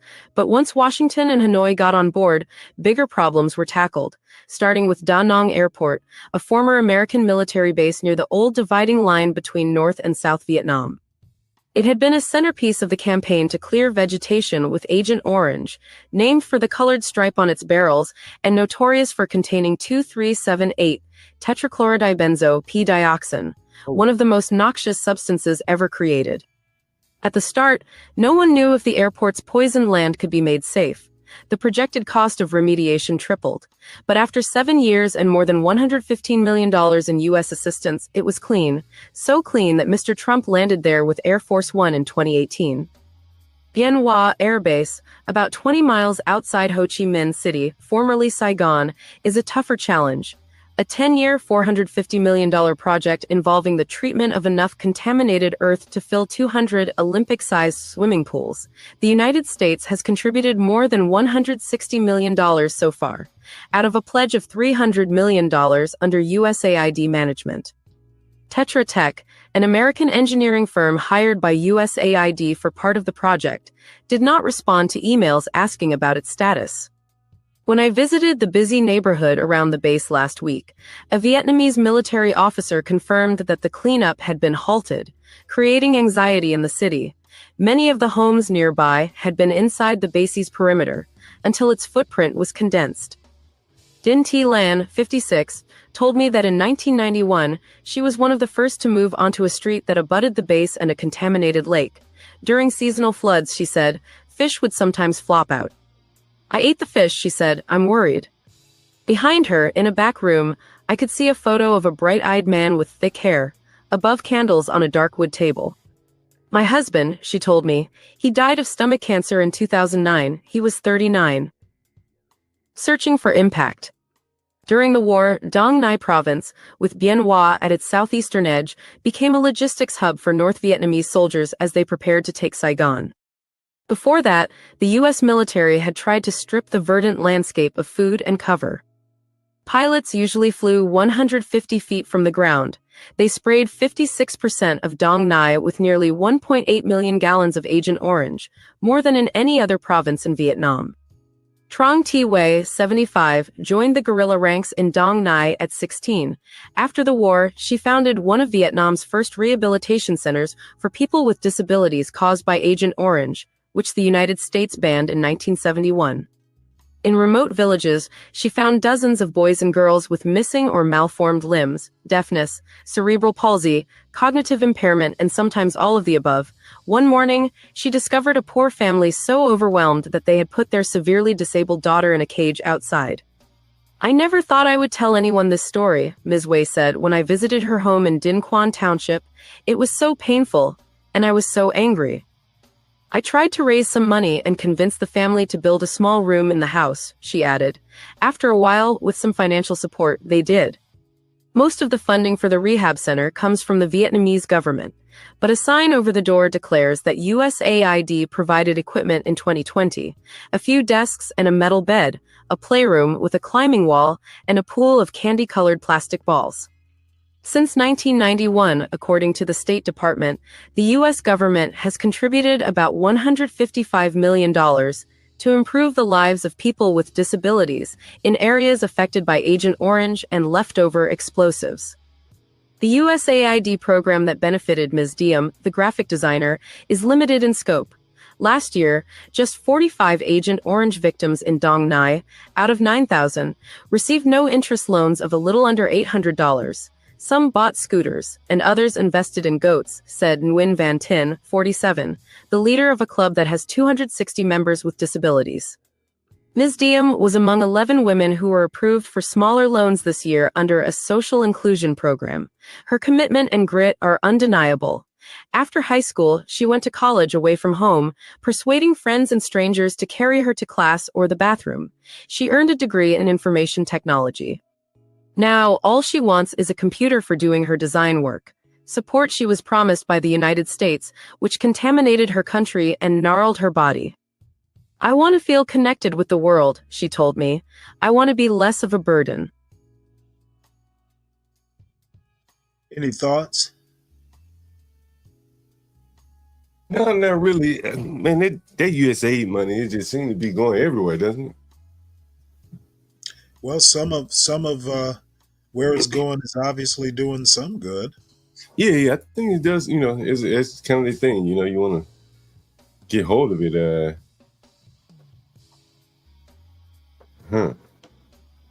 Yeah, no, I can see where where it would probably start out very good. The intent. And it expands. Yeah, well, it seems like a lot of government programs, if not all of them, but I don't know about all of them, but everything from affirmative action to DEI to USAID. One thing that the United States has not been able to do in 240 some odd years is course correct. They come up with a program, it does good at the beginning, and then it gets modified, denatured, perverted basically. And then when it's discovered that, oh my goodness, it's not doing what we thought it was doing, we scrap it. We don't fix it. We scrap it. And that is a pattern that I don't understand why. It gets politicized. It's doing bad, so let's shit can it. If we fix it, we might have to work hard, or we might have to negotiate with the other side. We have a problem, and somehow or another, it hasn't spiraled out of control yet. Not sure if, I don't think Trump has actually said he's going to totally shit can it. So this story might be proven to be hyperbolic, but if we are literally stopping the aid, that's needed while we figure out whether it's good or bad, I'm not sure I agree with that. But maybe this story will force someone to take a look at it and make an exception. So this next story, I don't usually do this sort of story, but isn't ASAP Rocky local to Atlanta? But whatever he might be, he was found not guilty. Oh yeah, I think he's from New York, Harlem, but maybe he spent some time in Atlanta or something. I don't know. I thought this case, maybe I'm wrong. I don't keep up with this stuff, but yeah, I heard about his case. Go ahead. Yeah, it's been vindicated. Yeah, I heard he was. He didn't catch a lot of shit in the press, which amazed me. Also, he must be well thought of. Sorry about that. The Los Angeles Superior Court, County of Los Angeles. Oh, it's in LA. State of California versus Joaquin Mayers, case number BA 508142-01. We, the jury, the above entitled action, find the defendant, Joaquin Mayers, not guilty of the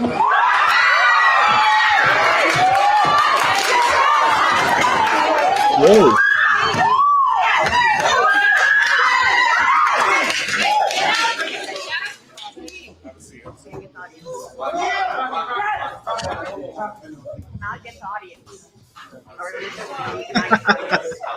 They're about to arrest him after he's not guilty. Repeat again, we, the jury, the above entitled actions, find the defendant, Joaquin Mayers, not guilty of the semi-automatic firearm in violation of Penal Code Section 245, Section B, a felonies. Charging count one of the information this 18th day of February 2025, jury seat number 9, 4 person. Right. Title for the cause. We, the jury. I know he was happy that the above entitled action, find the defendant, Joaquin Mayers, Not guilty to traffic assault with a firearm in violation of Penal Code Section 245, Section B, a felony of charging count 2 of the information this 18th day of February 2025. Juror seat number 94 person. During this trial, I watched you periodically.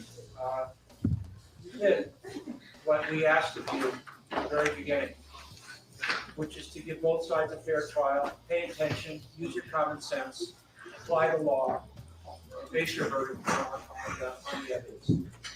I know you took extensive notes, and you took this as seriously as any jury could. We cannot have jury trials without folks like you. So you certainly have my gratitude. I want to extend to you my best wishes. Again, thank you. The admonition to not discuss the case no longer applies. You can talk about the case with anybody you want to, or nobody if you don't want to. Alex has your certificates of completion. You can take your juror badges with you. Thank you again. You are excused.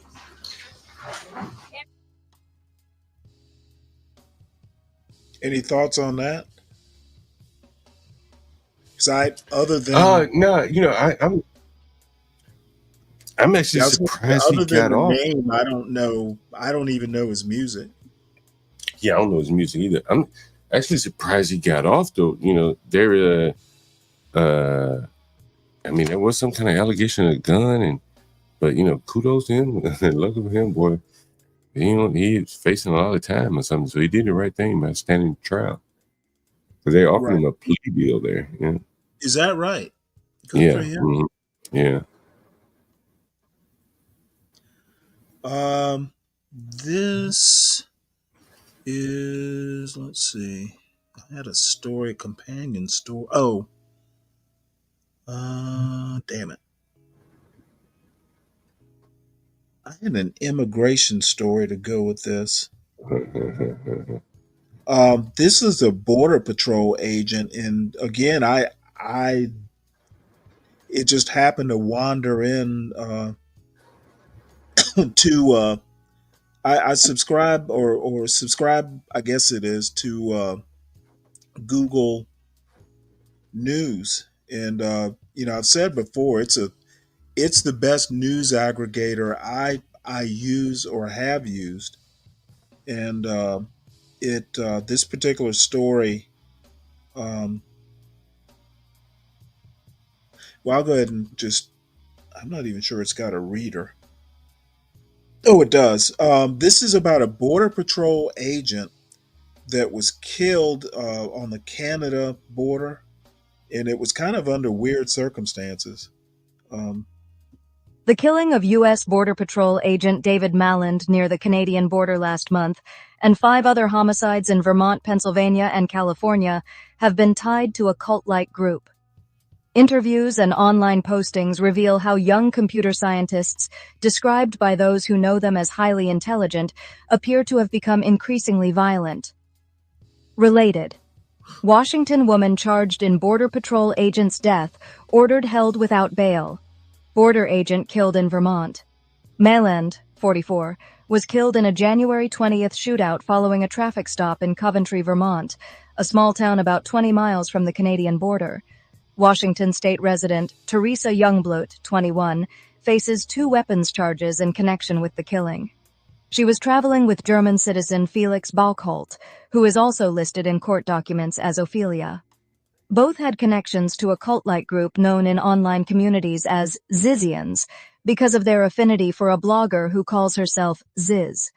The pair had been under the surveillance of authorities for several days after an employee at a hotel where they were staying reported seeing Youngblood carrying a gun. Bockholt died in the Vermont shootout. Authorities have not specified whose bullets hit whom. Youngblood's lawyer said through a spokesperson that they are not commenting. Youngblood pleaded not guilty in federal court on February 7th. Also see, Washington woman charged in the fatal shooting of Border Patrol agent, connection to Ziz. Jack Lasota, 34, of Berkeley, California, published a dark and sometimes violent blog under the name Ziz, and in one section, described her theory that the 2 hemispheres of the brain could hold separate values and genders, and often desire to kill each other. Lasota, who used she-her pronouns, and in her writings says she is a transgender woman, railed against perceived enemies, including so-called rationalist groups, which operate mostly online and seek to understand human cognition through reason and knowledge. Some are concerned with the potential dangers of artificial intelligence.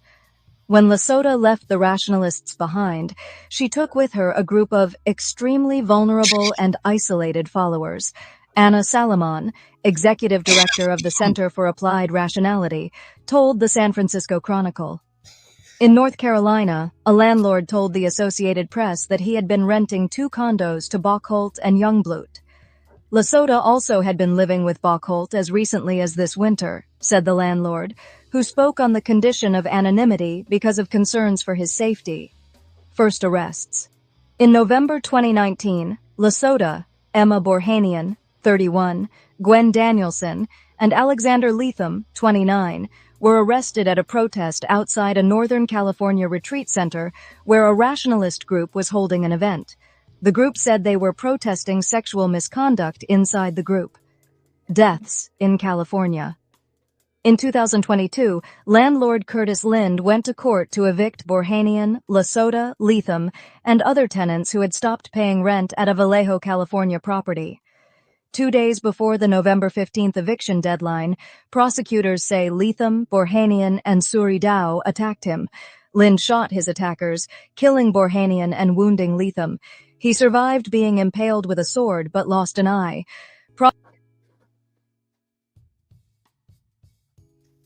I'm going to stop that story right there because it's getting into some details that are not too. I was saying, damn, that's crazy right there. Yeah, and I don't know. It kind of dovetails into this next commentary about what's happening at the border, and this guy basically being killed by a non immigrant situation just kind of caught my attention. It's like, what the hell is going on at these borders? I thought immigration was part of the problem, but apparently there's cult activity and stuff like that. All kind of lawlessness. Yeah, it's borders are notoriously lawless. Yeah, especially if there's like no man's land between them. Like Punjab is a good example. That no man's land between India and Pakistan. Oh, really? That's on the border? Yeah, Punjab is like the no man's land. And I don't know the history, but it was basically claimed by both India and Pakistan. Yeah. So it was kind of like its own demilitarized zone, more or less. And it harbors a lot of terrorists and stuff like that. Mm-hmm. So, I'm not making a comparison, but, it just sounds like a lot goes on even at the northern border. Yeah. And this goes into, I mentioned Richard Hanania last week. He's, I guess he classifies himself as a classical liberal, but somehow he's reminds me of a cross between just an outright libertarian, or actually, he reminds me, and maybe I'm mistaken on this, of a Mises type conservative. Yeah, I've heard that. I'm not very familiar with it, but I've heard it. The Mises Center, and apparently Mises or Mises, I've heard it pronounced both ways. He thought that Frederick Hayek was a pussy. This guy thought Hayekian economics was too liberal. So I don't know if Hanani is that far, into the Mises sort of economics, but his politics are kind of like a hybrid. And I subscribe to his newsletter, but I by no means agree with much of his politics. He's a race realist. He is like an IQ science believer. That's something that I think is just fallacy. But it can be neither proven nor disproven, unfortunately.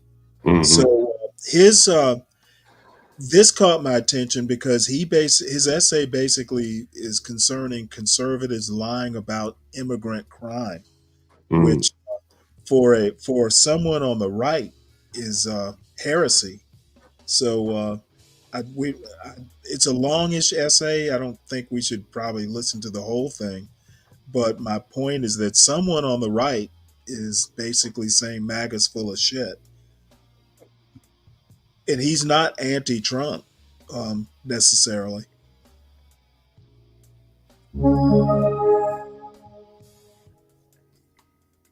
Conservatives are lying on immigrant crime.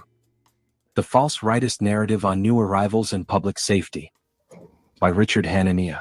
One of the things that has always driven me crazy about the left is how much they lie and twist the facts on the issue of crime. Liberals in my mind have always been the people who whine about blacks being stopped and arrested more than whites, while ignoring crime disparities between the races. They hate racial profiling despite the fact that all police work is profiling, and race is a major predictor of criminality. Leftists in the media and academia spread falsehoods about police shooting unarmed black men as they ignore the orders of magnitude more violence committed by blacks against people of all races. I once heard some online rightists talk about blood libel in this context, and although I'm allergic to most forms of rightoid hyperbole, this one seems to fit. Blaming a group of people for a problem that it is not responsible for is something that should be shamed. That said, as I've been watching the Trump campaign and the conservative movement mobilize around the idea of immigrant crime as a serious threat, I've started to feel the same kind of revulsion towards ugly lies that I've traditionally felt towards analogous leftist narratives. In the case of lies about racist law enforcement, not only is this perspective wrong, but it creates an inverse reality, since it is poor communities that most need police protection. Similarly, conservatives are not simply mistaken on immigrant crime. They are spreading a narrative that makes society dumber and actually obscures the positive impact of new arrivals in this one area of life. Lies and blood libels are bad. Consider that the central issues of Trump's campaign are crime and immigration, which he keeps telling us are intimately related. A recent rally in Georgia is representative, when he warned that gangs of Venezuelans were going to take over the entire state of Colorado and then said this: "Our country is dying. Our country is dying. We're taking all the criminals from all over the world." The crime rates for countries all over the world is way down because the citizens of their countries have demanded it. They're taking the criminals out and they're moving them and dumping them into the United States of America. And their crime rates are cut in half and less than that. And their jails, which were packed in many cases, are close to empty, and very soon, will be totally empty because they've taken their prisoners and they've dumped them into the United States of America. We're like a dumping ground and we're not going to allow it. We're bringing them back. We're bringing them back. Trump's language on the topic appears to be getting more graphic, with him telling an audience that migrants are people at the highest level of killing that cut your throat and won't even think about it the next morning, and also the types to grab young girls and slice them up right in front of their parents. His campaign, of course, does not provide evidence for any of this. Now there's always a tendency to try and sane-wash Trump. When he's saying things that are obviously false and crazy, someone comes along and informs us that he's actually getting at some truth in a deeper sense. In this situation, the argument might go that he's not talking about all immigrants, but specific groups of migrants in particular locations. The first thing to say is that this style of debate is poisonous for public discourse. I've always hated this game where people or the politicians they support say objectively false things and then retreat to an idea that is more defensible when they get called out on it. Again, there are a lot of parallels here with what liberals do on crime. I remember during the unrest in Ferguson, after the media had to admit the shooting of Michael Brown was justified, they changed the subject to things like a lack of diversity in the local police force and blacks in the city being disproportionately stopped. The Department of Justice under Obama cleared Officer Darren Wilson but also sued the city of Ferguson for supposed civil rights violations. One can debate the question of whether the city was governed in a racist way, but those who pushed the narrative of white cops shooting unarmed black men should be denounced and shamed for saying untrue things regardless. Lies like this increase racial tensions and make it more difficult to have any serious discussion on topics like race and crime. If you hate when your opponents do this and can wax eloquently on why their transparent lies are bad, you shouldn't want people on your own side to do the same. Like those who talk about unarmed blacks being hunted down, on immigration and crime, Trump is saying things that are plainly untrue. Conservatives got upset at the ABC moderators fact-checking Trump on his claim that the crime rate was up, but the FBI statistics were just released, and the media was right while Trump was wrong. And it's not surprising that an increase in migration has not led to an increase in crime, as it's been known for decades that legal migrants commit much less crime than natives, and the differences are quite large. Illegal immigrants are about equal to natives or slightly higher, but since legal immigrants compose the majority of all arrivals, the net impact of immigration on crime is to lower it. If your argument is that Trump is just talking about Venezuelans in Colorado and Haitians in Springfield, these are tiny populations, so this is a dumb thing to base a presidential campaign on. For Trump's entire message of American carnage to make sense, and this is a message he's consistently pushed since first running for president in 2015, it has to rely on the idea that immigration in the aggregate makes the country more violent. This is true whether you take what the man says literally or what is implied by the narrative that he is running on. Trumpism and its perspective on crime simply have no validity or coherence in a world where immigration makes the country less dangerous in the aggregate, even if the same cannot be said when analyzing every population individually. The data shows immigrants are law-abiding. In 2007, Butcher and Peel used census data that surveyed 5% of households in 1980, 1990, and 2000 to determine the institutionalization rate for native-born Americans and those who were born abroad. This includes all people in prison, but also those in mental institutions, hospitals, drug treatment centers, and long-term care facilities. The data did not differentiate prisoners from the other categories after 1980, but analyzing that year showed that 70% of the institutionalized population was incarcerated, and using incarcerated numbers alone didn't change the results. Overall, they found that the foreign-born were much less likely to be institutionalized in each decade. This is true despite migrants being less educated, younger, and more Hispanic than the population at large. If you control for these factors, the foreign-born population looks even better. I asked Jason Richwine of the Center for Immigration Studies about this topic, and he pointed me to the section, Problems with Census Data, in this report as a rebuttal to Butcher and Peel. It argues that people in prisons might not be willing to honestly out themselves as non-citizens because it might open them up to deportation. Also, in 2000, 53% of the time the question of whether a prisoner was native or foreign-born was imputed or assigned, in part because prisoners' records were often filled out with administrative data. But a closer look at the underlying government report, page 298, addressing the response rate issue shows that there is nothing unique here about the citizenship or foreign-born questions. While responses for citizenship and place of birth were imputed or assigned at rates of 53% and 54% for prisoners in 2000, the numbers for questions like residence 5 years ago, mobility disability, and veteran status are even higher. Moreover, imputed or assigned data seems to have been less of a problem in 1990, though respondents giving false information still might have been.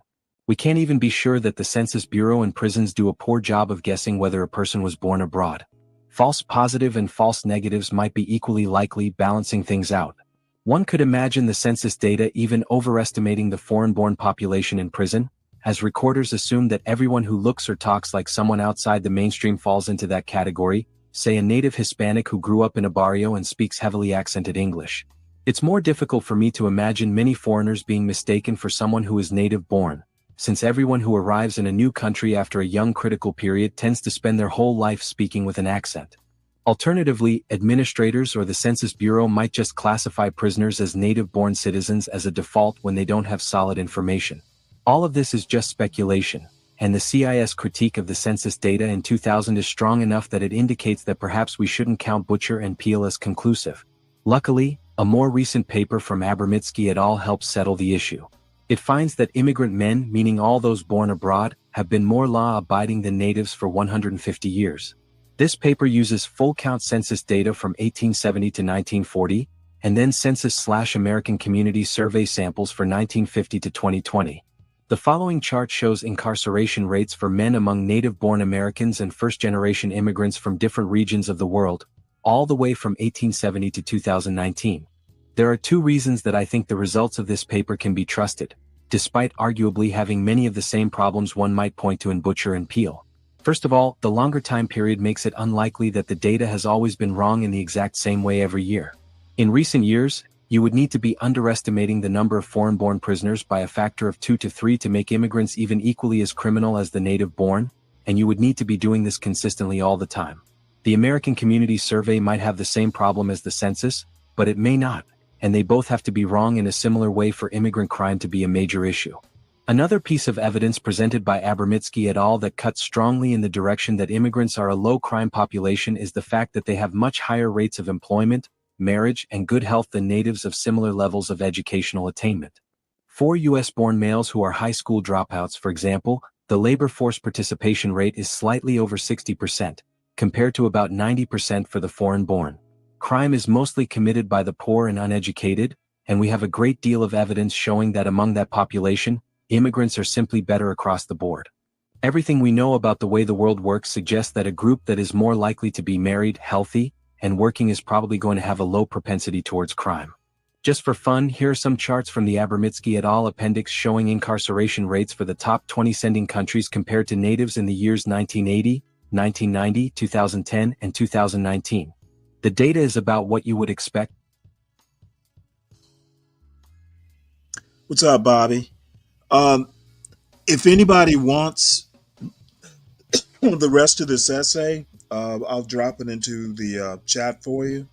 But I think he pretty much makes the point, and he does it very data-driven. It's a very data-driven argument that Trump was basically lying about immigration and crime rates and stuff like that. It's the power of not listening to the news necessarily, but looking for all kinds of different perspectives and sources of information. Any comment, John?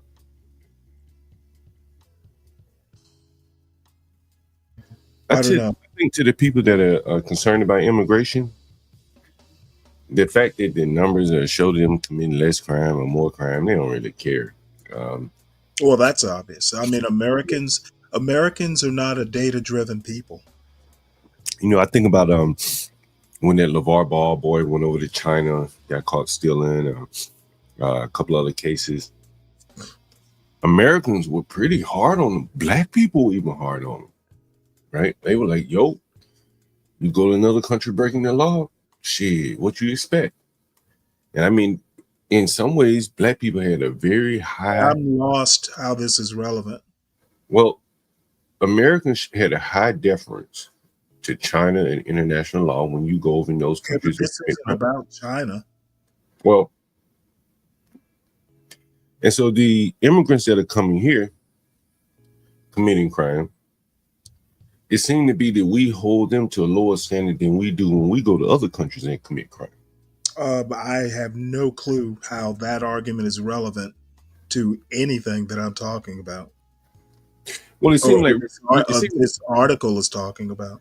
It seemed like Hanaya, from what I was understanding, is saying that the immigrants commit less crime, right? And is that correct? Well, hold on. Let me re-emphasize. This isn't something that somebody's saying. He's literally presenting data proving the argument. Right. That's what I'm saying. He's presenting the data that immigrants commit less crime. And I think most Americans naturally, when they think about going out of the country or crossing a border into another country. So basically, you're changing what I'm talking about to what No, you what want to talk about? No, what I'm saying is that the fact that they are committing, I'm assuming he's talking about illegal immigrants. And if he's talking about illegal immigrants, then they are illegal. They committed a crime coming here. Okay, there is no, basically, Trump's argument is that illegal immigrants and immigrants in general commit more crime. And he's saying that the numbers don't support. The numbers don't support, and we're not even sure of that the illegal immigration numbers are correct, because he thinks in prison, these prisoners are being classified incorrectly. Mm-hmm. So there's a problem with the numbers, and the numbers that we're sure of don't support the argument. Now, your point is that Americans don't care about the numbers. I agree with that. We are not a data-driven people. Our politics is emotion-driven. It's not data-driven. Well, very few Americans go to other countries And I am thoroughly can you explain how that's relevant? Because I'm missing it. You didn't let me. Well, hell, you didn't let me finish. That's why you're missing it, because you didn't let me finish. Well, I think I know where you're going to go with this. Okay, well, tell me where I'm about to go. Then. Well, since you reminded me, tell me where I'm about to go. This is the most annoying thing. Okay, I talk about A, and you want to go to B to prove A, and there's no way for B to prove A. What does Americans going to other countries have to do with immigration or illegal immigration in the U.S.? Well, if you let me finish, then maybe you see need what a whole narrative for this. All right, well, shit, you don't want to hear my thought, then just move on to the next topic.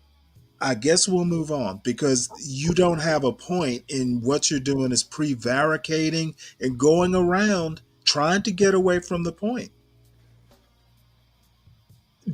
Can you connect the two succinctly? I don't think I can connect them. You're going to cut me off, so go to the next topic. Hurt feelings?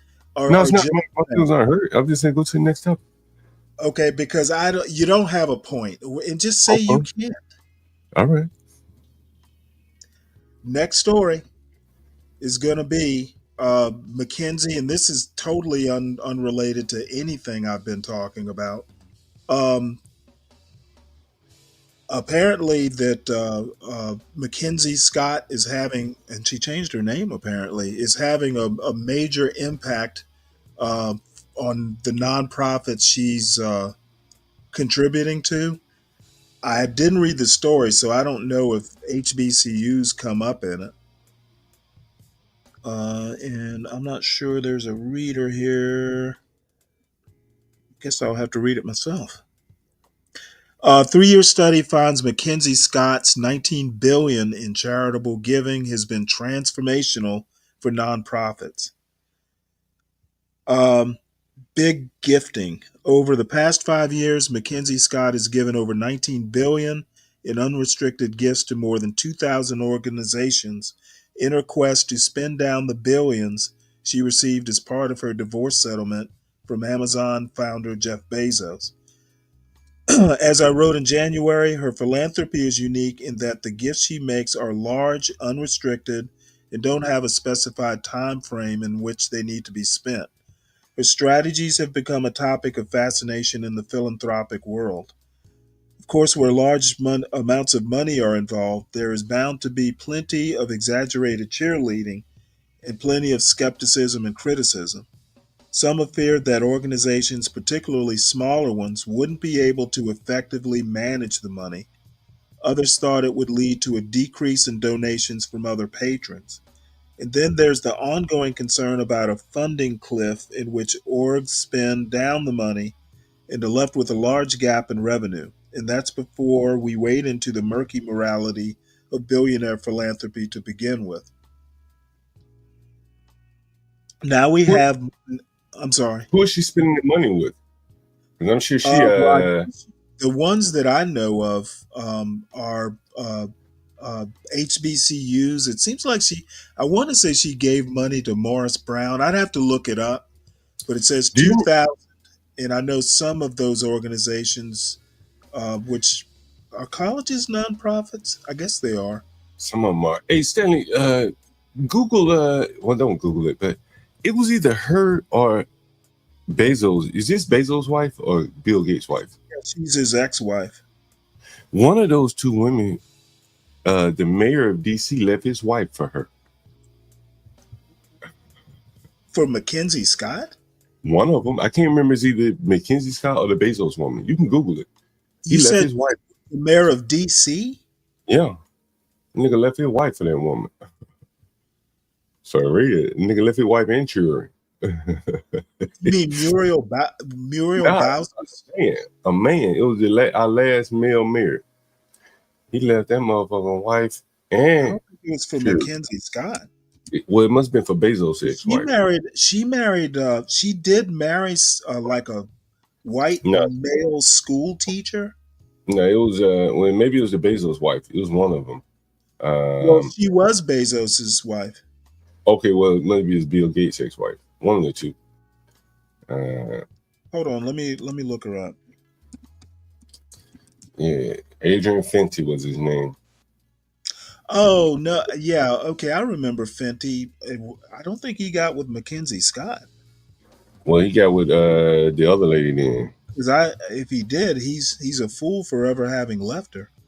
I think she dumped him. Well, let me look up Adrian Fenty. Yeah, that's how you find it. Mm-hmm. You find it right there. I remember him. He was only one term, right? I think he was 2. I think so.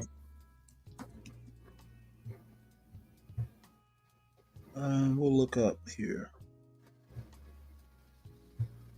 I'll look it up. Let me see. I was doing something. I could have looked it up.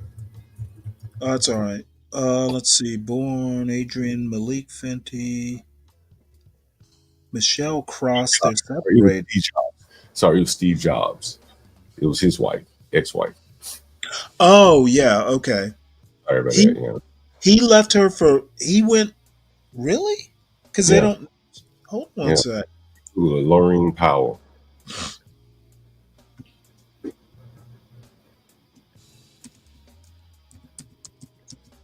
Yeah. Yeah, Laureen Powell Jobs.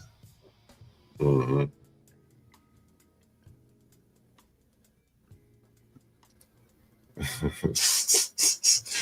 You know the rumors is that he was beating his ex-wife, and so I guess he left her or whatever. That was the rumors. I don't know if it was true. Well, let me see. Can I find the? Oh, she's great too. I think his ex-wife was nice looking. Yeah, hell yeah. Yeah, she's a nice looking woman too. Yeah, got some hips on her too. Yeesh. Now they usually have like this is Brave. When you look up something on Brave, it's a different format that I'm used to. Usually, Chrome will just give you all the dirt. Mm-hmm. You have to go look for it on. Man, Steve Jobs. I didn't know she looked that good. Wow. Yeah. Yeah.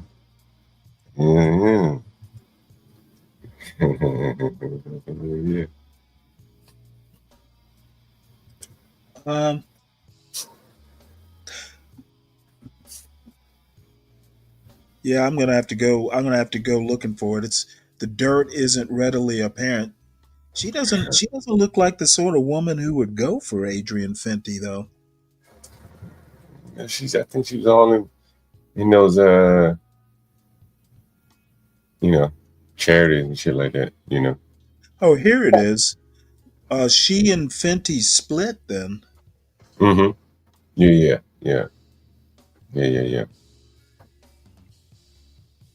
Adrian. Oh, here it is. It's a Washington Post article from. This is way back in 2013. Yeah, she aged. Let's see here. Looks as if Adrian Fenty took the phrase "Go West, young man" to heart and has done very well for himself. Last year, the former DC mayor scored a plum job with Andreessen Horowitz, one of Silicon Valley's hottest venture capital firms. Now we've learned that Fenty is dating Laureen Powell Jobs, the billionaire widow of ex-Apple co-founder Steve Jobs. Two met at a Houston education conference in 2011, bonded over a shared passion for school reform.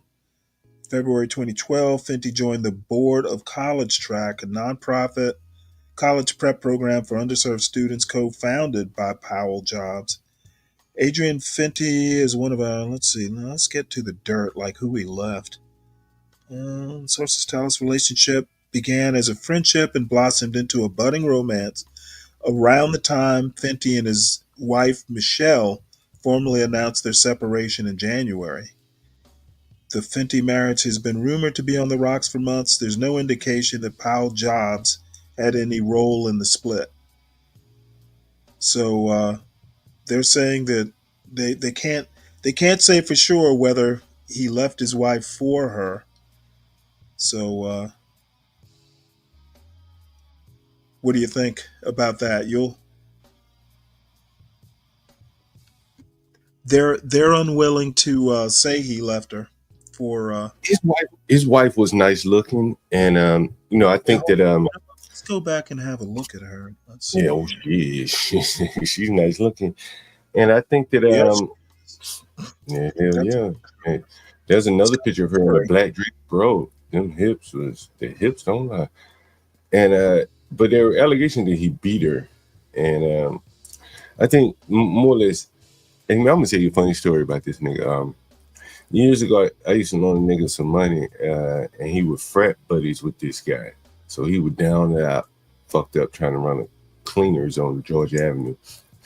And he went to Tuskegee with me before they kicked him out. Then later went to Howard. He was on the black college campus. I'm not sure if you're familiar with this. They have a lot of like people who really want to be political, and they get their chops by being political on campus, like radicals.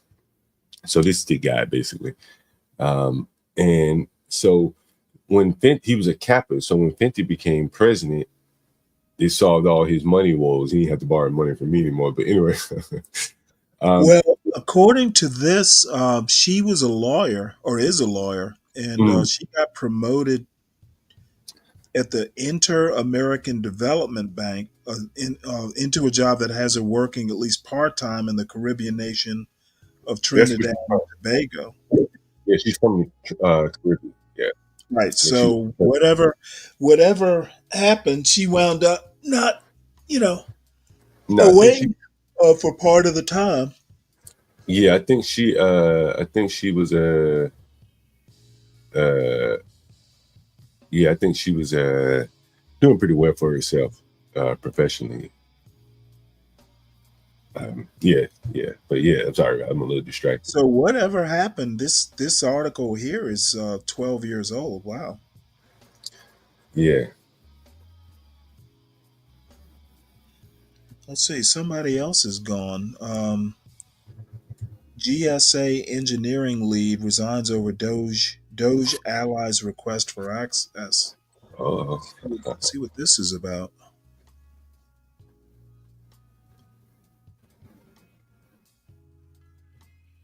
Okay, a lead engineer for a government text messaging service. Let's read this one. This news story was written by Emily Davies and Faiz Siddiqui. GSA engineering lead resigns over Doge allies' request for access.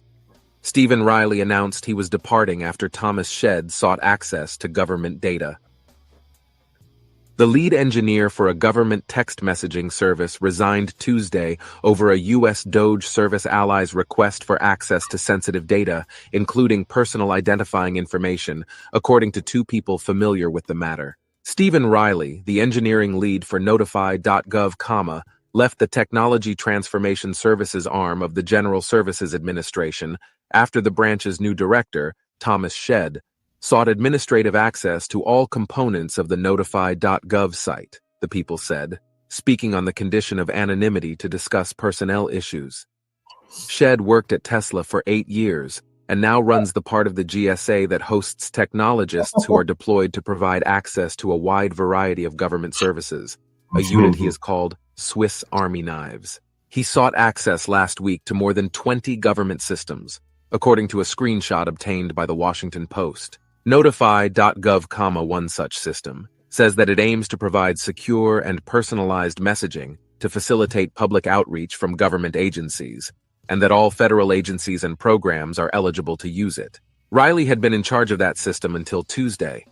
He said he objected to Shedd's ability to view phone numbers and variable data for members of the public, Riley wrote, information he would be able to download and store without anybody else receiving a notification. He could also grant the same access to others, Riley wrote. We have not received a justification for this request, which makes it difficult to suggest alternative approaches that would accomplish Thomas's goals while still being protective of personally identifying information for members of the public, Riley wrote in a parting message to colleagues. We have made clear to Thomas that this level of permission would allow access to PII. While we have suggested alternatives, such as read-only access, Thomas has continued to request full admin root access. I don't believe that I can operate a program and system without the ability to manage access to PII. As a result, I have submitted my resignation to GSA. Today will be my last day, Riley continued. Later Tuesday, the GSA's acting press secretary, Will Powell, said Shedd has not been given access to the notify.gov system at this time. As TTS Director and FAS Deputy Commissioner, Thomas Shedd has the responsibility to understand, manage, and execute the multiple programs and products within the Technology Transformation Services, TTS, Powell said in a statement. Access ensures a detailed understanding of how the systems work, so areas for optimization and efficiencies can be quickly identified. Mr. Shedd is working with all appropriate GSA officials to ensure all established GSA protocols and policies are followed before he is granted access to a TTS system. Riley is the latest person in government to resign over an Elon Musk ally's request for access to information considered sensitive, amid growing concern over how that data might be used. The highest-ranking career official at the Treasury Department resigned in late January after clashing with Doge over access to payment systems. The Social Security Administration's acting commissioner departed her post this weekend after a clash with Doge over an attempt to access sensitive data. Doge officials are seeking access to information at the Internal Revenue Service as well. The systems that GSA's Shedd has sought access to cover a wide range of services, from login.gov, which allows users to access multiple government websites from a single account, to search.gov, a government-built search engine available to federal agencies, to cloud.gov, which facilitates cloud computing services for the federal government. Shedd also sought access to the Federal Audit Clearinghouse, a repository of federal grant audits, and USA.gov, which provides information on federal programs and services.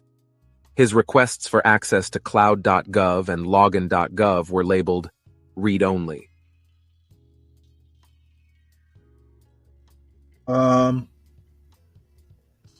Let's see here. I just want to look at this. FEMA is losing scores of employees. What does that mean for disaster recovery? Oh boy.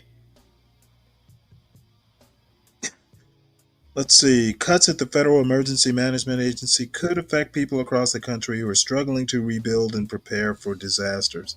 Now, see, I would love to have Virgo up here. She wasn't getting the money she thought she should have gotten earlier. I can only imagine what's going to happen if they're cutting funding.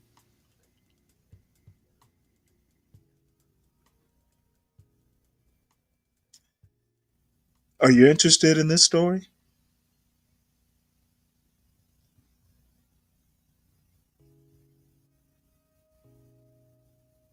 Or you're muted again. I was on mute. Depends on what they're talking about. What are they talking about in there? I think all this government is bloated, man. They just trying to scare people. You mean Doge? I think the government is so bloated that if we lose people, maybe they can operate more efficiently, pursue that as opposed to just throwing money at the problem. That's a longer term solution, but I think. Okay, I'm confused by what that even means.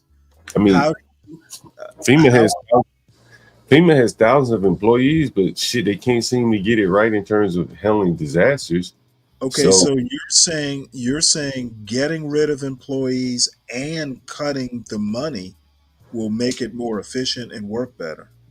It won't do anything. It very well possible. It may not do anything, but right now, like, they can't do what they should be doing with a lot of money. So, but they're doing a lot of things with money that they probably shouldn't be doing. So you need to get back to basics, and then. What are the basics of disaster recovery? Well, I would imagine that they probably spend a lot of money not focused on the mission, and you probably should cut there because that takes a lot of attention to manage. Okay, so let me see. Can I get this right? You're saying that basically, instead of going in and figuring out where the money's going and who you need, you should just pare it back and regrow it. Well, it's probably very easy to figure out where some of the money shouldn't be going. You can just look at the payments and okay, a lot of you got 10% of the money going over here that's not central to the mission, cut it in half, and it's not central to the mission. So what's the big deal? If you're disaster recovery, you keep that fully funded, and everything else is vulnerable. And I'm not sure if that's what they're doing, but that would make sense to me. Okay, yeah, that it doesn't make sense to me. What Yeah. makes sense to me is to actually go in and figure out what's wrong and fix it. If you need to trim budgets, that's probably the easier. But it seems to me that having personnel on the ground or enough people on the ground to cover, neighborhoods, and it seems like cutting back employees will cut back coverage. Possibly. They won't. But again, they haven't done anything with all the money. With all the money, Go ahead. all the money that they have, All right. people are still unhappy with them, right? Okay, well, see, the problem is people being. Let's talk about Katrina. That was a disaster. People Carolinas are a disaster. Hold They on, do a Ryan. terrible job. People being unhappy does not mean that they're not doing their job. Well, they're not doing it to the people's satisfaction. I mean, like DMV, in a city government, typically is like the lowest standard, and I would imagine FEMA is probably down on the totem pole of serving the people. They get a lot of money, but it's just a disaster to deal with. No one wants to deal with FEMA. Our ways of solving problems or what the problem actually is are just not aligned, because I've never had to deal with FEMA. People being happy is not a measure of whether a job is getting done or not. Well, I think if you look at DMV, a lot of cities love service. Well, I mean, DMV is an agency that deals with the public. Comparing the DMV to FEMA just doesn't seem to cut it for me. Well, I think FEMA is one of the few federal agencies that deals with people in time of disaster.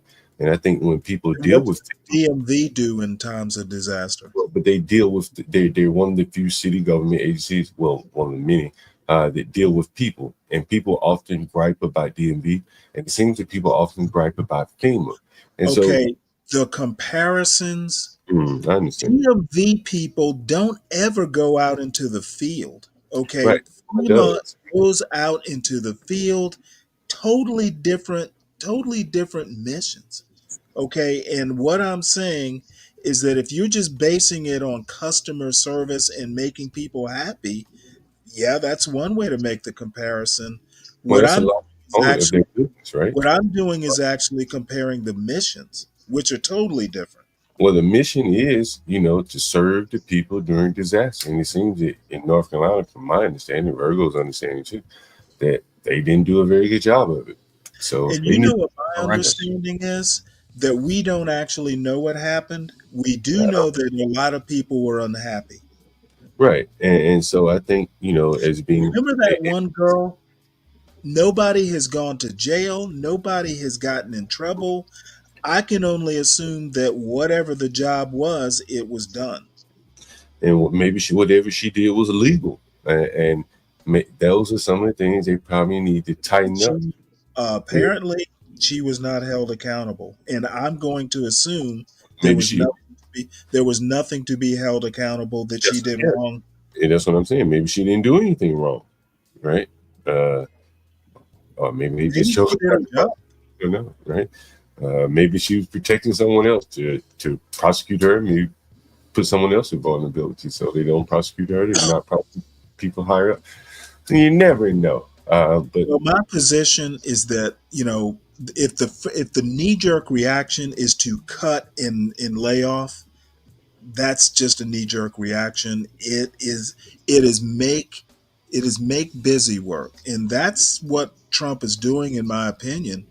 He's doing a lot of feathers flying. Looks like a lot of stuff is being done. I don't think headway is being made. Half this stuff is winding up in court and really not going anywhere. What he has done is ruffled feathers, and if that's the goal, it's accomplished. But I don't think Trump is fixing problems. No, he's not. But he's showing the American public what the United States government is wasting money on when, especially with like things Doing like that. Doge. Well, you don't see the trans drag show that the United States has Okay, spent money stop. on in You can Ecuador. stop. You can stop right there because I'm not going to Did you take miss that. it? Okay, how do you know it's not necessary? Well, why would a You're trans making drag show you in Ecuador be necessary? dude. Okay, Ryan, that Yeah. bullshit might work on your fellow travelers. It doesn't work on me. I mean, I don't know why you think we should be Okay, paying for a trans I'm drag show not in gonna. Ecuador. I don't You think look that's at a good everything. I expenditure? don't look at everything with a moral lens. Okay, so you think the U.S. aid money, the billions of No, dollars that we're don't ask sending to me what I countries for think. stupid shit? Don't ask me what I think. I don't have an opinion on the drag show stuff. I don't know whether it's money well spent or not based on what it's basing it on, hey, it's a drag show, to me isn't objective. Okay, but why would the United States be Don't spending ask money on me. that? We have people I'm that need the looking. money here. I don't have the answer. You don't have the answer. The difference between us is I'm not willing to do a knee jerk, that's bad, cut it. You don't think? I mean, I just want to I clarify this. do not want to think. I am not an Look at this money that U.S. aid hold is on. pumped into these stupid Hold on. programs. My thoughts are that they need to explain why they do it. Period. Okay, we haven't heard that yet. Right. Therefore, Nobody said it. Who put it in the appropriation? How'd it get in there? Hold on. You said they have not told us why? I'm not Nobody. going to judge it. I'm not going to judge it till I know why they're spending the money. Yeah. I'm neutral. Don't ask me if it should be done. Don't ask me if it shouldn't be done. I'm waiting for an explanation. I'm waiting for an explanation for all of it. And frankly, it's not going to save enough. They have to cut the three big drains, which is Medicare, Medicaid, and Social Security, to make a dent. Even cutting military at this point doesn't matter that much if you look at the math. So, but they're not going to do that because they're scared, of course, because they'll get voted out. Even though we're at a fiscal cliff, the math is unbelievable. And I'm glad someone's finally talking about it. The fact that we're insolvent almost. So, but they're not going to make the necessary cuts. So, because we can't go on. They're not saving enough money on just the stuff he's cutting now, the billions now, to make a dent in it.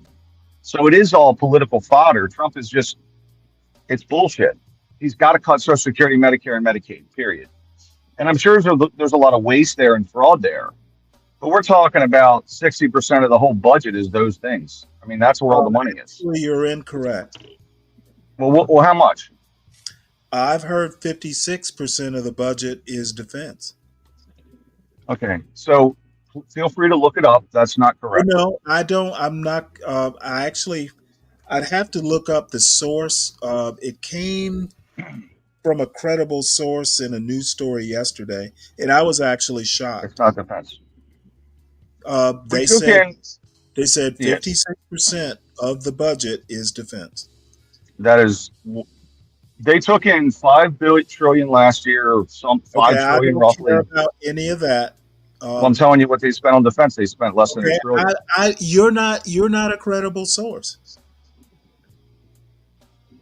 I'm a lot more credible than whatever article you had because they're high. Whoever wrote that article is high and drunk.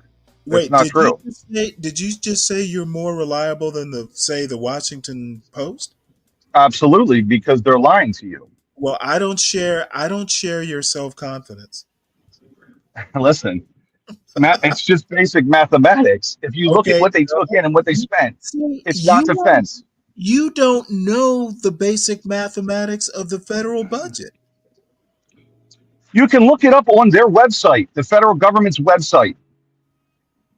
You don't have to look at the Washington Post. Look it up on their own website. So the federal government's website is a credible source. Go to the GAO, Government Accountability Office. You can go to Congress.gov. They have what they have their budgets. They'll show And you. you don't think that the Washington Post did that? No, I think they're telling you a story that, and they didn't use the word discretionary spending because they avoid the word Okay, you know what? discretionary What they spending. said is 56% of the federal budget is defense. Yeah, but unfortunately, what they mean is I don't need to discretionary. know more than that. Well, no, that's false. Then they're stating No, they're stating it's completely false. what you want to do is is nickel and No, it's not nickel and diamond. It's okay. Numbers and budgetary Social numbers. Security, Medicare, and Medicaid are the number 1, 2, and 3. Interest is 4, defense is 5. Look it up. You are as prone to cook the books and manipulate and massage Get the the numbers. fuck out of here, cook the books. What are you talking about? Are as prone to Cook massaging the books. to No, fit your listen. narrative. That's my point. It's not defense. All I'm It's gonna not say, defense. all I'm gonna say is, if you are the source, I'm gonna say you have your agenda. The Government Accountability Office is literally a government agency that says where they spend the money. What the GAO Fuck the is. Washington Post. It's a bunch of lids. GAO says, I'm going to say that I trust the Washington Post more so than I do Ryan. Okay, well, Trump wants to cut the military spending, so it must be Biden's fault. Well, like you know it. what? I would have never thought to bring Biden into it. Even though it's false, that and tells most of the me- money goes to Social Security, Medicare, Medicaid.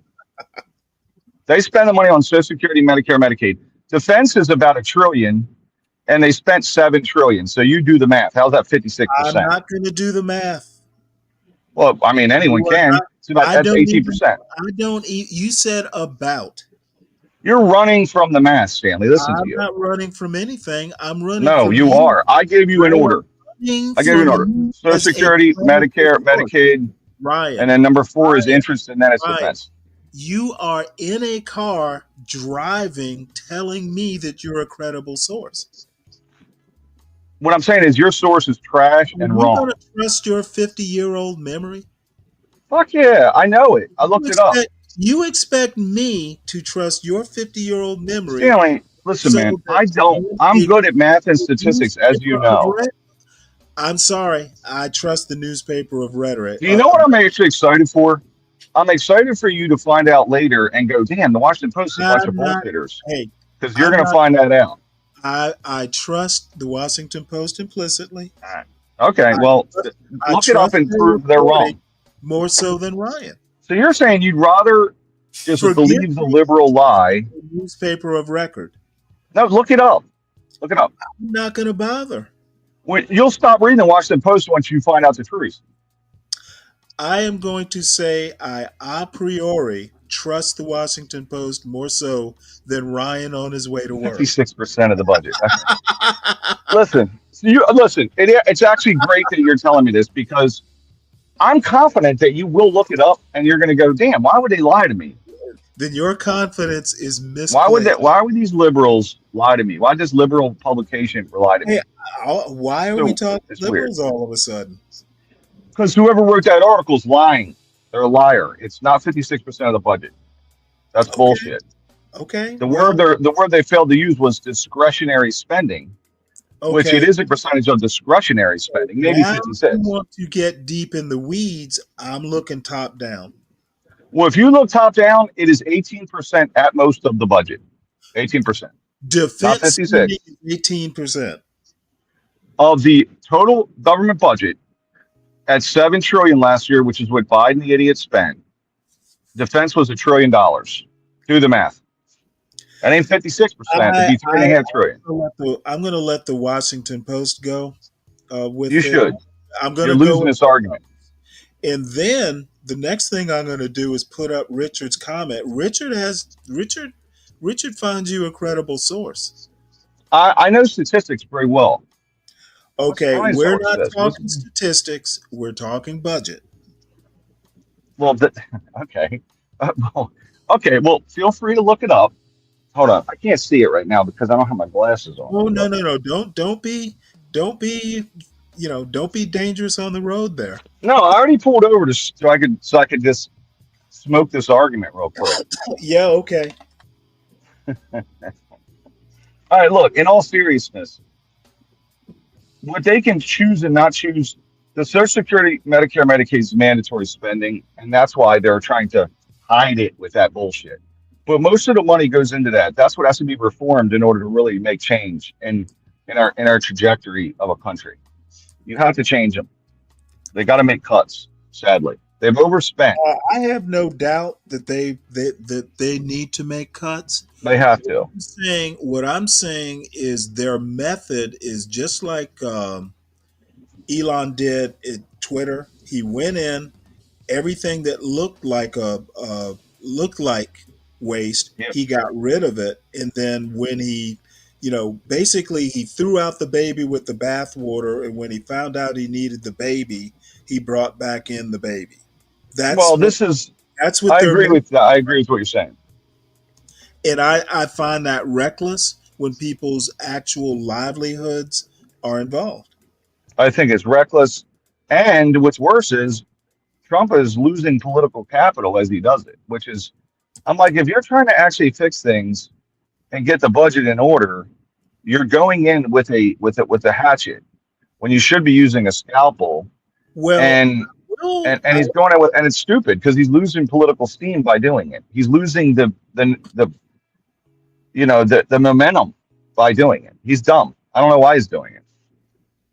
So I will say this. He is lowering his risk of losing political capital by handpicking the Schedule F folks. Well, he's already, if you look at it, like the media is now mounting a strong pushback. The left-wing media is mounting, he's starting to accumulate some errors. And he was on a roll where literally the Democrats couldn't say anything. They were just losing. And now they're starting to mount some opposition. And that's now this, and I think it's just a temporary dip. I think he's going to survive this just fine. Because he's got enough people to cover for him. But I think where he started losing the bubble is when that helicopter accident. Probably. And he's losing young people. Young people have started to say, hey, hold on, what's going on here? So he's starting to lose. That DEI comment about the stupid helicopter was ridiculously dumb, tactically and strategically. So you think that was a planned thing. I don't know. But I think he lost some steam there. And I think with this carte blanche firing of people, he's doing it with a hatchet. And I think it's dumb. Well, he's basically playing into the media's hands. I mean, there was a really longish article about this single mother of two working for the for the Forest Service. Yeah, of course. Who got pretty much yanked around. Yep. And they're going to fire her. They're going to show her babies on TV. They didn't even want to fire her over the phone. They made her come in. They're going to show the kids crying. I mean, I knew it would be a mess. And the thing is like, he should have started off, in my opinion, and said, listen, between 2019 and 2024 current, the federal government was 15% in terms of dollars going through the economy, is 15% of the economy, right? That's historically, for as far back as to the 30s, they were 15% of the economy, right? In the last 4 years, we're now 25%. The GDP is, and that's how you.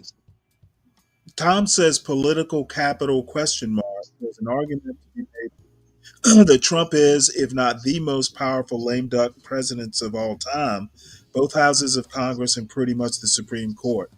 Well, you are right about that, which begs the question, why does he have to do slash and burn when he's got all three branches of government?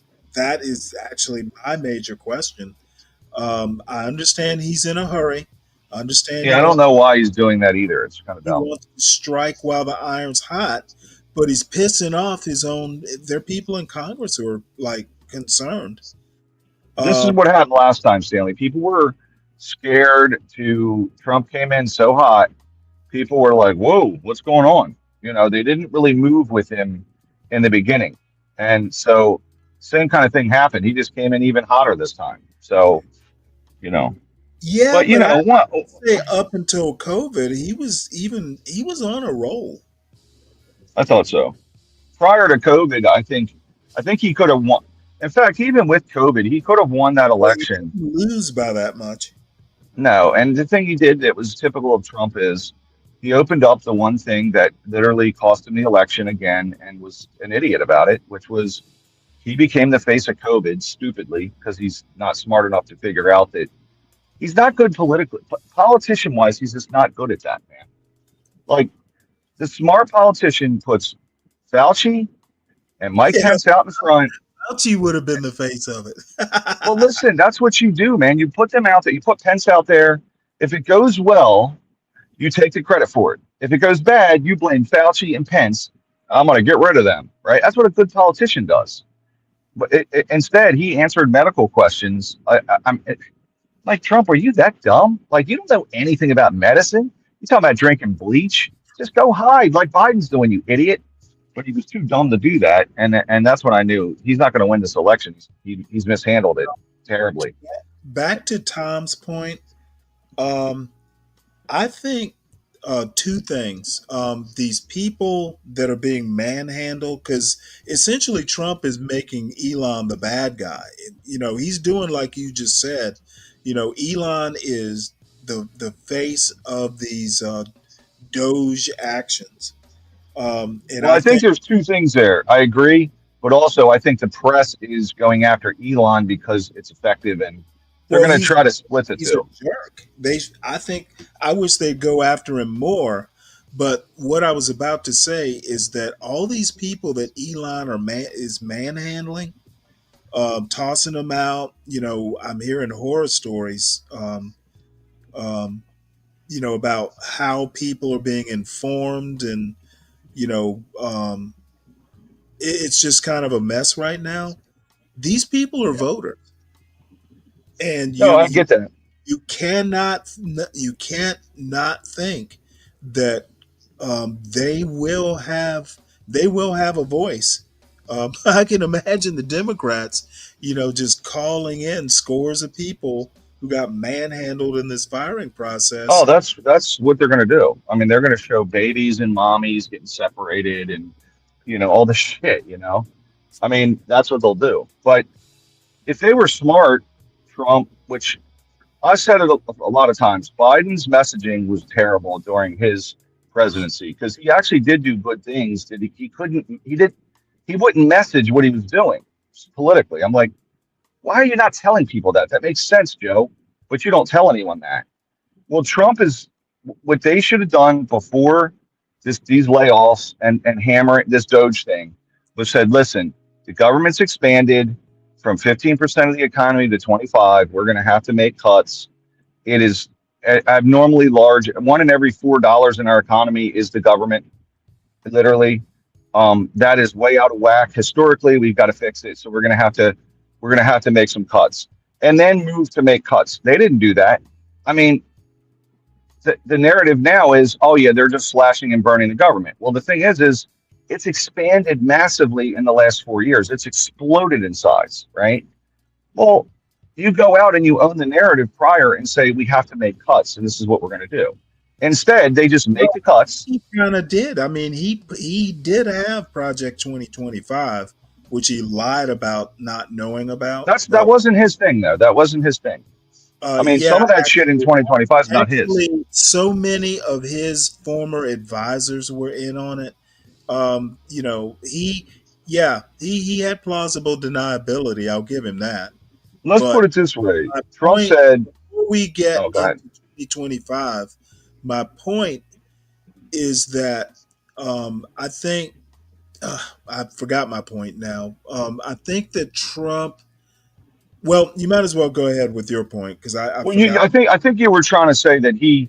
I think you were trying to say that he did say he was going to make cuts. Oh yeah, he did. I mean, he telegraphed it. But I'm gonna be honest.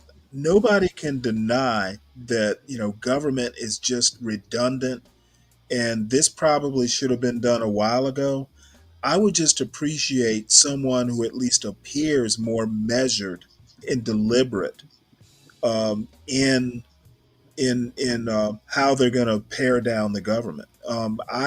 I like people who are thinking people, or who at least appear to be. And what this is basically a goat rope. We used to call them goat ropes. You got a bunch of goats running around, and farm hands running around trying to corral them. That's what this budget cutting and Yeah. yeah, it's You just don't think about it should be done by a guy that wears a triple oversized MAGA hat, that red one? right. It's just a bunch of people running around trying to look busy, trying to catch these goats who don't want to be caught. Yeah, I think this is the dumbest thing he's doing. I do like what's happening in Europe, but I don't like this. I think it's stupid, and I think the Europeans are, they are. This is it. It appears that what's happening in Europe is bad, and the Europeans are literally crying now. Okay, but ultimately, they've been abusing the United States' system for a long time with a lot of shit. And, I know that we want to get along with Europe and everything, but they've been screwing us from the medical stuff to the military. And I'm glad he's doing that. And I think that you got to shake it up a little bit in Europe, because these assholes know that we'll get their back. And but look, but domestically, I think he's shitting the bed with this program. Personally, that's my I think assessment. he's probably going to wind up shitting the bed internationally too. I think what he's doing is he's almost making BRICS an inevitability. BRICS, I mean, even with BRICS, it's not going to kill us. Well, no. Like, What I'm saying, I didn't think BRICS would ever happen. Okay, because it's still not functional. Right, not but functional. what I'm saying is he's giving impetus for other people to go fuck the United States with all these tariffs. Basically, we need an alternative currency and source of. We need a second pole of power. Okay, because the United States is gonna. We got a Trump. The country's behind Trump. At least they elected him. We need a check to the United States in President Trump. And I China, think that check. I don't. They're not going to go to China. I mean, some will, but China's. I think BRICS is a viable alternative. Well, to get in bed with BRICS, you basically have to trust the transparency of the Chinese, the Indians, and all these other semi-rogue government. I mean, Russia, they're not transparent at all in any way. So you can trade into BRICS, but they're some of the most. You're looking past what my point is.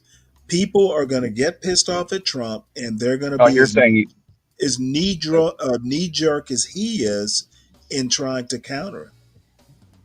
Listen, what did Justin Trudeau do when Trump tried to slap 25% tariff on whatever it was? He counter tariffed. He's counter tariffing. Yeah, This we knew that would happen. dude's supposed to be a pussy. Well, let's put it this way. It ended up in negotiation, and nothing's really going to happen as a result. What I'm saying is Trudeau didn't go, "Oh, hey, Trump, I acquiesce." He slapped back. You could argue. You could argue that the reason they're negotiating or went into negotiation is because Trudeau pushed back. Trump did not get any glory out of that. Trump got 10,000 troops on the border of Mexico for that.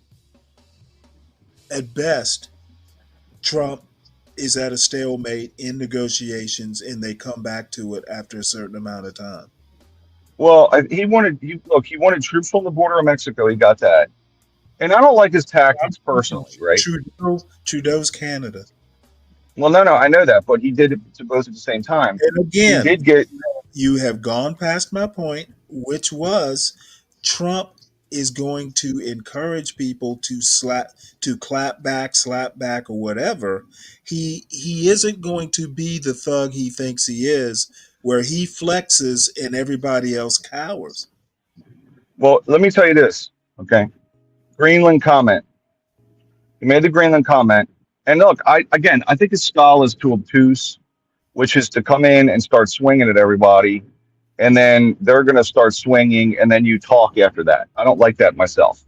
But I will say that one thing he's done, like in Europe, is he keeps telling them, you guys aren't spending enough on defense over and over. Obama was saying that. Trump said it the first time. And sure enough, this Russia thing happens.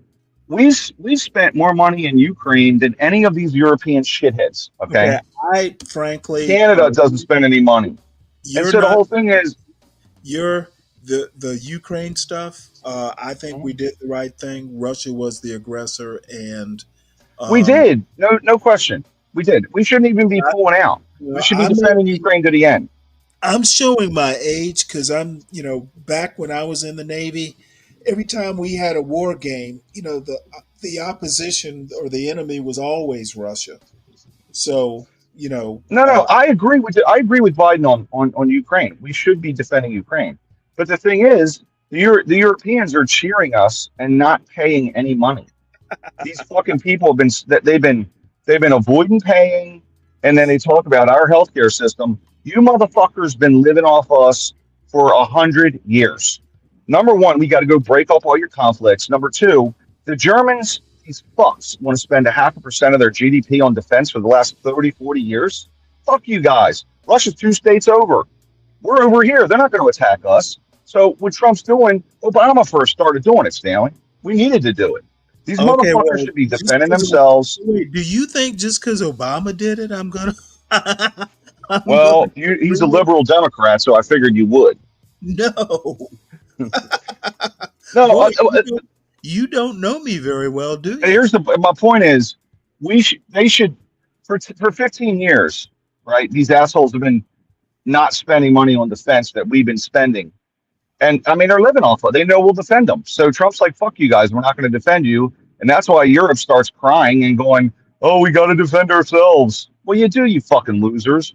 We're tired of footing the bill for you people. It's bullshit. I had a... and these motherfuckers, let me tell you something else. These little pricks come over here. These fucking assholes. I get into arguments with them. Oh, yeah, man, you guys don't have your own college. We pay for college in Europe. Listen, if you had to, we could have built colleges for every fucking American kid here, you fucks. They're bragging about, oh, college is free in Europe. Motherfucker, you don't pay for your own defense, you prick. So ultimately, guess what? We've been footing the bill for you fucks. We could have built every kid in America his own college and healthcare. Meanwhile, these motherfuckers are bragging. Fuck these Europeans. Why are we paying for them? So they can work fucking 35 hours a week and shit? Fuck these people. That's what they work. We're over here working 50 hours. They work 35 hours and shit, going down to the boulevard, watching people walk down the Champs. Great. That's all great. But why are we paying for these people? That's the facts. Okay. You done with your temper tantrum now? Trump has pointed it out. It just annoys me. I get triggered because I've been in arguments with these Europeans about, well, you guys don't really have healthcare system. 94% of Americans have healthcare, and a third of our population has gone to college. Okay, we're not perfect, but we're definitely better than you fucks. We're not paying for these motherfuckers anymore, and that's it. It's over. Yeah. So now they got to defend themselves against the Russians. Okay, Wow. well, here is the reality. I think your little temper tantrum is cute, but it's true. What's going to happen? It's true. What's going to happen to all this cost cutting? It will be given back in tax cuts. All this cost cutting will do nothing to benefit anyone outside the oligarchy. Okay, but you don't. We will see that. The money will not go towards improving infrastructure. It will not go towards improving education. I haven't looked at the tax proposal. What is it? Towards any sort of war on poverty. All this cost cutting. will benefit Elon Musk, Donald Trump's classmates, and I hope they improve the. egg prices will continue. I guarantee you, the money will not go to chicken farmers to raise more chickens.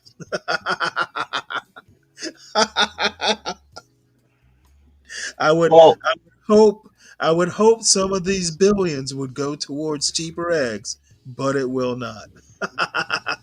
the way you can Hey, do that. I meant upper. I should have said upper classmates. Listen, we have to see how that plays out. I know that Oh, I know how it's going to play out. I want to abolish the corporate taxes completely. Of course you do. But well, why would I want to? Why would I not want to do that? Well, they'll be the people who don't pay taxes. Corporations aren't people, Stanley, as we know. Oh, So I think for aren't they people for tax purposes? corporations aren't people, like it or not. They're not. For tax Well, purposes, Justice they're Roberts taxed said like a that. person. They're That's taxed right. like a person, sadly. Justice Roberts, didn't he literally say that? They're taxed like people, yes, and that's why we got to stop doing Okay, it. So they let cannot me be go and classified as find people his anymore. famous quote. So if we want to stop, if we want to stop seeing them as people, we have to stop taxing them like people because they're not people. They're just fucking entities. Corporations should be taxed. They use our infrastructure. Okay, so just for Wait, clarity, hold on. How am I wrong here? Do they not use our interstates for transportation? Do they not use our railroads? Do they not use our airports, facilities, and the skies above? Do they not use infrastructure? Do they not pollute the environment? Do they not dump into rivers? Do they not remove mountaintops? the problem is They that should be they should be taxed because they use infrastructure. you're stating what you're trying to do is redistribute from corporations to the common man, which I am too. Who get no No, no no no. no, let me finish. Let me finish. You're saying it shouldn't happen because you disagree with redistribution. I'm saying No, it should I don't happen. disagree with redistribution. That is not a counter argument to my infrastructure argument. They may use it, but we shouldn't tax them. It doesn't make sense to They tax them. should be taxed because they take a toll on our infrastructure. Corporate taxes are absorbed by the working people and the rich. Why not just tax the rich, Stanley? We should tax them too. Okay, but okay. The problem is that you don't understand where corporate taxes fall. They fall on everyone. Ryan.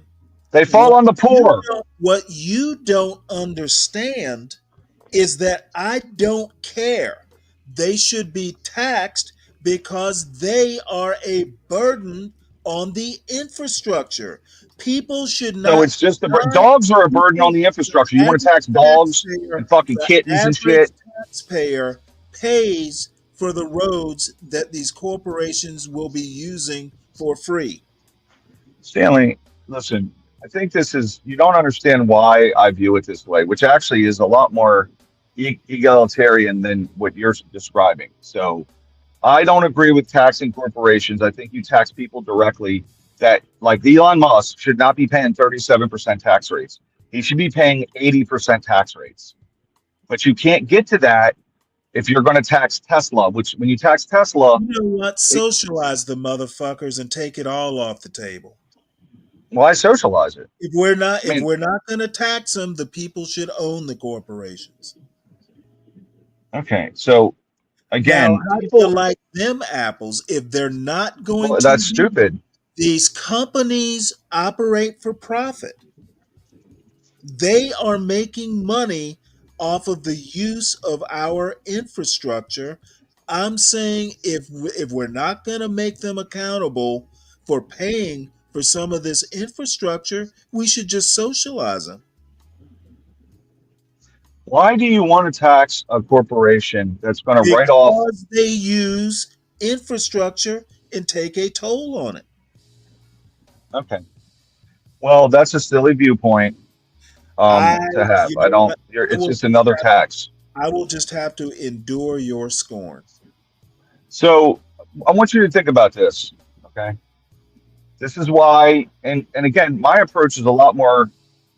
It's better for the common man, for Christ's sake. So right now, Elon Musk pays the most he'll pay on any of his taxes on $1 billion. He's going to take out is 37%. That's the max he's going to pay. Okay. Under my idea, he's going to pay 55% of his personal taxes. You can't. He can't. Personal income or his personal? Yes. His personal income taxes. Yes. Fuck Tesla. I want to tax the wealthy at 55 and 60%, but abolish the corporate income tax, because the corporate tax falls on the worker. It falls on the goods. They transfer it to us that buy the shit, right? Us, you and I, Walmart. Walmart's corporate taxes are paid for by me when I go to Walmart and buy a pair of socks. Make the fucking Waltons pay 55% of their money, not 37%, which is the cap on the personal income tax rate. Abolish these corporate taxes so that the whole public can see who's paying what.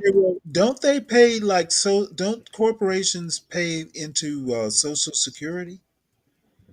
Corporations pay the employees' portion. So if I work for a corporation, I pay my portion, and all employers, corporations or private companies, whatever, they all have to pay the portion of the Social Security for the employee. Okay, so there's some benefits to taxing corporations. It doesn't affect Social Security. They're not. We're talking about if they are paying into Social Security on behalf of the employees, there is benefit to them being taxed. Well, that would still happen. They still have to do that. When they're talking about corporate taxes, they still have to pay that tax. Well, they still would have to. It doesn't matter. Right. But what I'm saying is the corporate tax is a separate tax rate. That's not Social Security. So Walmart at the end of the year, if they made $1 million, they have to pay 21% of that to the government. After also they pay 20% of it, 21% tax rate, just on taxes. I'm not including Social Security. It doesn't count that. Okay. You see what I'm saying? All I'm saying, and this is just a prediction, just a prediction on a hypothetical. If we stopped taxing these corporations, prices would not be affected at all. So your point about passing cost on to the consumer, they'll just find another way to jack up prices. That's it. In a competitive market, though, it will get, maybe not initially. I don't have the faith in market dynamics that you do. That you do. I know this much. I know that the uber wealthy love it the way it is because they pay 37% to taxes. Elon Musk, Gates, all of them, they're paying 37% of their top rate, and they should be paying 60. Historically, they paid 50, 60, 80. They paid 80 in 1960. Now they're paying 37. And a lot of it's cloaked in this stupid corporate tax bullshit. Fuck these corporations. Don't charge them tax. Who gives a shit? Get the money from the wealthy. Get it from the fucking wealthy. That's what I'm looking at. Why is Elon paying 37% tax on every dollar over 600 grand? He pays 37%. So if you make $1 million or $1 billion, you're paying 37%. That makes no sense to me. I mean, it should be far higher than that. But the corporate tax is a way to pass it on to me and you and everybody else at Walmart. And that's bullshit. I don't I hate it. Concerns. They need to pay taxes. Well, they're going to keep hiding it then. You know what? You know what? They are going to hide it. This is just if we went with your plan, how would it benefit the consumer? So first off, the government would lose about 10 to 15% of its revenue. So how do you make that up? You start taxing the wealthy based on their income at far higher rates. You literally just transfer it to the wealthy, right? Now, So who do you think will embrace this plan? Because the wealthy are running the government. fuck the wealthy. Take it from them. Yeah, Take it okay. from Well, but now take it from them. so now you're a revolutionary because you're literally going to have to No. take it. You have to take it from them at gunpoint. Well, my problem is they always bitch about the 1%, but the 1% is paying 37% of its money, just like that. The 1% is making billions of dollars and paying 37%, just like a millionaire who's not in the 1%, right? Why should Musk pay the same as a guy that just made his first million? You know what? It's fucking crazy. I appreciate that argument. I support that argument, and I have the same concerns. But I basically want it all. Okay, basically, if the government, I'm sorry, this government, especially under this Trump administration, is an oligarchy, and I'm Well, going to argue that America was founded as an oligarchy. I want you to keep this in mind. All I'm Explain to saying, me. all I'm saying is your plan is not going to happen. We need to deal with what is actually happening, and I think that corporations, if they're using infrastructure that is paid for by taxpayers, they need to be held accountable for the wear and tear, and you do that through taxes. Yeah, I think there's a component of transparency, and then what happens is this: the government says, "Oh, we need corporations to pay their fair share. They want to get corporations." I'm like, "What about the wealthy? Oh, no, don't make them pay." They talk about the 1%. They didn't try to change the Trump tax cuts the whole time Biden was in office. I'm like, that's weird. You don't want to hit. And by the way, Trump I think didn't even really. I mean, those taxes were going to sunset, right? Well, in 2025, but they could have done something in the first 2 years. They didn't do shit. They were banking on them winning. In 2020 to 2022, they could have made major. They had political power at the time. They did nothing. They did nothing. I'm sitting back. I'm like, you guys really want to change stuff, huh? No, you don't. You're lying. I'm gonna guess they were thinking, hey, if we win in 2025, we just let them sunset. There's certain things that are poor taxes, Stanley. There's a political risk in going in and reversing that tax policy. The easiest thing to do would be bank on winning and letting it sunset. Well, my thing about this is, I know you don't think corporations will give the money back, but in a competitive environment, it's, especially if we get any kind of recession, they're going to start cutting prices, right? And that's when you get the money back. I think you get fooled by the theory that there is a competitive market. I know that there's monopolistic situations like Walmart, Target, etc. Right? I get that, but there's more and more poor taxes out here that you don't see that are blind to you. I mean, I think I'm going to add predatory also. Let me tell you something. I just noticed, this is off topic, but it's not. I'm in an area where they keep adding these HOV lanes, and now they're making them toll lanes. So you can either be HOV. That was coming. You know, or tolls.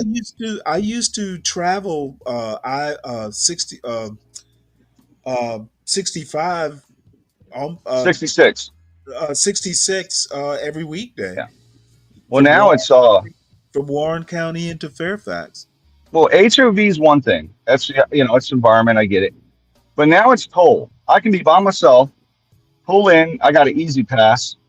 I can blow by all the commoners, okay, on the way in, and it might cost me $6-8, right? Like, if you're wealthy, it's nothing as a percentage, right? Like, and I'm talking, all the people in those lanes are driving very nice cars, right? So the counties in Virginia and Maryland, in those surrounding counties, they spent a lot of money to build these extra lanes that are now accessible to people that have money. The poor man who just wants to go back and forth to work he's in there. He's losing 2 hours a day to traffic as a percentage of his. It's a total poor You know tax. what? I think It's though, a I poor tax actually times think 1,000. It's mind blowing that no one's is suing over this shit. Because I'm going. I would be willing to bet that those HOV lanes into Fairfax County were there for the politicians who live out in the hinterlands. I mean, I can see that, but their drivers come and pick them up. That's HOV. That's right. They don't have to pay the tolls. But I can't believe that I can drive around and just pay, right? Like if I save an hour and it costs me $10, that's $10 an hour, right? Like, the fuck do I care about that, right? Whereas you have people that are making 20 an hour, that's half their income. If you're making 200 an hour, it's a 20th of your fucking income, right? Or a 10th, right? And I'm going, how is this not a poor tax? It's unbelievable that no one says anything. It's perfectly fine. The state's happy with it. And I'm going, I don't understand. And I guess the whole thing when you get into these corporate taxes, I see them as similar. It's kind of a poor tax in that everyone has to shoulder the cost of goods being higher. And whereas we should be taxing the wealthy more, with just straight tax, no write-offs, you're going to pay more fucking money, right? You're not going to pay 37%. Anything over $1 million, you're going to pay 45%. Over 3 million, you're going to pay 50%. Over 10 million, you're going to pay 60%. Whatever it is, like graduate all the way up and charge these people more money. It's not fair. It's bullshit. And I'm not a socialist in any way. I do believe in our progressive tax system, but I think that instead they go to the corporations to get the money, which fall on everyone to a degree. I don't like that. Get it from the fucking rich. It's bullshit. Anyway, I don't know. So I don't know how I got off the track on that, but definitely went away. Let's see. Lupin, who cleans cars? He cleans cars, but they don't believe him. Huh? Kelvin, I've been to Guantanamo a couple times, but never like Cuba. Oh yeah, Tom Gully said they were supposed to stop charging when the toll was paid back. They always say that, and listen, right. It's a fucking lie of lies. They did that in the Baltimore Harbor Tunnel was built in like 1954, and they said once we pay back the cost, we'll there's still tolls there to this day. They're like $3 to go through there once. It's bullshit. This next story is a Trump media group sues Brazilian judge weighing arrest of Jair Bolsonaro. I think that's how you pronounce it. Jair. This is what I mean. Okay, why is Trump involved in politics in Brazil? And it's the Trump group, but is it coincidence that they're suing the judge who is thinking of arresting Bolsonaro? This oligarchy is just at least Trump is transparent.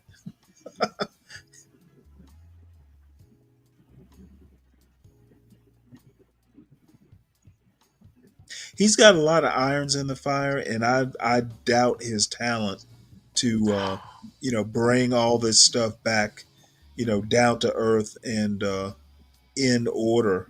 Once Trump? Yeah.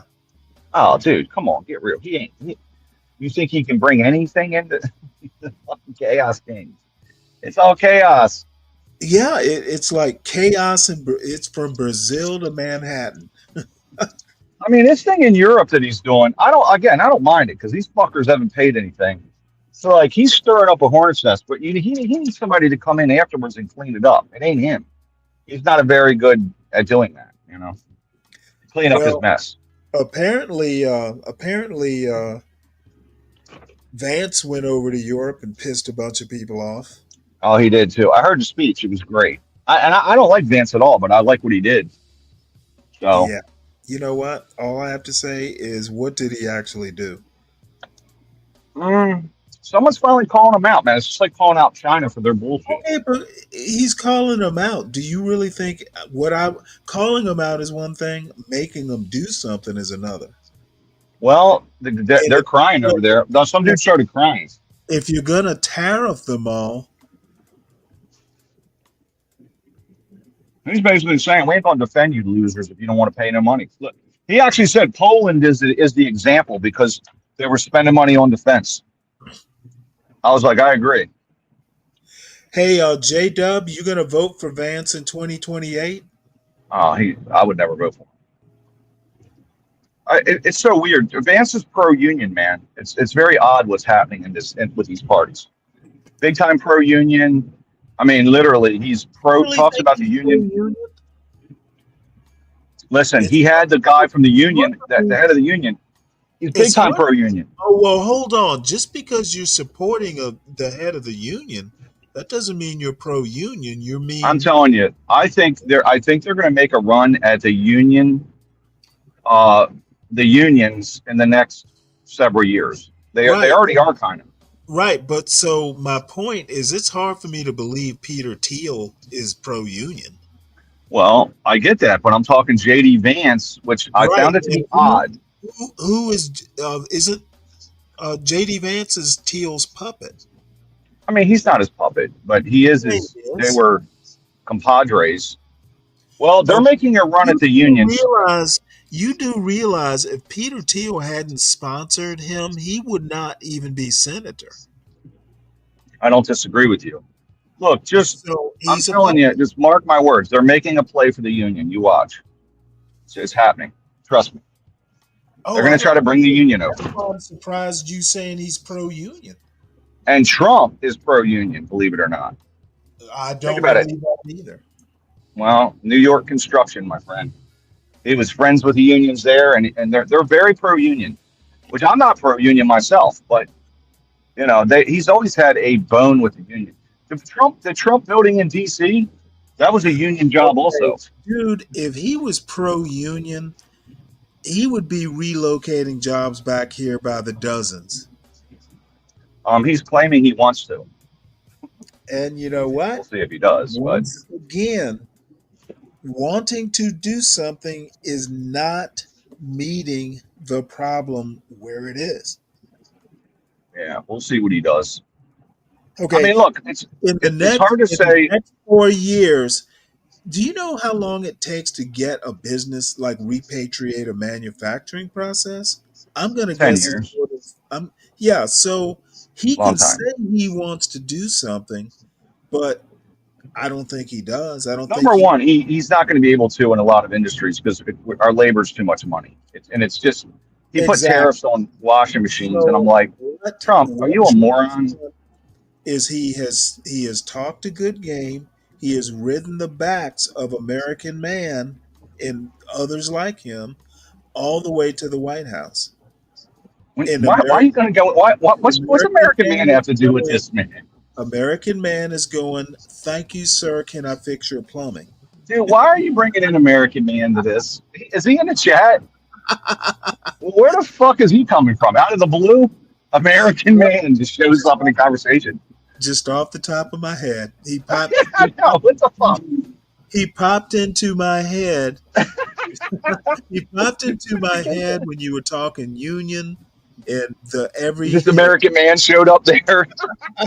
That's funny. That's funny. Well, he's kind of an everyman, and he is. He is an everyman. That's right. He popped into my head as an everyman, and it was my chance to just kind of, I hope he's in the chat. Like American. You reference Be Brave. You got certain people. You'll reference Tom. You'll reference, but I haven't heard American Man come out of your mouth in months. So it's just odd. So. Well, I don't know. Supposedly, I have not seen any Republican petition bring it. I mean, what was the guy? Wayne LaPierre, whatever his name is. He came up to speak, and then Vance is talking about American jobs leaving and his whole hillbilly eligibility bullshit. And he's pretty much disavowed his he's kind of he's kind of turned against his hillbilly narrative argument. I don't know. No, I think they're gonna make a play for it though, man. It goes within that whole MAGA thing. in Hillbilly Elegy, he was a lot more sympathetic to those waste cases. Well, white trashers. Well, his mother, his father. I mean, dude had a rough childhood. I read the book, Yeah, well, it's not uncommon. and that he made it, all the way to Yale School. It was definitely a rags to riches story. My wife started to read it and got pissed off and said, "How the fuck is he claiming that this woman's poor when she's a nurse?" And she stopped reading and said, "Obviously, JD Vance doesn't know what it's like to be poor." She stopped fucking reading because of that. Because she's like, she's a nurse making $100,000 a year. That ain't fucking poverty. His mother was a drug addict. I understand, and I told her that, and I said, "Look, it's not that. Yeah, she was a nurse, but she was on drugs." My wife refused to read it and said, "Obviously, you don't know what it's like to be poor because she was poorer by far." Oh well, that's a good reason not to read a book. We didn't have any. Hey man, I got no professionals in my family, nor does she. Right? Like it's all blue collar. So, we're here about nurses. We're like, get the fuck out of here. But if she's a drug addict, that means the money's being diverted into other things. So I get it, but I just thought it was funny. So I'm like, what do you mean hillbilly elegy? She went to college. She's a fucking nurse, What are you talking about? So scales of poverty. Well, I don't know. I have to say, the John Galt MAGA Republicans just have problems connecting dots. American man. Oh, he's the least of my. I haven't seen him in a while. Well, look, and I mean, I know he, all these, appellations blame drugs, and I'm like, okay, I get that there's drugs in those communities and that there's the minds have left, but at some point you have to take accountability and go, we got to fix this shit. Well, there's no jobs. Move the fuck out of there. How about this? Don't stop doing meth and get with it. You can't just blame jobs leaving as to why you're on drugs. It doesn't work that way. Oh, it doesn't. You know what I'm saying? How?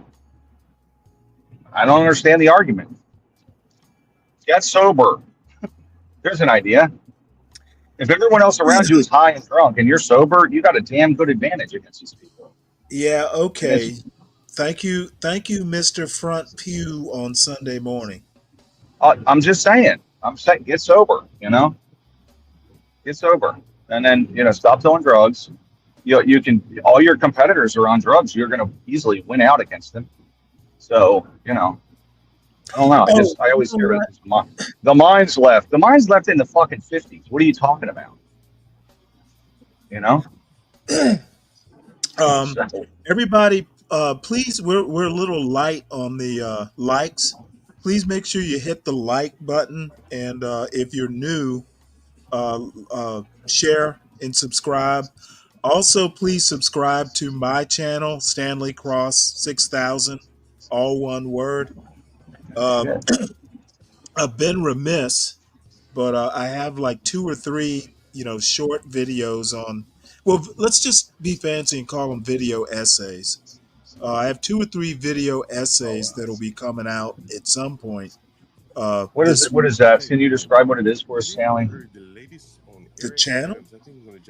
No, your video essay. Your. Oh well, I've done one on theory of stupidity.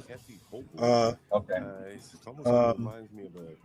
Hold on one sec. Let me turn this up because John just went live.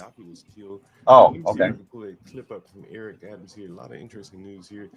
Some of this stuff will. Am I on your channel? As well. So let me know if. He's on his channel. Let me see if I can find this. I know. Am I on your channel?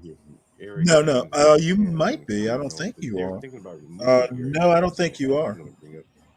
Here's a video here, but John's on a different channel then? He's on the John Galt channel. He just started up another stream. Oh, got it. Okay, got it. And he does this because he does his little hour. Snooze. Okay. His hour MAGA screed. Oh, got it. Okay, I remember now. Hochul's considering removing Eric Adams here to be a provocative move. And someone told me that. Oh, they're talking about Eric Adams. Al Sharpton. He's going to get a full pardon. Listen to what this article is saying here.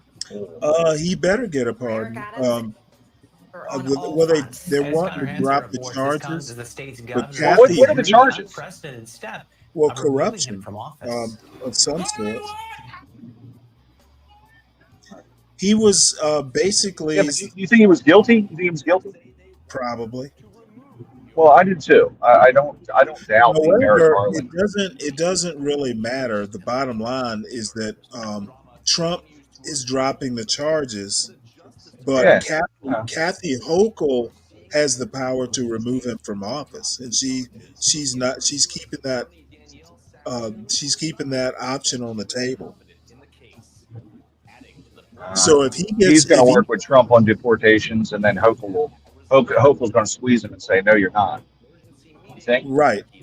At this stage of the game, it's politics. Yeah, he's already said he's going to cooperate. I think Hochul's getting shot at too. Does she have stuff on her? Probably not. I think Hochul will make a political mistake if she removes him. He only has like 10 or 11 months left. Just let it ride. I actually like him. I like Eric Adams. I mean, I think he's probably came in to do a good job. When he first got elected, I was pretty optimistic, but in my opinion, he's incompetent. He's doing a lot of shit, man. I mean, he's getting the world dumped into his city every single week on buses. Hey, he's had a lot of shit, man. I think he's been honest too. J-Dub, back during slavery, black slaves in America, well, I say black slaves in America were actually safer physically during slavery than they were during Reconstruction and Jim Crow. Want to know why? Because they were property and people don't like their property damaged. So Trump, of course, is going to, look out for Adams because. Are you drawing an analogy between Eric Adams and Trump? Adams is now Trump's property. Seems like it's a weird analogy, though. So of course, Trump is going to protect his property, Adams. Seems like an odd analogy, Stanley. Why is it odd? Well, Eric Adams is Trump's. Trump is a plantation owner.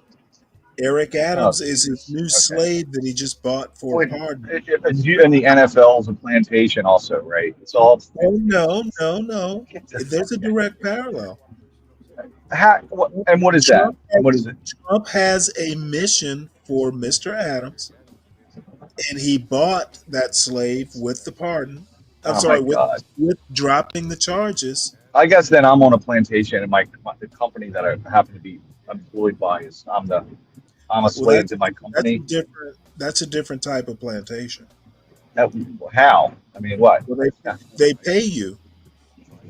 Well, the favor that's going to happen is Eric Adams is not going to be charged fully, and for probably taking money from the Egyptians or whatever, which is what he probably did.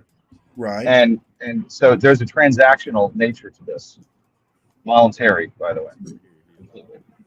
Well, wait, transactional? Yeah, I mean, look, hey, Eric Adams is saying, look, man, I don't want to get in trouble, so I'll do whatever you want. And Trump's saying, cool, I need you to round up some people and let's ship them out of here.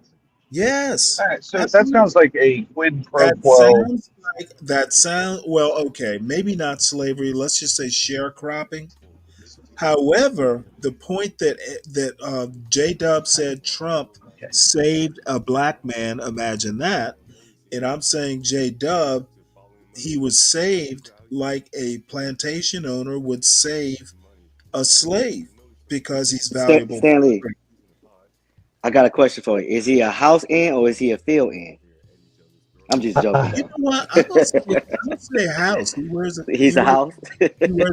he wears a tie just like Steven. Hey, you talking about Eric Adams? Yeah, I'm just joking. I'm just joking. I know Stanley makes these insane analogies. It's like I don't think it's that far off the mark. the guy got voted into office, and by the way, I don't even know how guilty he is. Like he took money from some Well, like. let me put it to Is he you this accounting for every dime that came in? I don't. I mean, come to on. you this way, Mister. I want to give everybody the benefit of the doubt. I The do re- usually. Yes, I do. the acting U.S. attorney for the Southern District that was prosecuting this case is Yeah. is a Republican. This Republican U.S. acting U.S. attorney clerked for for uh, for Justice Roberts.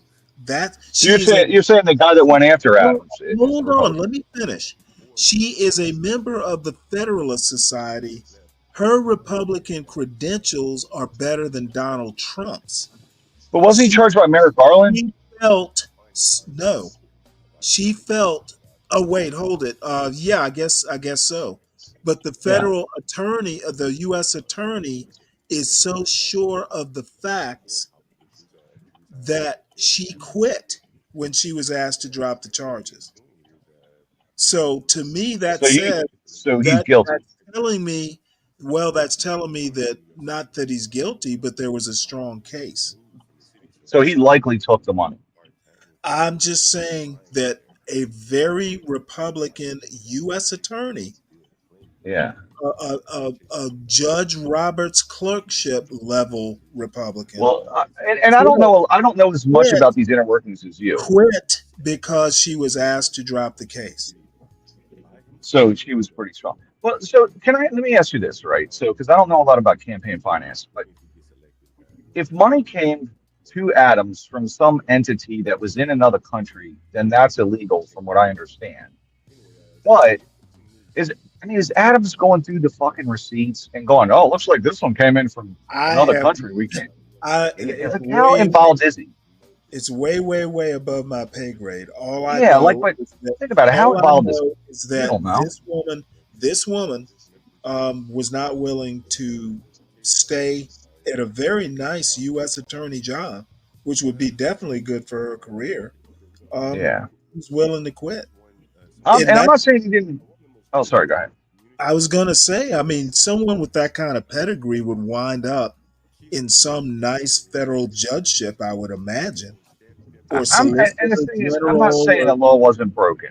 Like, I'm not saying the law wasn't broken. I'm saying, was Eric Adams aware that this occurred within his campaign? Did somebody overlook it? Did somebody let it slide? Like, is he literally accounting for the money? Oh, looks like this came from another country. I can't accept it. I Like, can't imagine that, a whole nother country would be involved in Eric Adams not know. yeah, I think Egypt sent money. I mean, I think it came. he's flown to Turkey. Yeah, maybe the Turks or somebody. He got a contribution from a foreign entity and didn't report it, apparently, right? Well, Now, I don't even know all the details. I just know a very, 30,000-foot view, and I know the yeah. impression I'm getting at the 30,000 I don't take foot. him as the kind of guy that's crooked, though. Like, I don't take him as that. Adams? From what I've seen here, he just seems like he's a straight guy. I mean, he called out his own party. I respect that you call it your own party. He called out the Democrats and said, "We got to stop bringing these people here," and he shit on Republicans too. So I'm like, he just seems like a straight guy. That's all. Yeah, well, you know what? He's a straight guy. He's a straight guy for the crooked guy. You know Well, what? now he's, all the money coming into these campaigns, though. You're telling me that they don't backdoor stuff, and like Menendez, I can say, look, he's guilty. He has gold bars all over his house, in his closets. Like, he knew they were there. That's very suspicious. Menendez, I don't think has a case. But in Eric Adams' case, and in all the cases where people how do you know it was from another country? Like, are you you know what I'm saying? Like, are you accounting for all of it, every penny, or do you hire someone that might have not done that correctly, and it's their fault?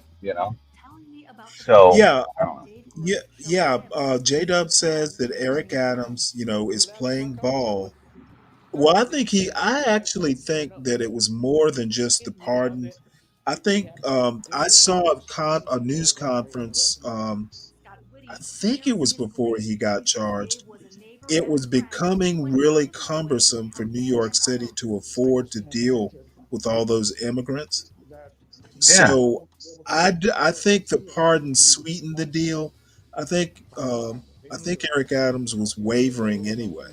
He was mad. I mean, he came out and said, he. It was very compelling. He said, I've never come into a problem in my professional career that I didn't think I could handle, or that was too big of a problem to deal with. But this financial situation with the migrants coming here, I don't see a way out of this. He literally said that, like saying it's so much money to pay for these migrants, it's going to bankrupt us, is what he said, right? And I was Right. like, wow, I think he was being straight with New Yorkers there. I took it as, man, he's telling the truth, Like, why would he say that? So, So let's listen to this story. Apparently, a landlord was stabbed in Milwaukee, and John is seeing in this close-knit parallels. community. Scott says there are conversations about honoring I'm David by sure. doing good deeds for I'm others. sure he does. Maybe that's the biggest thing that we can do. Be inspired by who he was. Charges for the suspect are under review. In Milwaukee, Mary Jo Ola, TMJ4 News. I just say at least, damn, they caught the guy. At least that's good, some good news. Some news coming out of. We're gonna stay in Wisconsin here for a bit. Let me know if my volume is better here.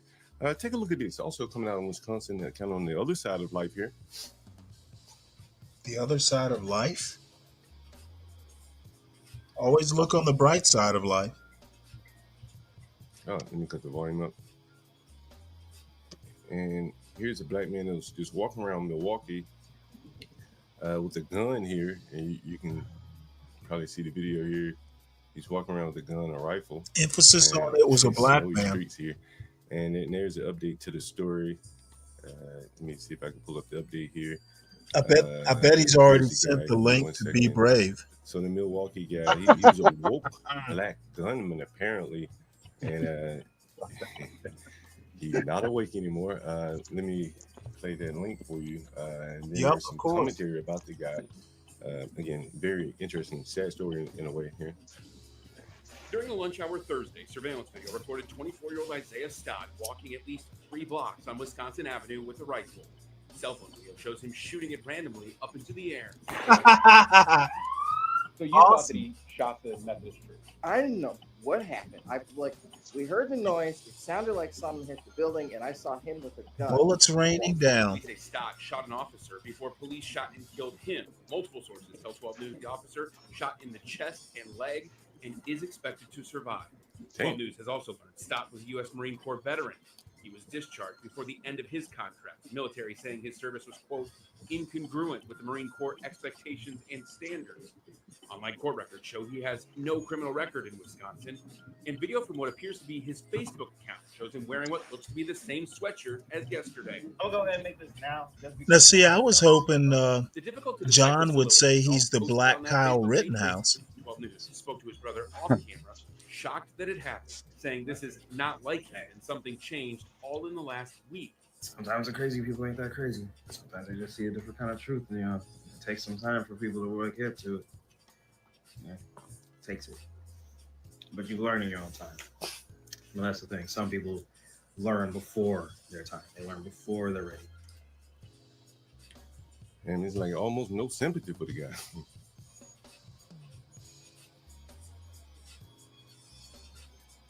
I don't know if the volume cut out or what on this. Is the volume? Him. Oh, okay. So the volume cut out on that. Anyway, so that was that guy. And you can see he's kind of woke. I think there's some videos of him talking about how woke he was. Let's see. Is this the video? This may be the video talking. Yeah, this is his website here. A former Marine. Former Marine here. And they said another T-shirt guy. We called that lady, see if she made a T-shirt for this guy. We will be laying our son Ian Walker Stock to rest We look at some more of his Facebook feed before they take it down. Look, mama, he's a little muffin. I told you, mama. What?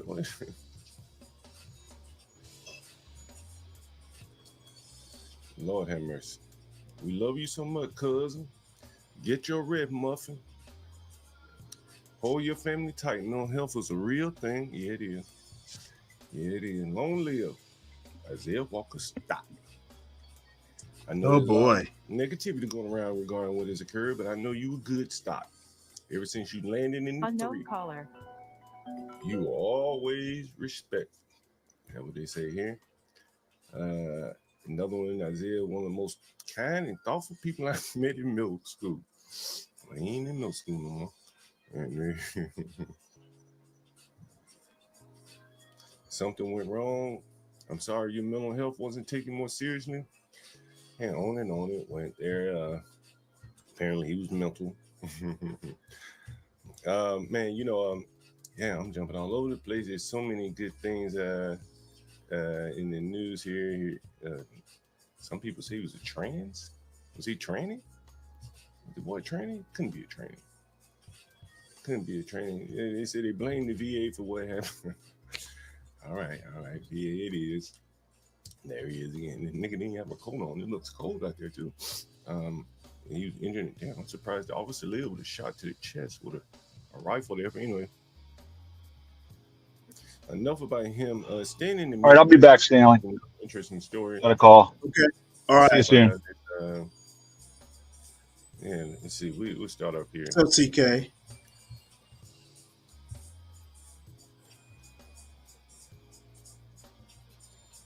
Did officials with Children's Oh, my Protective Lord. Services miss blaring warnings that could have saved the life of a 9-year-old Detroit boy? His Ooh, remains look at were her. found buried in a backyard at a home in January.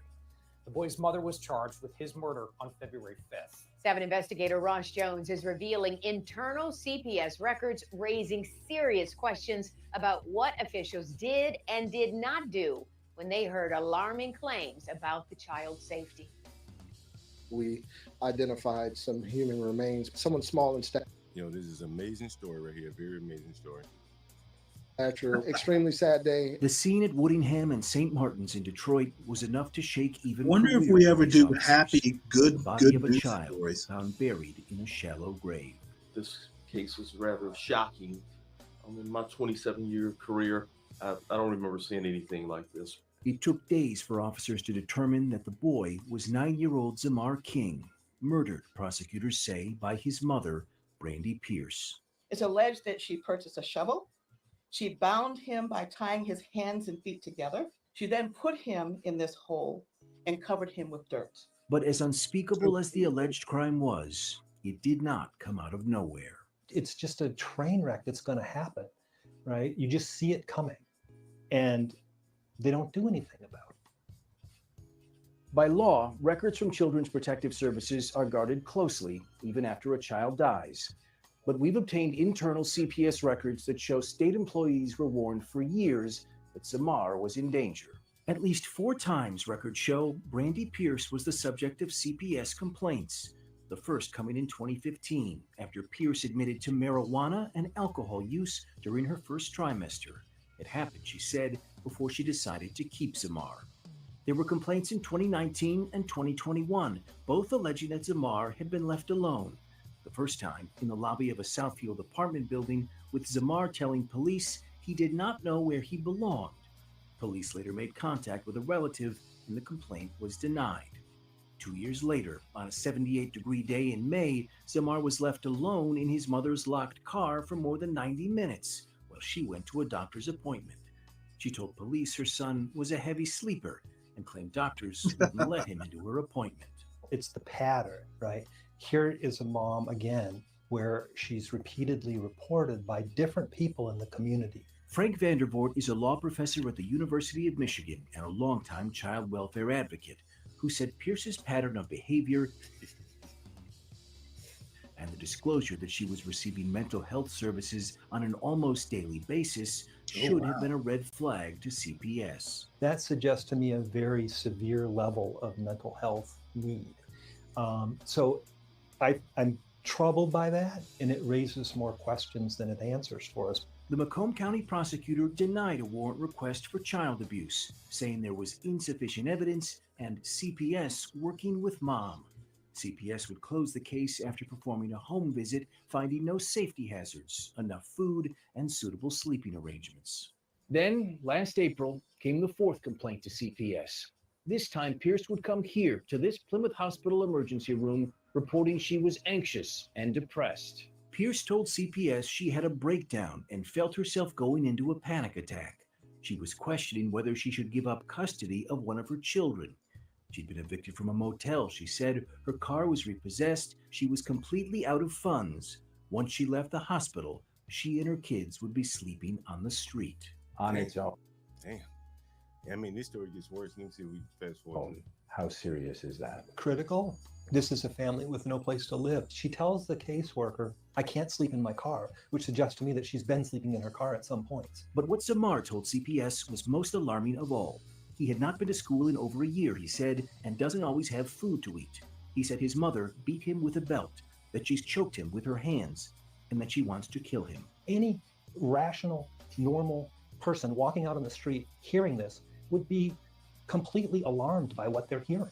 They would take action. They would call the police. But what CPS did, according to internal records, was close the case. The investigation found no preponderance of evidence of physical neglect. Pierce was provided with pamphlets connecting her with community services, and a note was added to follow up on her mental health appointments. 6 months later, after Zamar reported that his mother choked and wanted to kill him, prosecutors say she did. It's alleged that she killed him and that the cause of death found by the medical examiner was smothering and neck compression. CPS records showed the family was placed at a homeless shelter after that final complaint last April. It is not clear how long they were there. Then in December, Brandy Pierce was found in Georgia. She was arrested after someone reported finding her other child, a 3-year-old, locked in a car alone. Police said Good Lord. Temperatures were in the 40s, the child was nude, and there was feces and a deflated air mattress in the vehicle. Citing state and federal law, CPS said they could not comment on this. He said feces. Now, I'd have had a whole 2 weeks full of feces. Hell, a whole month talking about feces, and we back at it again. Case, but they are heartbroken by Zamar's death and are committed to ensuring the health and safety of all children. Tonight, Zamar's relatives are trying to pay for his burial. They have started a GoFundMe, and we have included a link where you can donate. Trying to pay for his burial. Wow. Our website right now at wxyz.com. Stanley and I, we on the big screen, we were talking about, is there like a black community? And he was under the mind that it isn't. There is no such thing as a black community. If there is, there are multiple. And I was saying to him, that you very well could be true, correct in that. But I think that people want a community. They're desirous of that. But these kind of stories really make you think that maybe there isn't one, because I've talked about the Benita Jax case. I'll share that with you. I don't know. I don't know why I have to.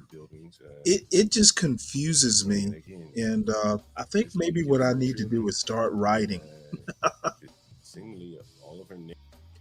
Because when I say, you know how if you're a politician, I don't know, you're the governor of a state, or even say the president of the United States, you will talk about the black community.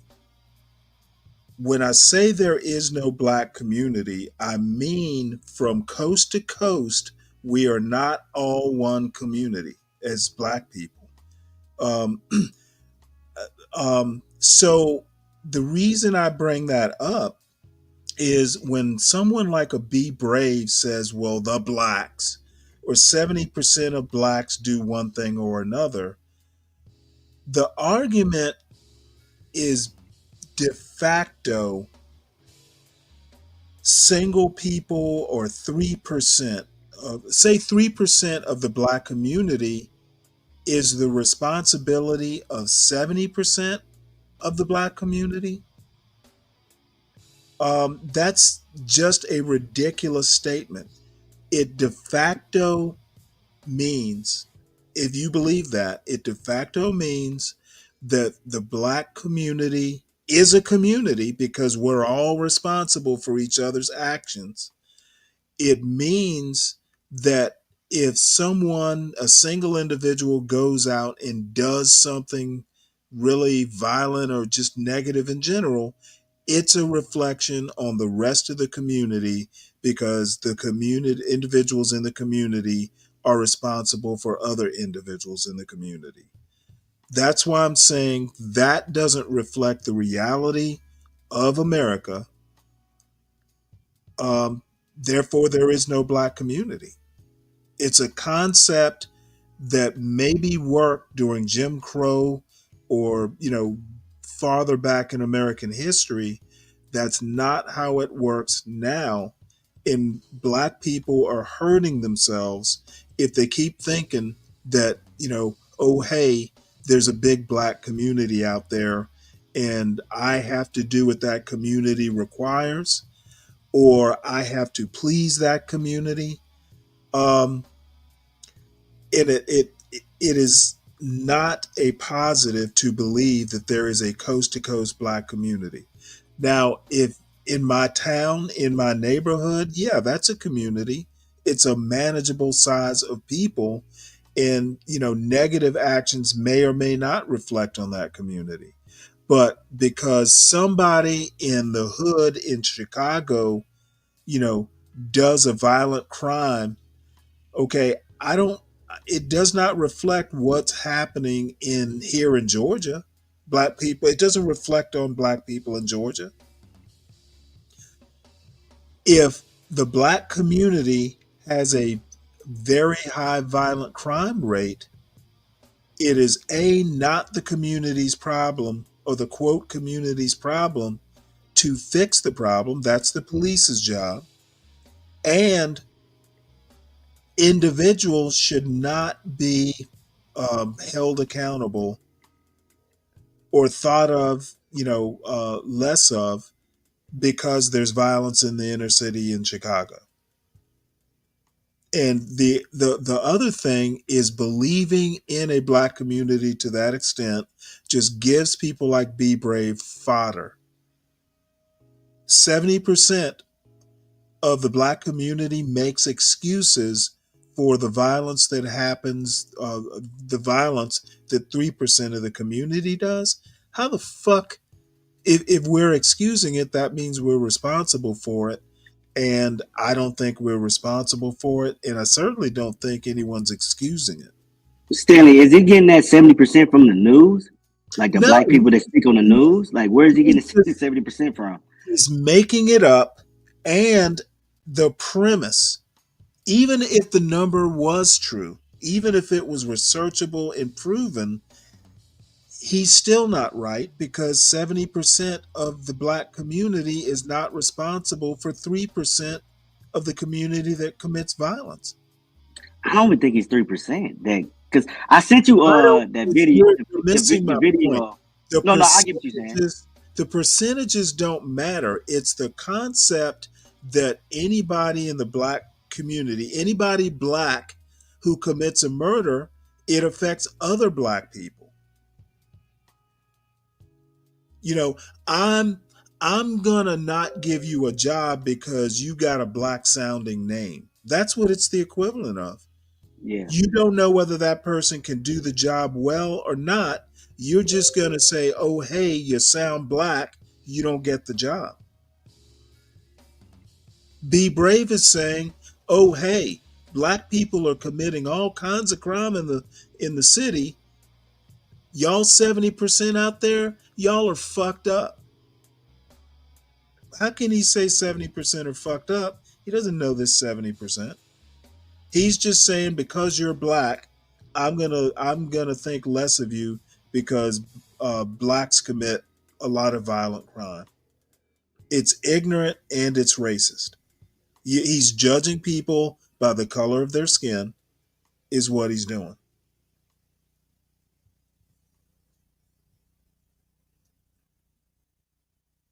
So anyway, that's my soliloquy. These people, you're a credit to your race, or Black people think this way. All these Black people think just like this motherfucker who went out and committed a bunch of crime. That's bullshit. And the thing is black people do it as well as white people. It affects us all.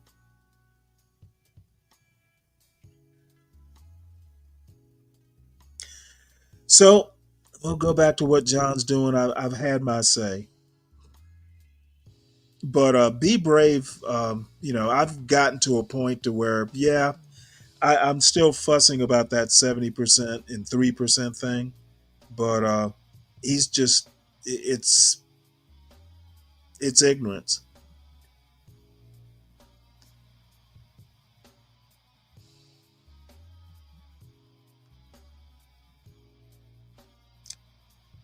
Daylight as traffic drove down South Third and Mitchell. Cars were moving all over the place, and let me tell you, it all took place right here at the First Horizon ATMs right here, as a armored truck and an armored truck guard loaded the ATM. You can see right here in this very nerve-wracking video. You can only imagine how that armored truck guardsman felt. Now, this morning, Memphis police say all three of those masked men with rifles drove off in a white Nissan Altima.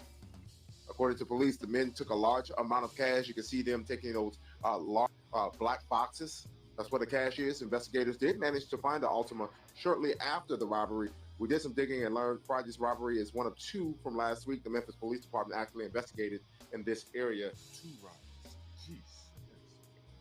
Now, there are several businesses on this lot. We're right next door to the old historic Crystal Palace, for those of you who are not familiar with this area. But let me tell you, this is very scary stuff right here, because again, you see them with those long rifles, broad daylight. Of course, right now we're working to gather information as to where Memphis police are in this investigation. However, if you have any information that can possibly help them, obviously these men are masked.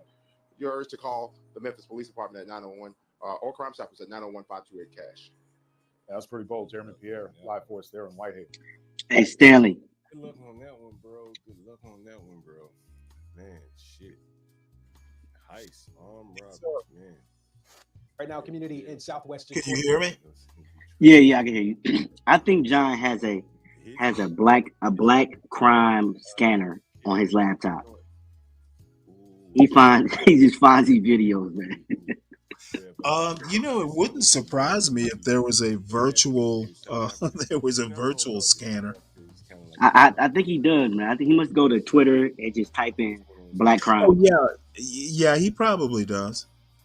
But the deal is I just find that for the immediate shutdown of I find that very be brave like. Essentially the mission is to prove that black people are fucked up, and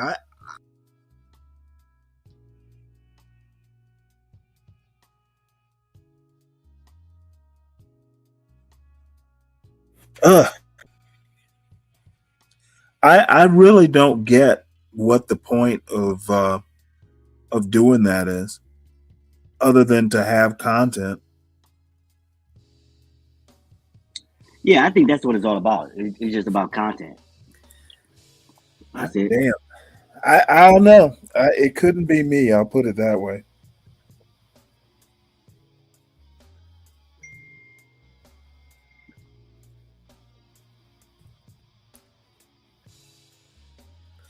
Did I stop that by accident?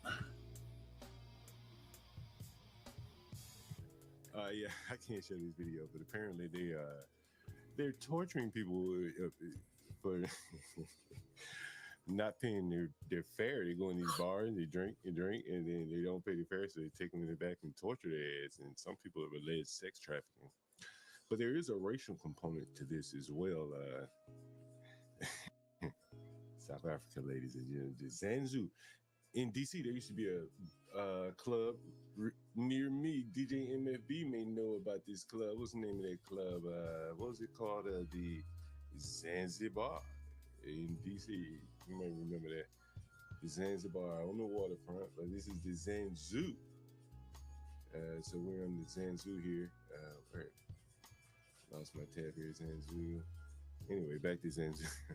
such assaults. Well, I am joined now by the MKSM representatives for Gauteng to elaborate a bit further on what actually transpired and in terms of their views. Thank you so much for your time, Mr. Nkadimeng. Can you just tell us what is your reaction to the viral videos that we saw, the youth being tortured allegedly for not paying for a bill at this club?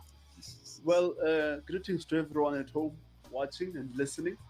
We are, of course, very shocked and appalled by the recent events that have transpired in this restaurant or club, whatever it is called, more especially by the heinous behavior unto these young boys who are alleged to have not paid.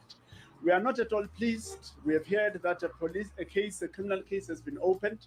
We are going to inquire on the process of the case. We want to know how far is the progress regarding the case, and we are actually wanting to see the man who owns this place to appear in court. We don't want, I think these are allegedly French men in this club here. The securities or anyone else but the man to appear in the courts and to take action on behalf of his own securities. These securities must have acted on the instruction of management, not on their own doing or on their own accord. We are not convinced that they can such an action simply because they wanted to. We are actually very appalled. As MKSM nationally, we are also appalled. We will not actually take it lightly. This place must not operate until there is clarity as to what is happening. They're going to burn this motherfucker down. We're closed. We are calling on everyone to boycott this club or restaurant, whatever it is called. Anyone who has information, more information, they must come forward. Justice. And you know what boycott means, South African style. Must prevail in this matter. Absolutely. Well, the club owner says he's taken action by actually firing the security company that actually executed those heinous acts that, as we saw in the video itself. I hear you say you want him to appear in court, so I'd assume that such an act is not enough. There needs to be more accountability. Definitely. Firing those securities does not suffice. Not enough. What must happen is that we need him to appear in court. For what purpose? They want that white man head. That's what he's saying. We want his head. And it's not enough. Did they get fired? We want heads. For the purpose that he must take accountability. He is the owner of the club. He owns a variety of clubs. The man didn't do shit. They blaming him. Like, he's not alleged to torture anybody. But they want that head. You know, it's like what they call it, repatriation of assets. They want the assets that the man had. Here in time. So him appearing in the court, it's the first step to justice. He cannot say that he has fired the security company. Firing the security company that's not responsibility. We are a country that respects the rule of law. If anything, there needs to be in South Africa, brother, they're one of the highest murder rates in the world. And somebody rule of law. Proper procedure here. If anything, there needs to be serious arrests, especially the man himself. He must be arrested. He must appear in the court. We need tougher regulations from government, moving from national to provincial. And don't all this shit just sound familiar. Government is all these problems. Inspections. More when we look into this industry for the past few weeks, starting from last year, actually, there have been many incidents. Babel was one of them.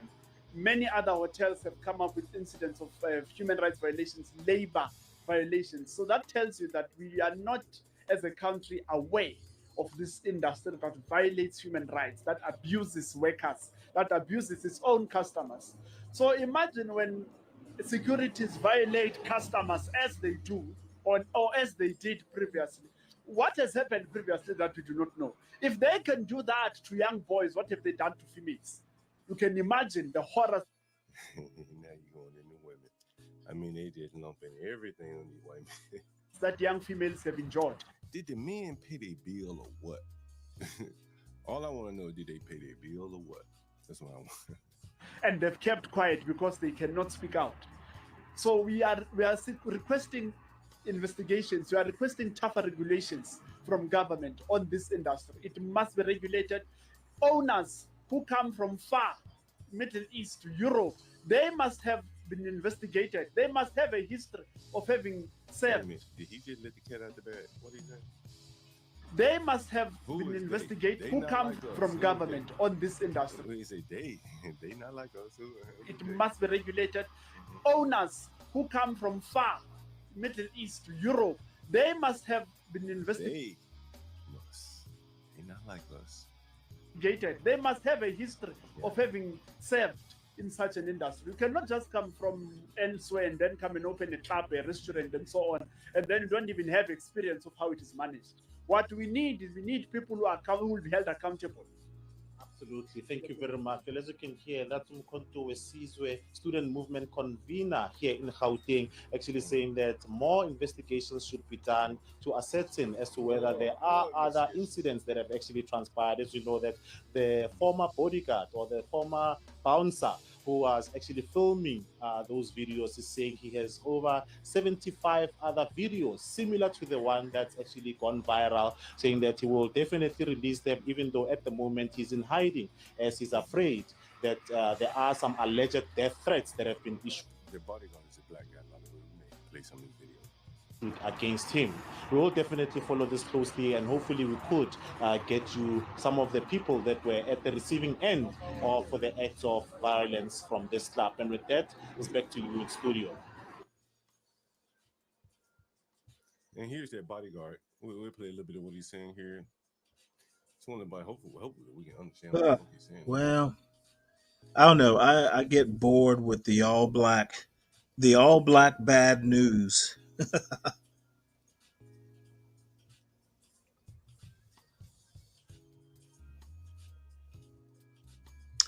Let's see here. When is HB supposed to start? No volume here? Let's see.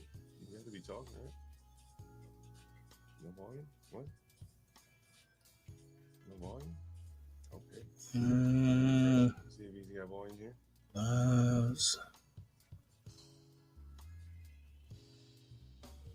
10 o'clock. I don't know if I'm going to last that long, to be honest.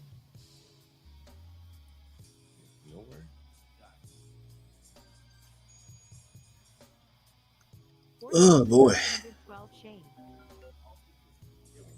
Someone calling me. Yeah, this damn video is a little too low for me to hear, so I'm gonna pause that and get to the next one. Let's see. There's some more stuff about this club. It's very interesting. Looks like they've declared the club a crime scene. This video may be better. Let's see if this one plays better. It's the same bodyguard here at the club. All right. Well. Here he is.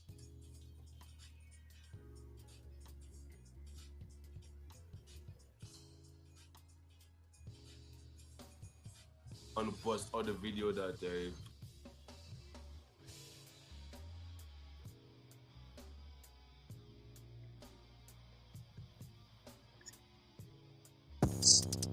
Uh-oh.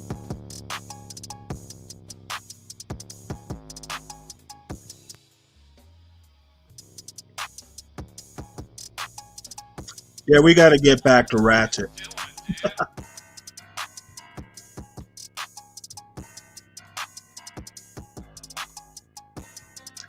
Okay, well, wish your daughter luck. Good luck to you, CK.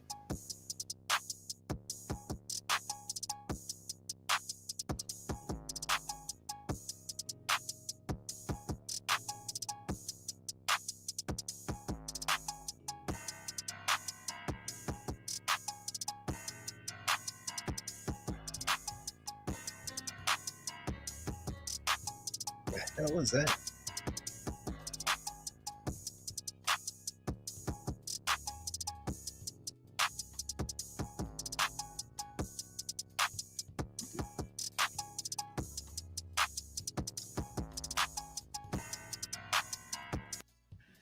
Here you go, Birdie. Enough of that.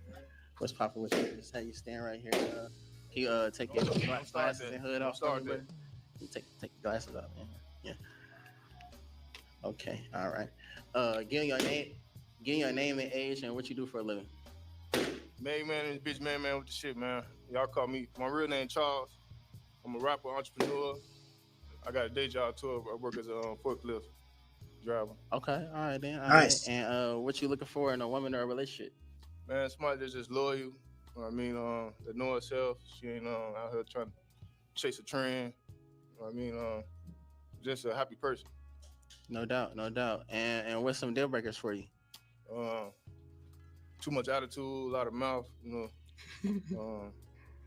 I said a follower. A lot of mouth. That. For sure. That's it. Okay, all right. So it looked like majority of the balloons was popped. So we just gonna go down the line and see what's the reason they popped their balloons. So let's all good, man. Just come over here. Just make sure you face the camera for me. Come in for me. Give your name and age, and what's the reason you pop your balloon? I'm Kayla. I'm 33. I do not like your braids. That's the only reason. I just don't like your braids. And you're rocking with the singles? I don't like the singles. Yeah. It's all good, love. That's crazy. All right. Is this somebody your type? If so, why or why not? Not really. I like a different size. You know what I mean? But it's all good. I know you got somebody out there for you. Okay. All right. No doubt. No doubt. Give your name and age, and what's the reason you pop your balloon? My name is Quinn. I am 30, and I pop my balloon because he's just not my type. It's all good, love. Okay. And is this somebody your type? Yeah, she's beautiful. I think she made the cut. Make the cut. All right. Green light. Give your name and age, and what's the reason you pop your balloon? My name is Joisha, and I'm 28, and he's just not my type. Yeah, I think she's beautiful. She's more my type, slim. Yeah, I like her. Yeah, for sure. That's how you do it right there, man. You know, sometimes people be like, ain't my type, then it influences the other person's decision if they don't your type, you know? So appreciate you for keeping it real. Sure. Give your name and age, and what's the reason you pop your balloon? My name is Risha. I'm 30. I popped it because you came out here with your glasses and your hoodie on. I didn't like it. It's like you was trying to hide something. I didn't really like it. Yeah, that's all good. Was you told about the glasses in the hoodie? That's just my superpowers, man. Okay, is this somebody your type though, or somebody you? Yeah, she's my type. Yeah, she's more my type. Yeah, I like to get to know her more, see what her personality like. But yeah, she okay. That's fair, Birdie. That's fair. All right. And same for you. Get your name and age, and what's the reason you pop your balloon? My name is Naquana. I'm 34. Personal preference. And what about you, Birdie? Somebody your type? Not really my type. She's okay. She probably somebody out there for her. Respectfully, yeah. And give your name and age, and right here, she still got her balloon. She still got a chance right there, you know. Give your name and age, and what's the reason you pop your balloon? Micah, I'm 31, and I popped it. I liked everything about it, but when you said you didn't like fat bitches, I was like, He didn't say fat. He didn't say exactly specifically that. But if my people ain't your type, I know I ain't your type, baby. I'm a brick house. Like if that ain't you, it ain't me. No, it's all good. Just how you treat me. You know, you might, you know what I mean.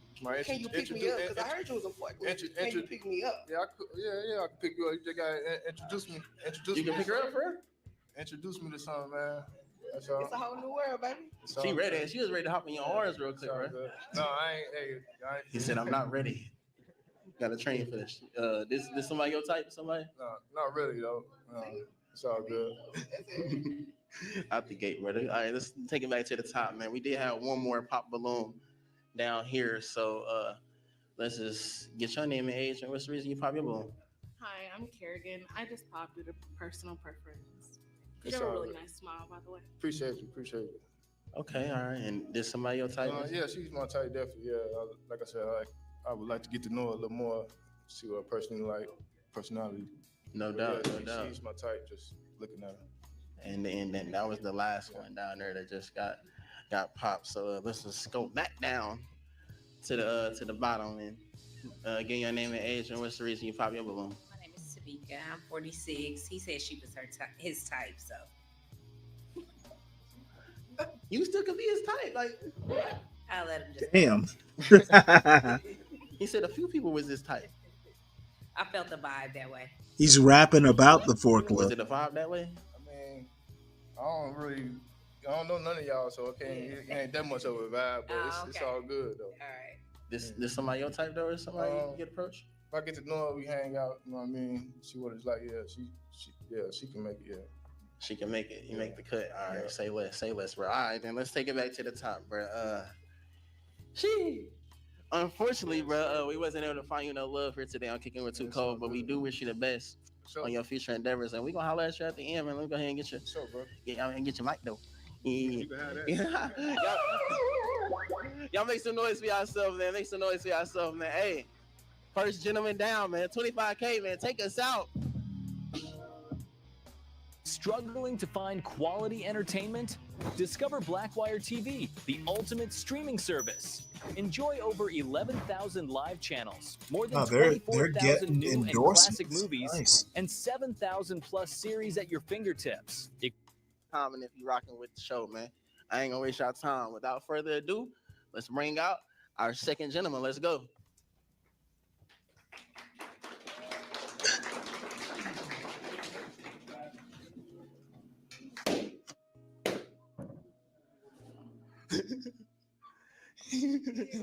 Hands up, don't shoot. Come on right here. Face the camera for me. Give me your name and age and what you do for a living, bro. My name is Trayvon. I'm 29, and shit, I'm currently unemployed, and I'm looking for a job.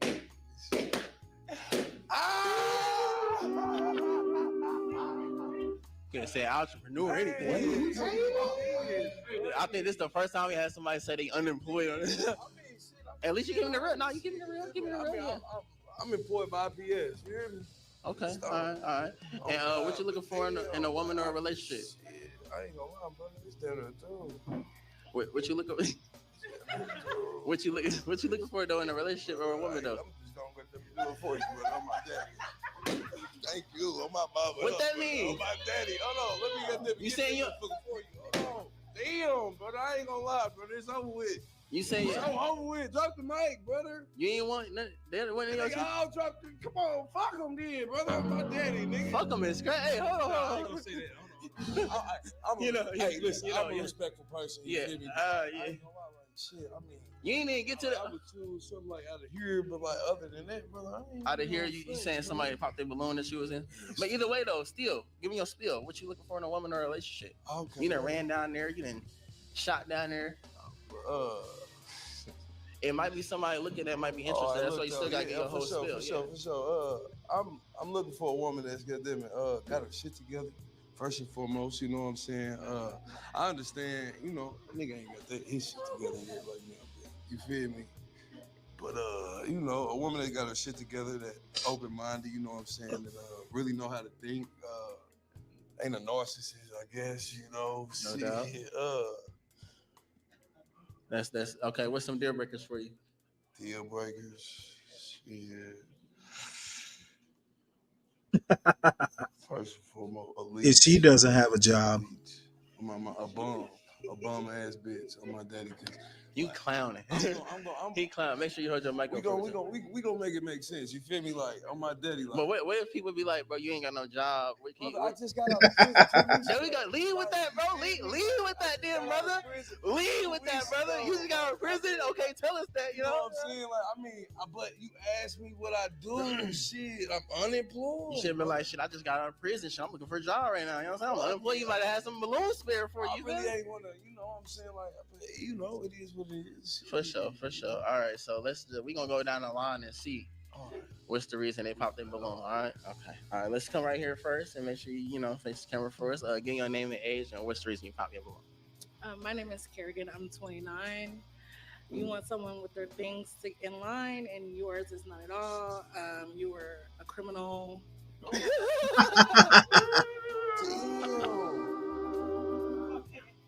Also unemployed. For sure. Also, you mentioned the BITCH word quite a few times already. I understand. It's a no. For sure. How long you doing in prison? I did a nickel. For those who don't know, that is 5 years. 5 years is a nickel. All right. So you just came home from 5 years straight? Feds or like penitentiary? Nah, in the state. State, okay. For sure. And is this somebody your type? If so, why or why not?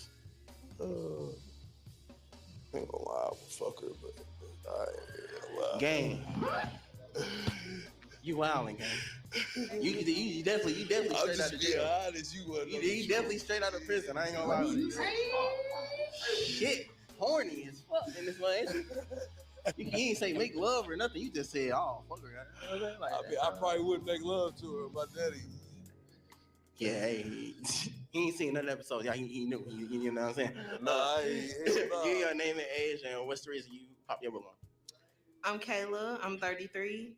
I pop my balloon because your energy just simply gives high head, and then followed by the unemployed. I really can't do that because I like to be treated like a princess. I'm not a leech, but I know what I can bring to the table, and I'm just used to people having shit. So, and then I'm just not love after lockup type. For sure, for sure. I mean, just because I'm unemployed don't mean that I don't got nothing. You know what I'm saying? But like, I mean, I understand though, man. You feel me? Yeah. So is this somebody your type though? We'll keep it going then. You know what I'm saying? Keep going. Getting your name and age and what's the reason you pop your balloon? My name is Quinn. I'm 30, and I pop my balloon because you wild. And I done dealt with men in and out of jail, and no thank you. For sure. I respect that. No doubt. And is this somebody your type or somebody you'd approach? Yeah, I would. I ain't gonna lie, I would. There we go. Keep it a bean. Keep it a bean. All right. Okay. And give your name and age and what's the reason you pop your balloon? What's the point of doing that? He said fuck us, so fuck him. She popped her balloon before I said it though. But you said fuck him though. Like that's crazy. Like Definitely fuck you too. Can I apologize? Can I apologize? I don't give second chances. I'm sorry. For sure. Are you gonna give a sincere apology though? Nah, I would. Sincere, okay, can you apologize to the whole line for disrespecting them? Oh God, I come here today and I apologize to y'all women for disrespecting y'all. And I feel like I'm like teaching stuff. Nah, for real though, like I ain't gonna lie. Is it genuine though, for real? No, my daddy, yeah. Okay. Yeah. You take it back? You take back what you said? Yeah. I Call them out their name? Hell yeah. Okay. So is this somebody your type or? Come on, she nice. Okay, he just you done pissed them off. Some girls say zero toleration. You know what I'm saying? Give your name and age. We can make up. We can, kiss. You know how that go. Give your name and age. What's the reason you pop your balloon?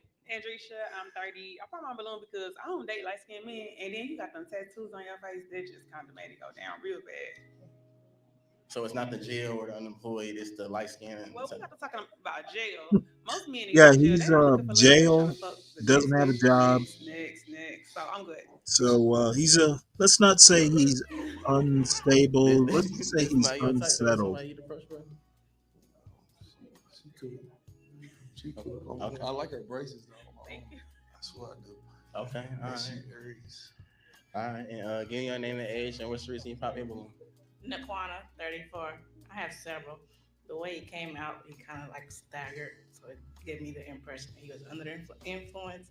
2, the tattoos on his face. And 3, he gives me the impression that his employment is IPS, Indianapolis Public Streets. Whoa. Is that what that is? Is she 12? She broke it down. You said, I ain't even know that. That's some new shit. I'm sure like damn, you around the kids? So he ain't around the kids, he in the streets. Indianapolis Public Streets, meaning he probably deal drugs. Hey, please. Hey, cameraman. She's a cop. What you like? Hey, look though, is this somebody your type or somebody you'd approach? Hell no. After what she just said, my daddy. No. She gonna call the police on me. Let's go. Give your name and age and what's the reason you pop your balloon. Would you rather something more anti-black, Virgo? I did. We can go back to John. Why you pop her balloon? He was wild. I don't know what you do. I really, I did a tantrum. Yeah. There you go. You got mad.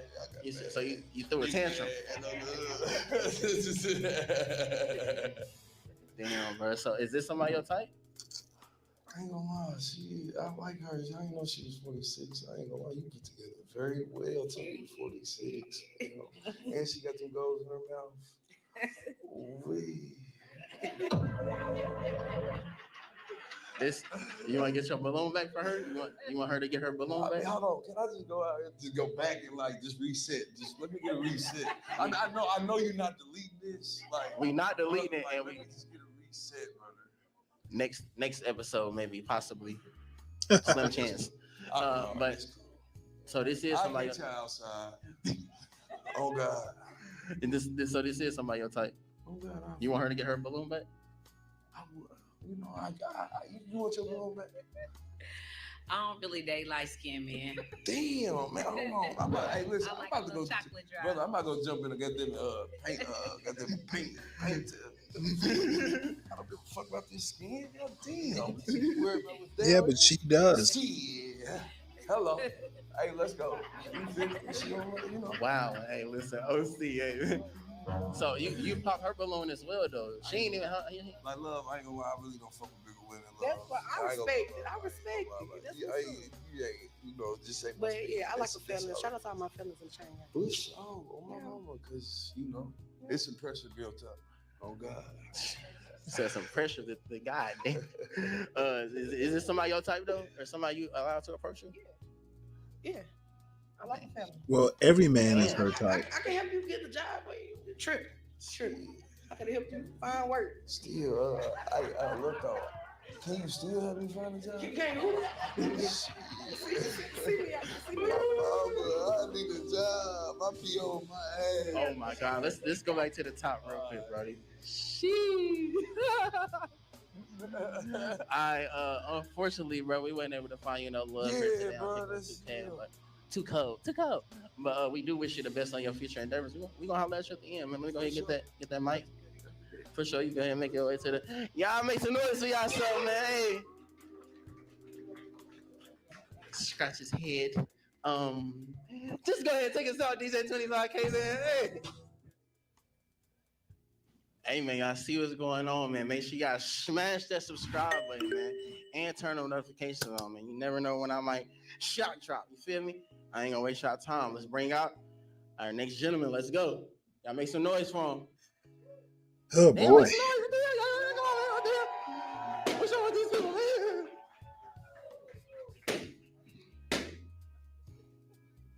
It's Okay, then. All right. a slow pop. Come in front. Give me your name and age and what you do for a living. I'm 33. My name is Zach. I do many things. I work on houses. I work on cars. I'm a private contractor. So for whatever I'm hired for is what I usually do. But it usually entails working on something broken. For sure. And what you looking for in a woman or a relationship? Patience. I'm not perfect. I don't look for perfection either. I'm not looking for nobody to go 50-50 with. I didn't say you were anti-black. I'm saying if you prefer to watch something that's And what's some anti-black. deal breakers for you? Deal breakers. I mean, I'm open to everybody because, like I said, I don't really have no deal breakers as long as they ain't no drug addict or nothing like that. I think I don't really have no deal breaker as long as they ain't. Okay. All right then. All right. So seem like majority of our balloons. No drug addict. We just gonna go down the line.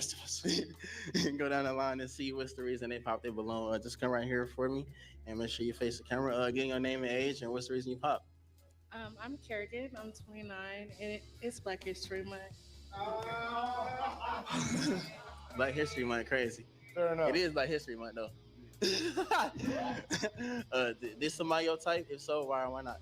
She's pretty. I wouldn't say she was my type, but she's pretty though. No doubt. And same for you. Give me your name and age and what's the reason you pop your balloon. I'm Kayla. I'm 33.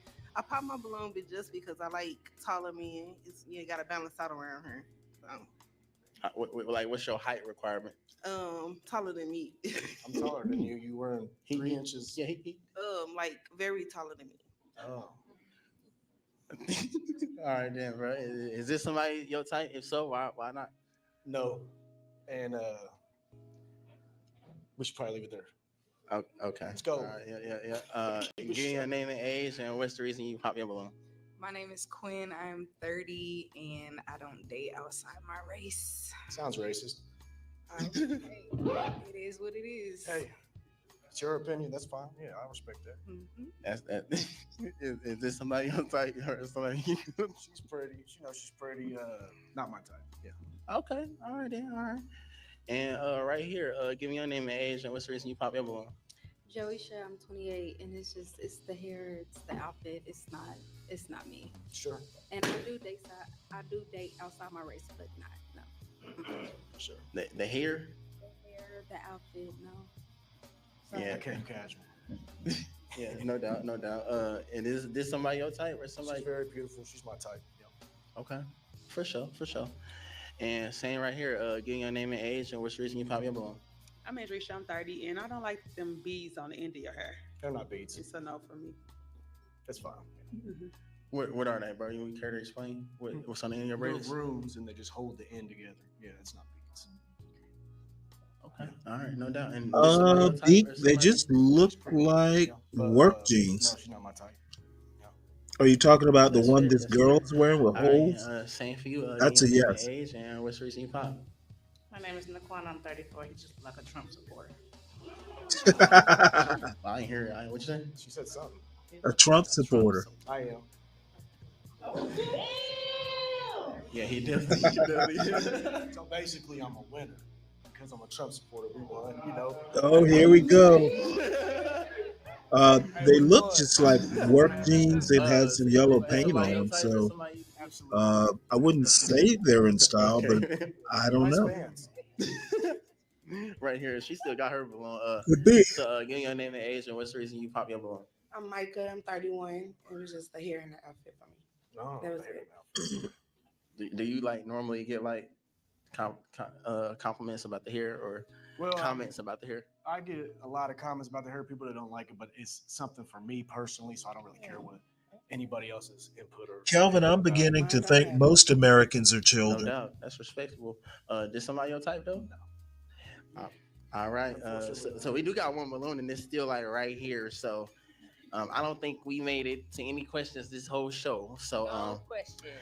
what we're going to do is we're going to get to a question showdown. You know what I'm saying? And we're going to start with you, bro. Any questions you want to ask this lady?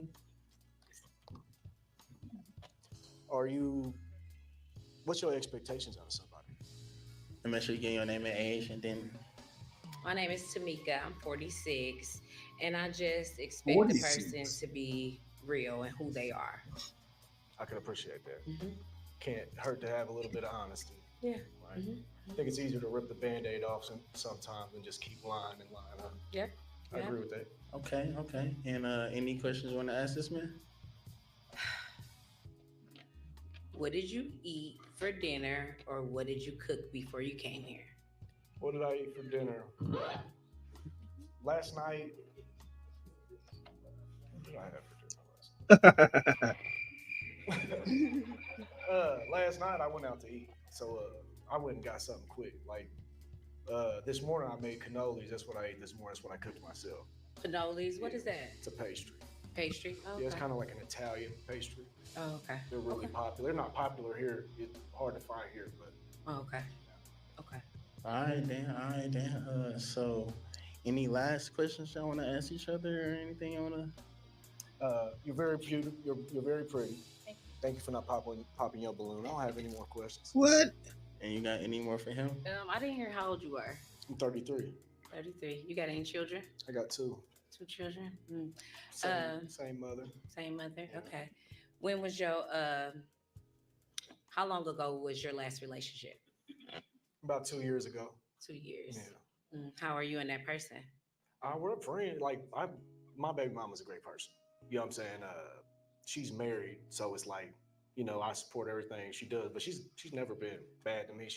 We got a good relationship. Okay. My kids live with me, so. Yeah. Oh, okay, good.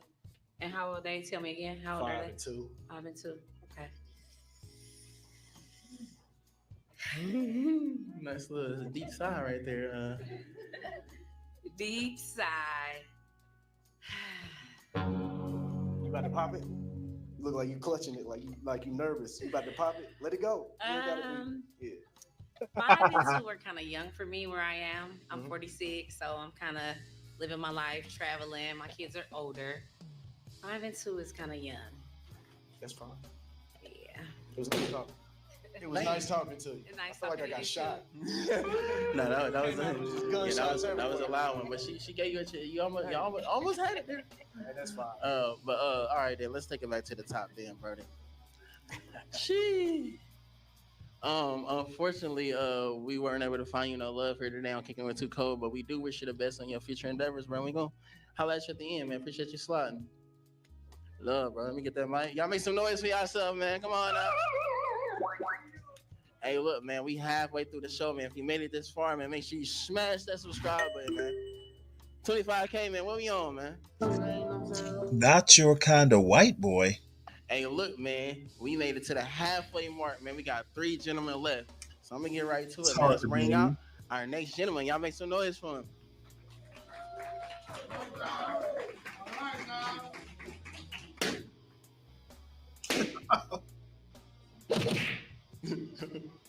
Okay, only 2 pops. Here you go, bro. Come in for me. Give me your name and age and what you do for a living. I'm Matthew. I'm kind of behind the scenes on the social media tip. And what else? My age, I'm 25. Yeah. Okay. Damn. Okay. For sure. And what you looking for in a woman or a relationship? I'm a YN, so not too much. Some fun. At least he claimed it. You know, a lot of out people the gate.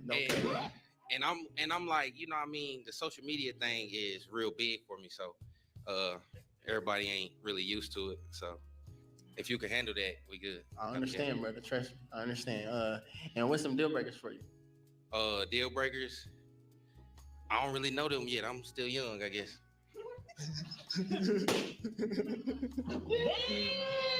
Okay, that's cool. So we had majority of our balloons pop, so we just gonna go down the line and see what's the reason they pop their balloons, right? All right, let's come right here. Give me your name and age and what's the reason you pop. I'm Kerrigan. I'm 29. You're very attractive, by the way. Okay, I appreciate that. Very attractive, but you're just too young.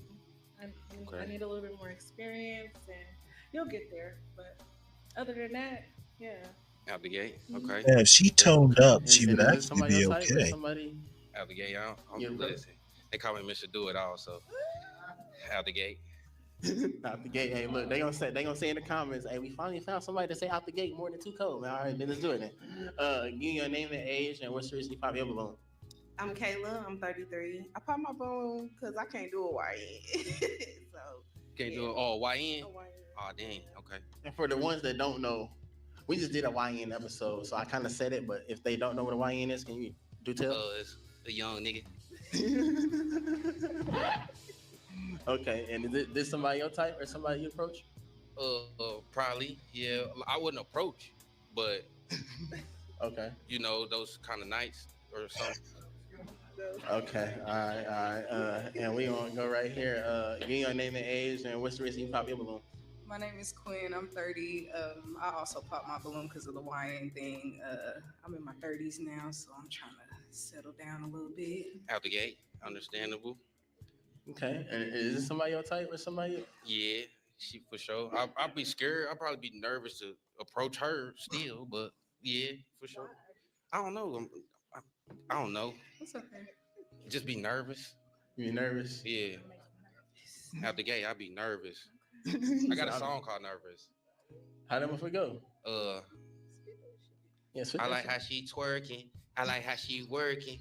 Body smell like Jergens. Pussy cleaner than detergent. Hey, listen. Nah, for real. Let's go right. Kia and then the age. What's the reason you probably have belong? I'm Joisha. I'm 28, and you just too young. And you remind me of my baby daddy. And that's Whoa. I don't got no kids. Out the gate. Okay. All right. So there's somebody your type or somebody you'd approach? Yeah, for sure. Yeah, she is. Thank you. Okay. All right. And saying right here, give your name and age and what's the reason you pop your balloon? Andresha, I'm 30. When you came out, you gave YN. I was like, oh, hell no. Dang. I get it to y'all like a young Yes, nigga. look at them socks. You got Ninja Turtles on. Damn. What? Ninja Turtles. Extra white. I mean, care to explain? I picked the good That's one. an interesting. That's an interesting way of putting it. Ain't that the main one? That's everybody. I mean, I don't know if he the main one, but everybody love Mikey. You know what I'm saying? You somebody I can play Call of Duty with, but relationship. 2K. 2K. 2K. I could probably teach you a little bit. All right. Out the gate. So this is somebody your type though? Yeah, for sure. Yeah. Okay. All right. And let's go right here as well. Again, your name and age, and what's the reason you pop your balloon? My name is Naquana, 34, and too young. Okay. Naquan. My name is 29. Okay. Respect.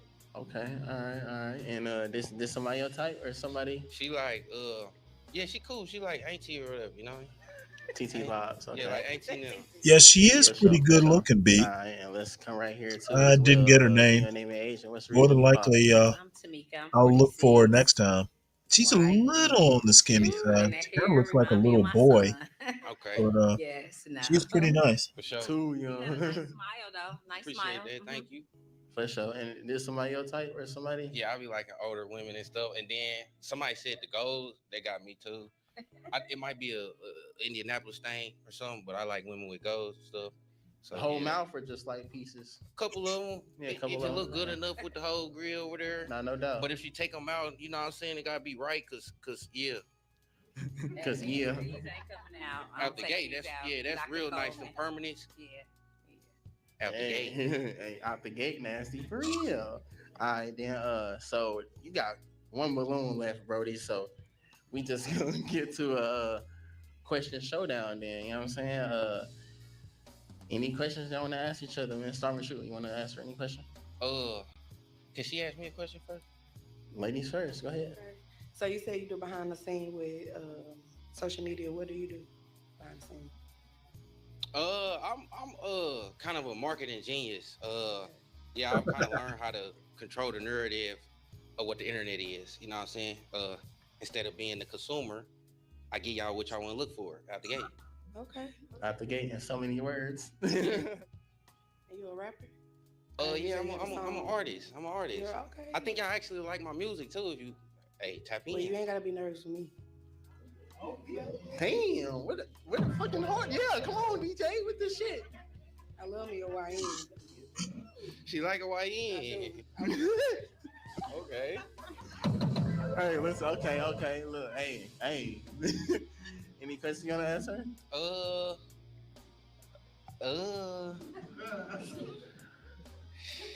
Sheesh. I'm shaking. He's shaking. Oh my god. Okay. You say you like YNs. When the last time you was with a YN, and how much of a YN? Like younger than me, or like? No, I wouldn't go under your age, 25. Oh, 25, that's cool. 25 is the mark. All right, so you be like available, like yeah, I ain't got no all kids. the time. I might be like, I ain't got no kids. We can be outside. it's that type of we can night, bop together. you know what I'm saying? We go out of town. You know, all that. Yeah, I might be feeling good. You know what I'm saying? I can't hit nobody. It's up. Indianapolis, You there? Indiana. Oh yeah, that's me. That's cool. Okay, all right then. All right, so. All right, let's take it to the top. I'm gonna have you come to the top, bro, and I'm gonna have you come to the top as well. Let's take us to the boy, the top, the final.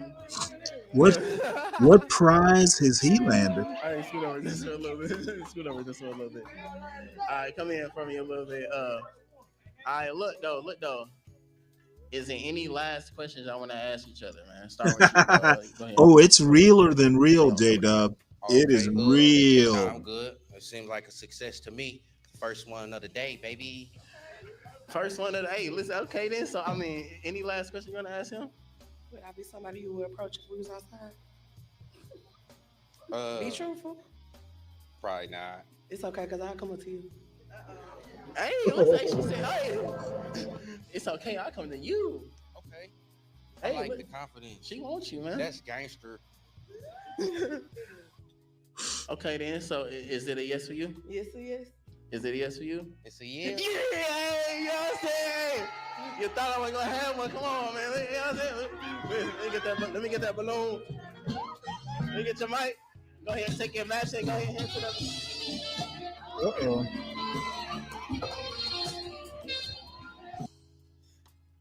Got to skip past that music.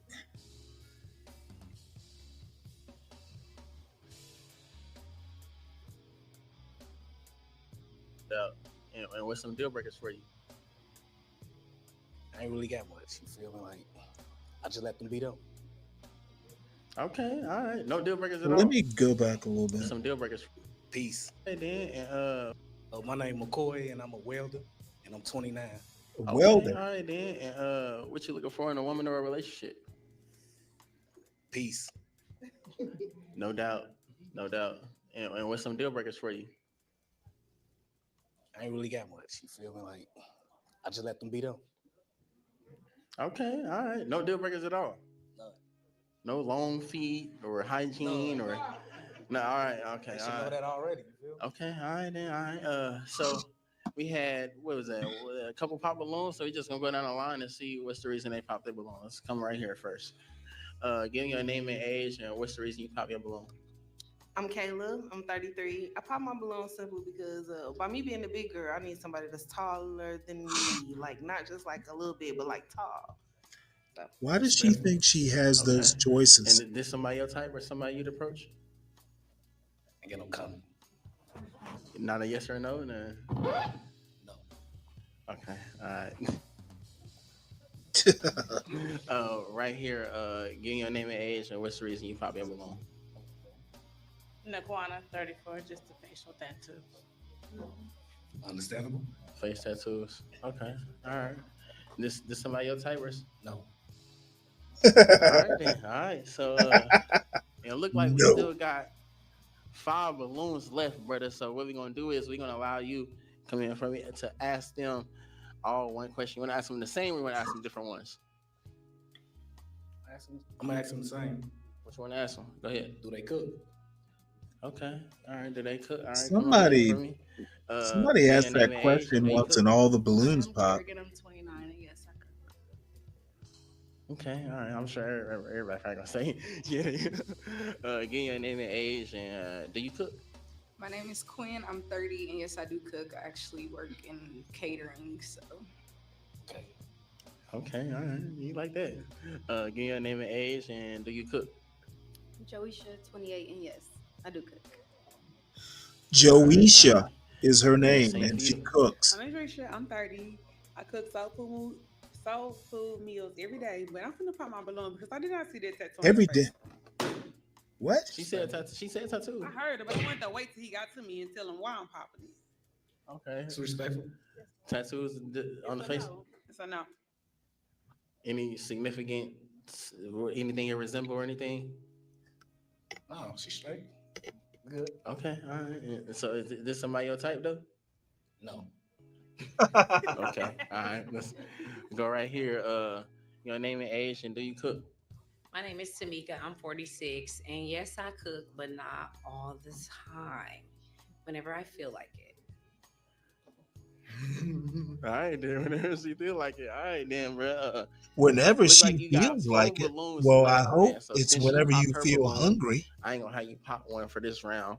What I'm gonna do is I'm gonna allow you to Joisha's bring the okay. ladies to ask you a question. I wouldn't. You ready? She's not. So let's do it. Let's come back right She here at would. the top. And sure to get her name and age. Just go She'd ahead have and to ask me come a up to question. my level in a couple ways, I think. Starting with that hairstyle. Good one. Yeah, no, for sure. For sure. I mean, basically, I'm just as it is. You feel me? I ain't too much on nothing. You know, probably see it the same way you see it. How do you see it? I'll be honest. The same way as you see it, sweetheart. All right. Okay. Give your name. You already said your name. Hey, just go ahead and ask me the question. Make sure you face the camera from me, brother. Do you like to travel and do you have your passport? Good one. They I got don't some have good- my passport, but I do travel. Are you willing to get your passport? Can you get a passport? Yes, I can. Okay, then. All right, then. And same for you. Your name and age. Just go ahead and ask me a question. Come up from me too. I have a question. I have a scenario. So say if I was on the side of the road and I call you like, babe, my tire flat. What you gonna do? Coming to get you. You I gonna fix come get me? everything. You gonna get the tire? You I gonna get my hands dirty, sweetheart. I will. So you gonna buy the tire and all that? I have it all before I get there. Oh, okay. No doubt, as you should, brother. As you should, brother. All right, then, and down here as well. Go ahead and ask him any question. Any question? So what did you eat before you came here? Or what did you cook before you came here? I didn't eat anything because I'm fasting right now, so I'm on a juice diet. So, Okay, thank you. Okay, then. All right, then, brother. That first balloon did pop though, so we got to go back and see what's the reason she popped her balloon. What's the reason you popped? I was searching for intellectual depthness within that question. I just kind of wanted a little bit more for you. So I didn't see the stimulation there. That's okay. Stimulation? Really nice. Thank you. I like that you're fasting and stuff like that. So Okay, and is this somebody your type or somebody you're the person? No. All right, that's fair. So we have 3 balloons left, brother. You got your toothpick? I think this is the first time this episode a fella's gonna pop a balloon. Go ahead and just pop one.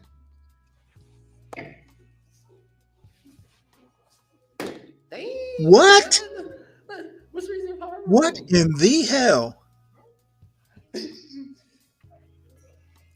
it's nothing wrong with her. Feel me? Like, but I just ain't me. Like, what about her ain't you though? Like, You'll find out. That ain't me. How am I find out? What the find out? How am I find out? It's not like what you think. You feel me? I'm just saying, like, What did she think? Not me. I mean, that's fine because I was just holding a balloon just because. Okay. You're really not my type. Understandable. I was gonna ask you, was this somebody else, but Just somebody to use. You can do that though. I don't think you can do it. Oh, I can. Trust me, I can. you said what? You can't. She said just somebody to use. I can. Trust Nah, me. that's only for a sucker. Nah. Okay. Brother man. All right. So looks like we have 2 balloons left. So what we're gonna do is we're gonna get to a question showdown. You know what I'm saying? So we're gonna start right here. I'm gonna have you come right here a little bit in for me. I'm gonna let y'all ping back. I can't believe he popped her balloon though. Start with you, brother. That's crazy. Wanna ask her anything? I really ain't got no questions. Must be I that. already know what I want. I can't tell if that hair You know is what you real. want? You want somebody? I know what I want. You want to get them right now? Yeah, do I gotta pop a balloon? Yeah, we're gonna pop it. Damn. Oh! Oh. So it's nobody? No, I want your assistant. What?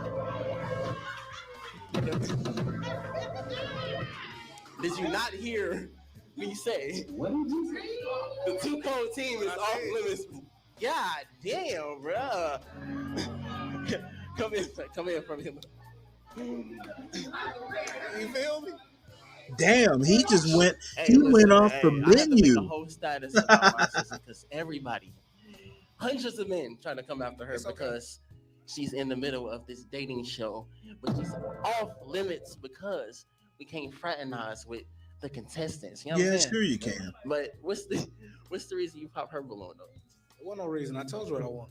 So just because you want somebody else? Yeah. What's the reason you left your balloon unpopped though? I mean, he seemed cool. I was trying to hear what he was talking about, and he's handsome.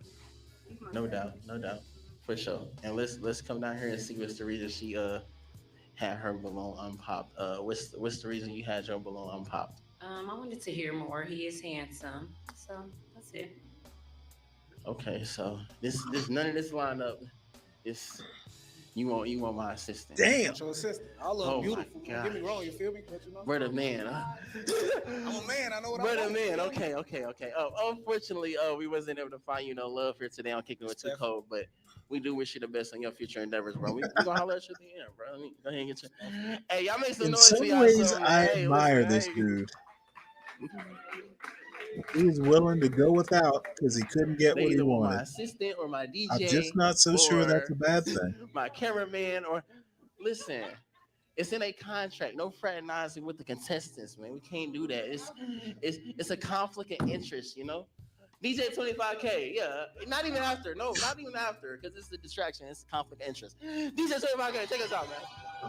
Hey, look, man, you know we can't do the show without the audience tape, man. We wouldn't even be here without the audience and the supporters and the fans, man. So a major shout out to the love for everybody, man. And it's a sold out crowd, man. Y'all make some noise for yourself, man. Sold out. They sell tickets.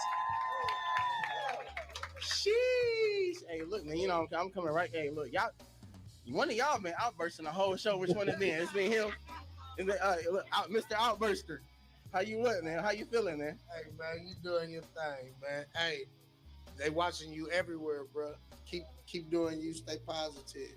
No doubt. What you think about the show right now? What you think about what's going on? It's cool. You got some beautiful women. Y'all took one from out the audience, but it's cool. She up there. She might find somebody, but she might not, because the right nigga might be somewhere else. Right here? Oh no, not right. Hey, you want her? We gonna find out what's in the recipe, man. In the goddamn, yeah. I don't want to fuck nobody's life up, bro. Hey, you want to holler at him, bro? How you feeling, man? What's going on, man? What's up with you, man? From Nap. You from Nap? Yeah. Hold your mic up, man. Look here. I'm from Nap, dog. Nap town, man. What side of town you from, man? East side. East side. All right, then. What's up? Yeah, okay, then. Far east side. Far east side. You already know. Damn. Yeah. What you think about the show right now? Man, I think you out here doing your thing, man. I think Y'all simmer down for me. Simmer down for me. Hear him out. Little show, man. Keep doing your thing. Get For that sure. money. Money on. Get that money. You know, I don't really associate love and dollars, but you know. Get that money, man. You know what you talking about. Get that money. Nah, for sure, bro. I appreciate it.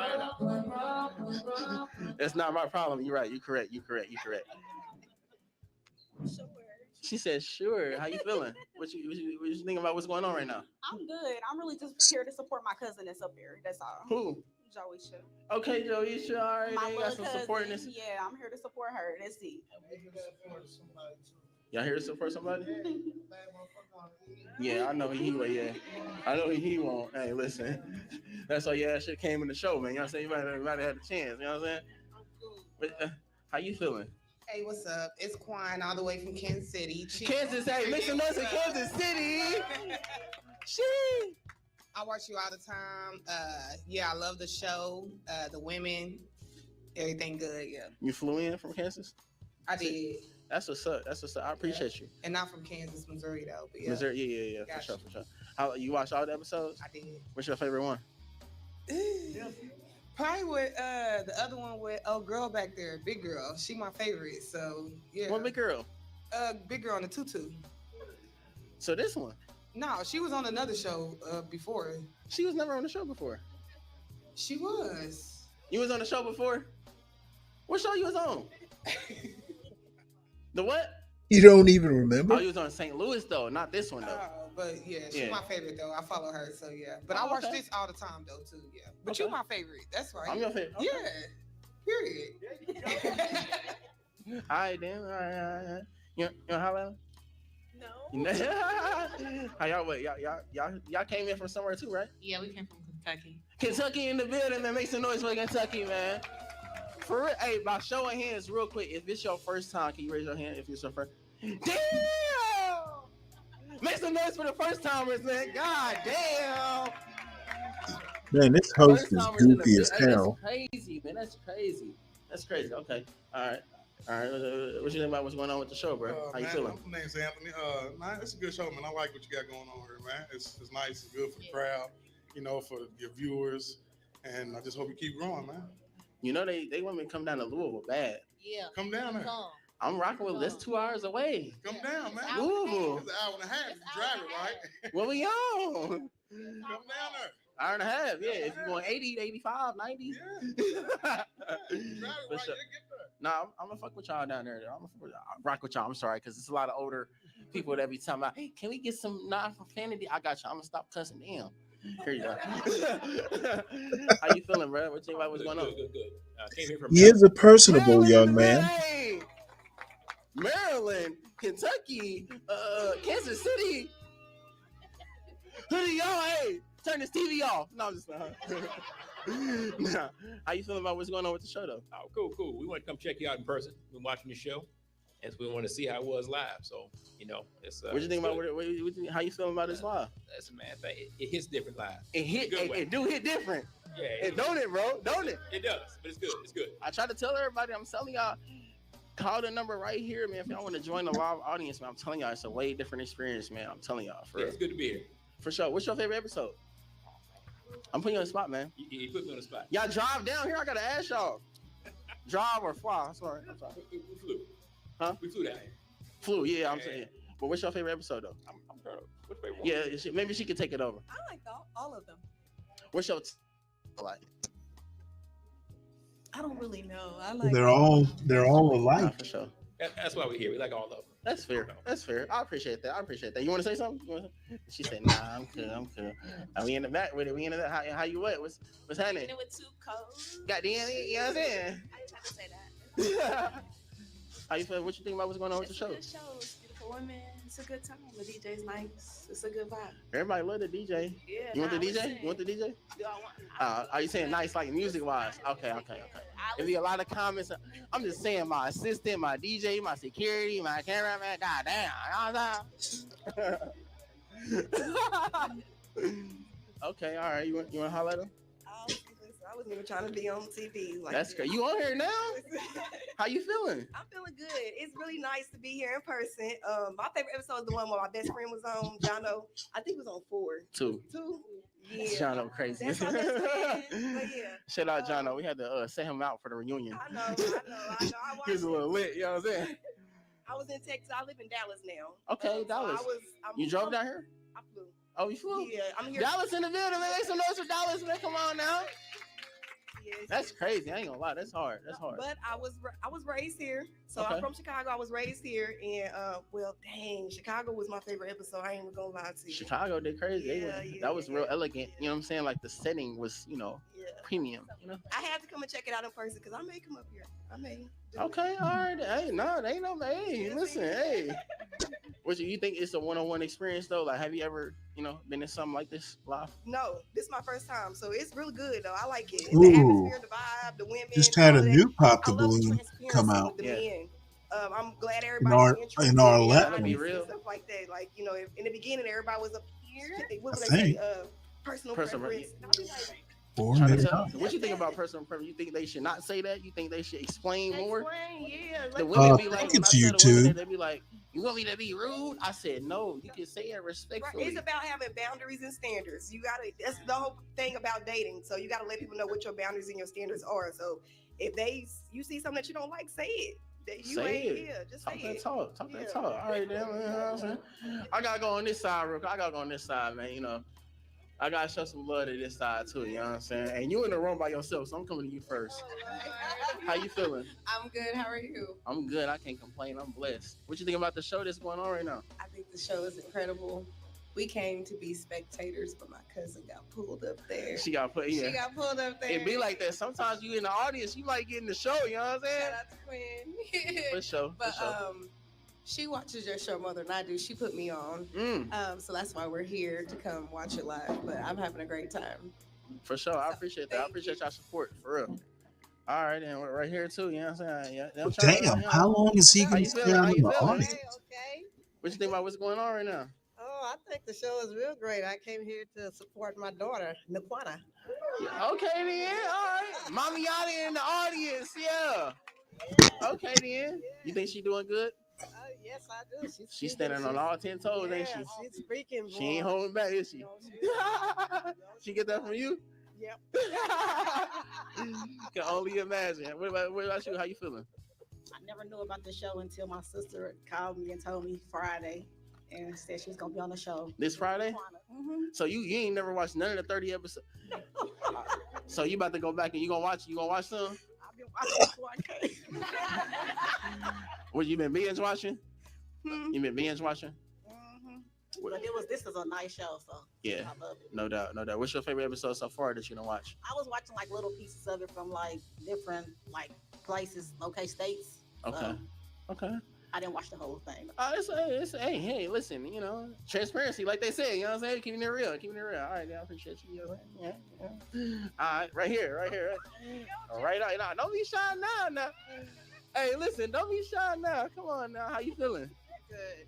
What you think about what's going on with the show right now? I like the show. It's actually pretty nice. I watch it.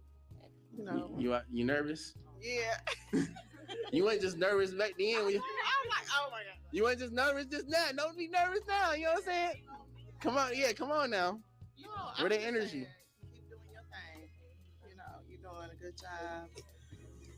She calm and everything. She was just turned, just that. She calm now. She like, keep doing your thing, bro. You know what I'm saying? But that's it. You All watch right. the episodes? Yeah, most of them. What's your favorite one so far? I don't know. It's like all of them are good. So I watch all of them. But For sure. All right. And what about you? Interesting. Kicking it with Too Cold. Too Cold. Been wanting to say that forever. Nah, Shout out for to real. Gold Standard, Indian Dallas. Mm. Whitening 2 gems and golds here. Hey, listen, hey, go crazy. Hey. Well, I don't know. This is Really outstanding job. You really. the rest of this is all crowd work. They're done with the contestants. Everybody, John is live. I don't know how long he's going to be live, but it's about time for me to sign off. I've been going for a few hours now. So if everyone would, please make sure you hit the like on the way out. And if you're new, subscribe and share the wealth. Make sure you support the show, this show or another show. Support your favorite host. We enjoyed it. And I will be back on tonight. I actually think, this morning I pretty much did the regular 2:00 schedule. And I think I'm going to keep doing that. Believe it or not, my body got used to it. And it's just better for me to do the 2 into the morning show. One other thing before you go, I'm going to drop my channel into the chat if you all would subscribe to it, because I'm going to be doing video essays and stuff like that off of it. As a matter of fact, I'll just type it in. It's Stanley Cross 6000, all one word. Oops. At Stanley Cross 6000. If you would, subscribe to it. And then, what was I going to say? There's one other thing I was going to say, and I can't remember. Man, this, I'm having all kinds of senior moments. All right, well, whatever. Make sure you subscribe to my channel. It was, oh, by the way, I do have an email address for the channel. If you guys have any show ideas or any topics you'd like me to cover, I'm going to type it in. It's Stanley at jghb.info. And the JG, to help you remember it, it's John Galt HB, JGHB. So feel free to email me with any suggestions, comments, even criticisms.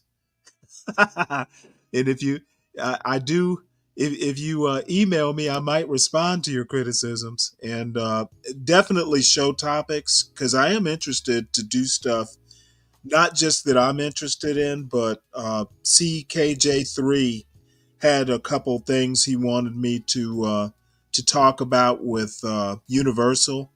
So we will listen to you. If you have an interesting show topic, and I'm interested in almost everything, feel free to drop me an email, and then we'll go from there. I enjoyed it.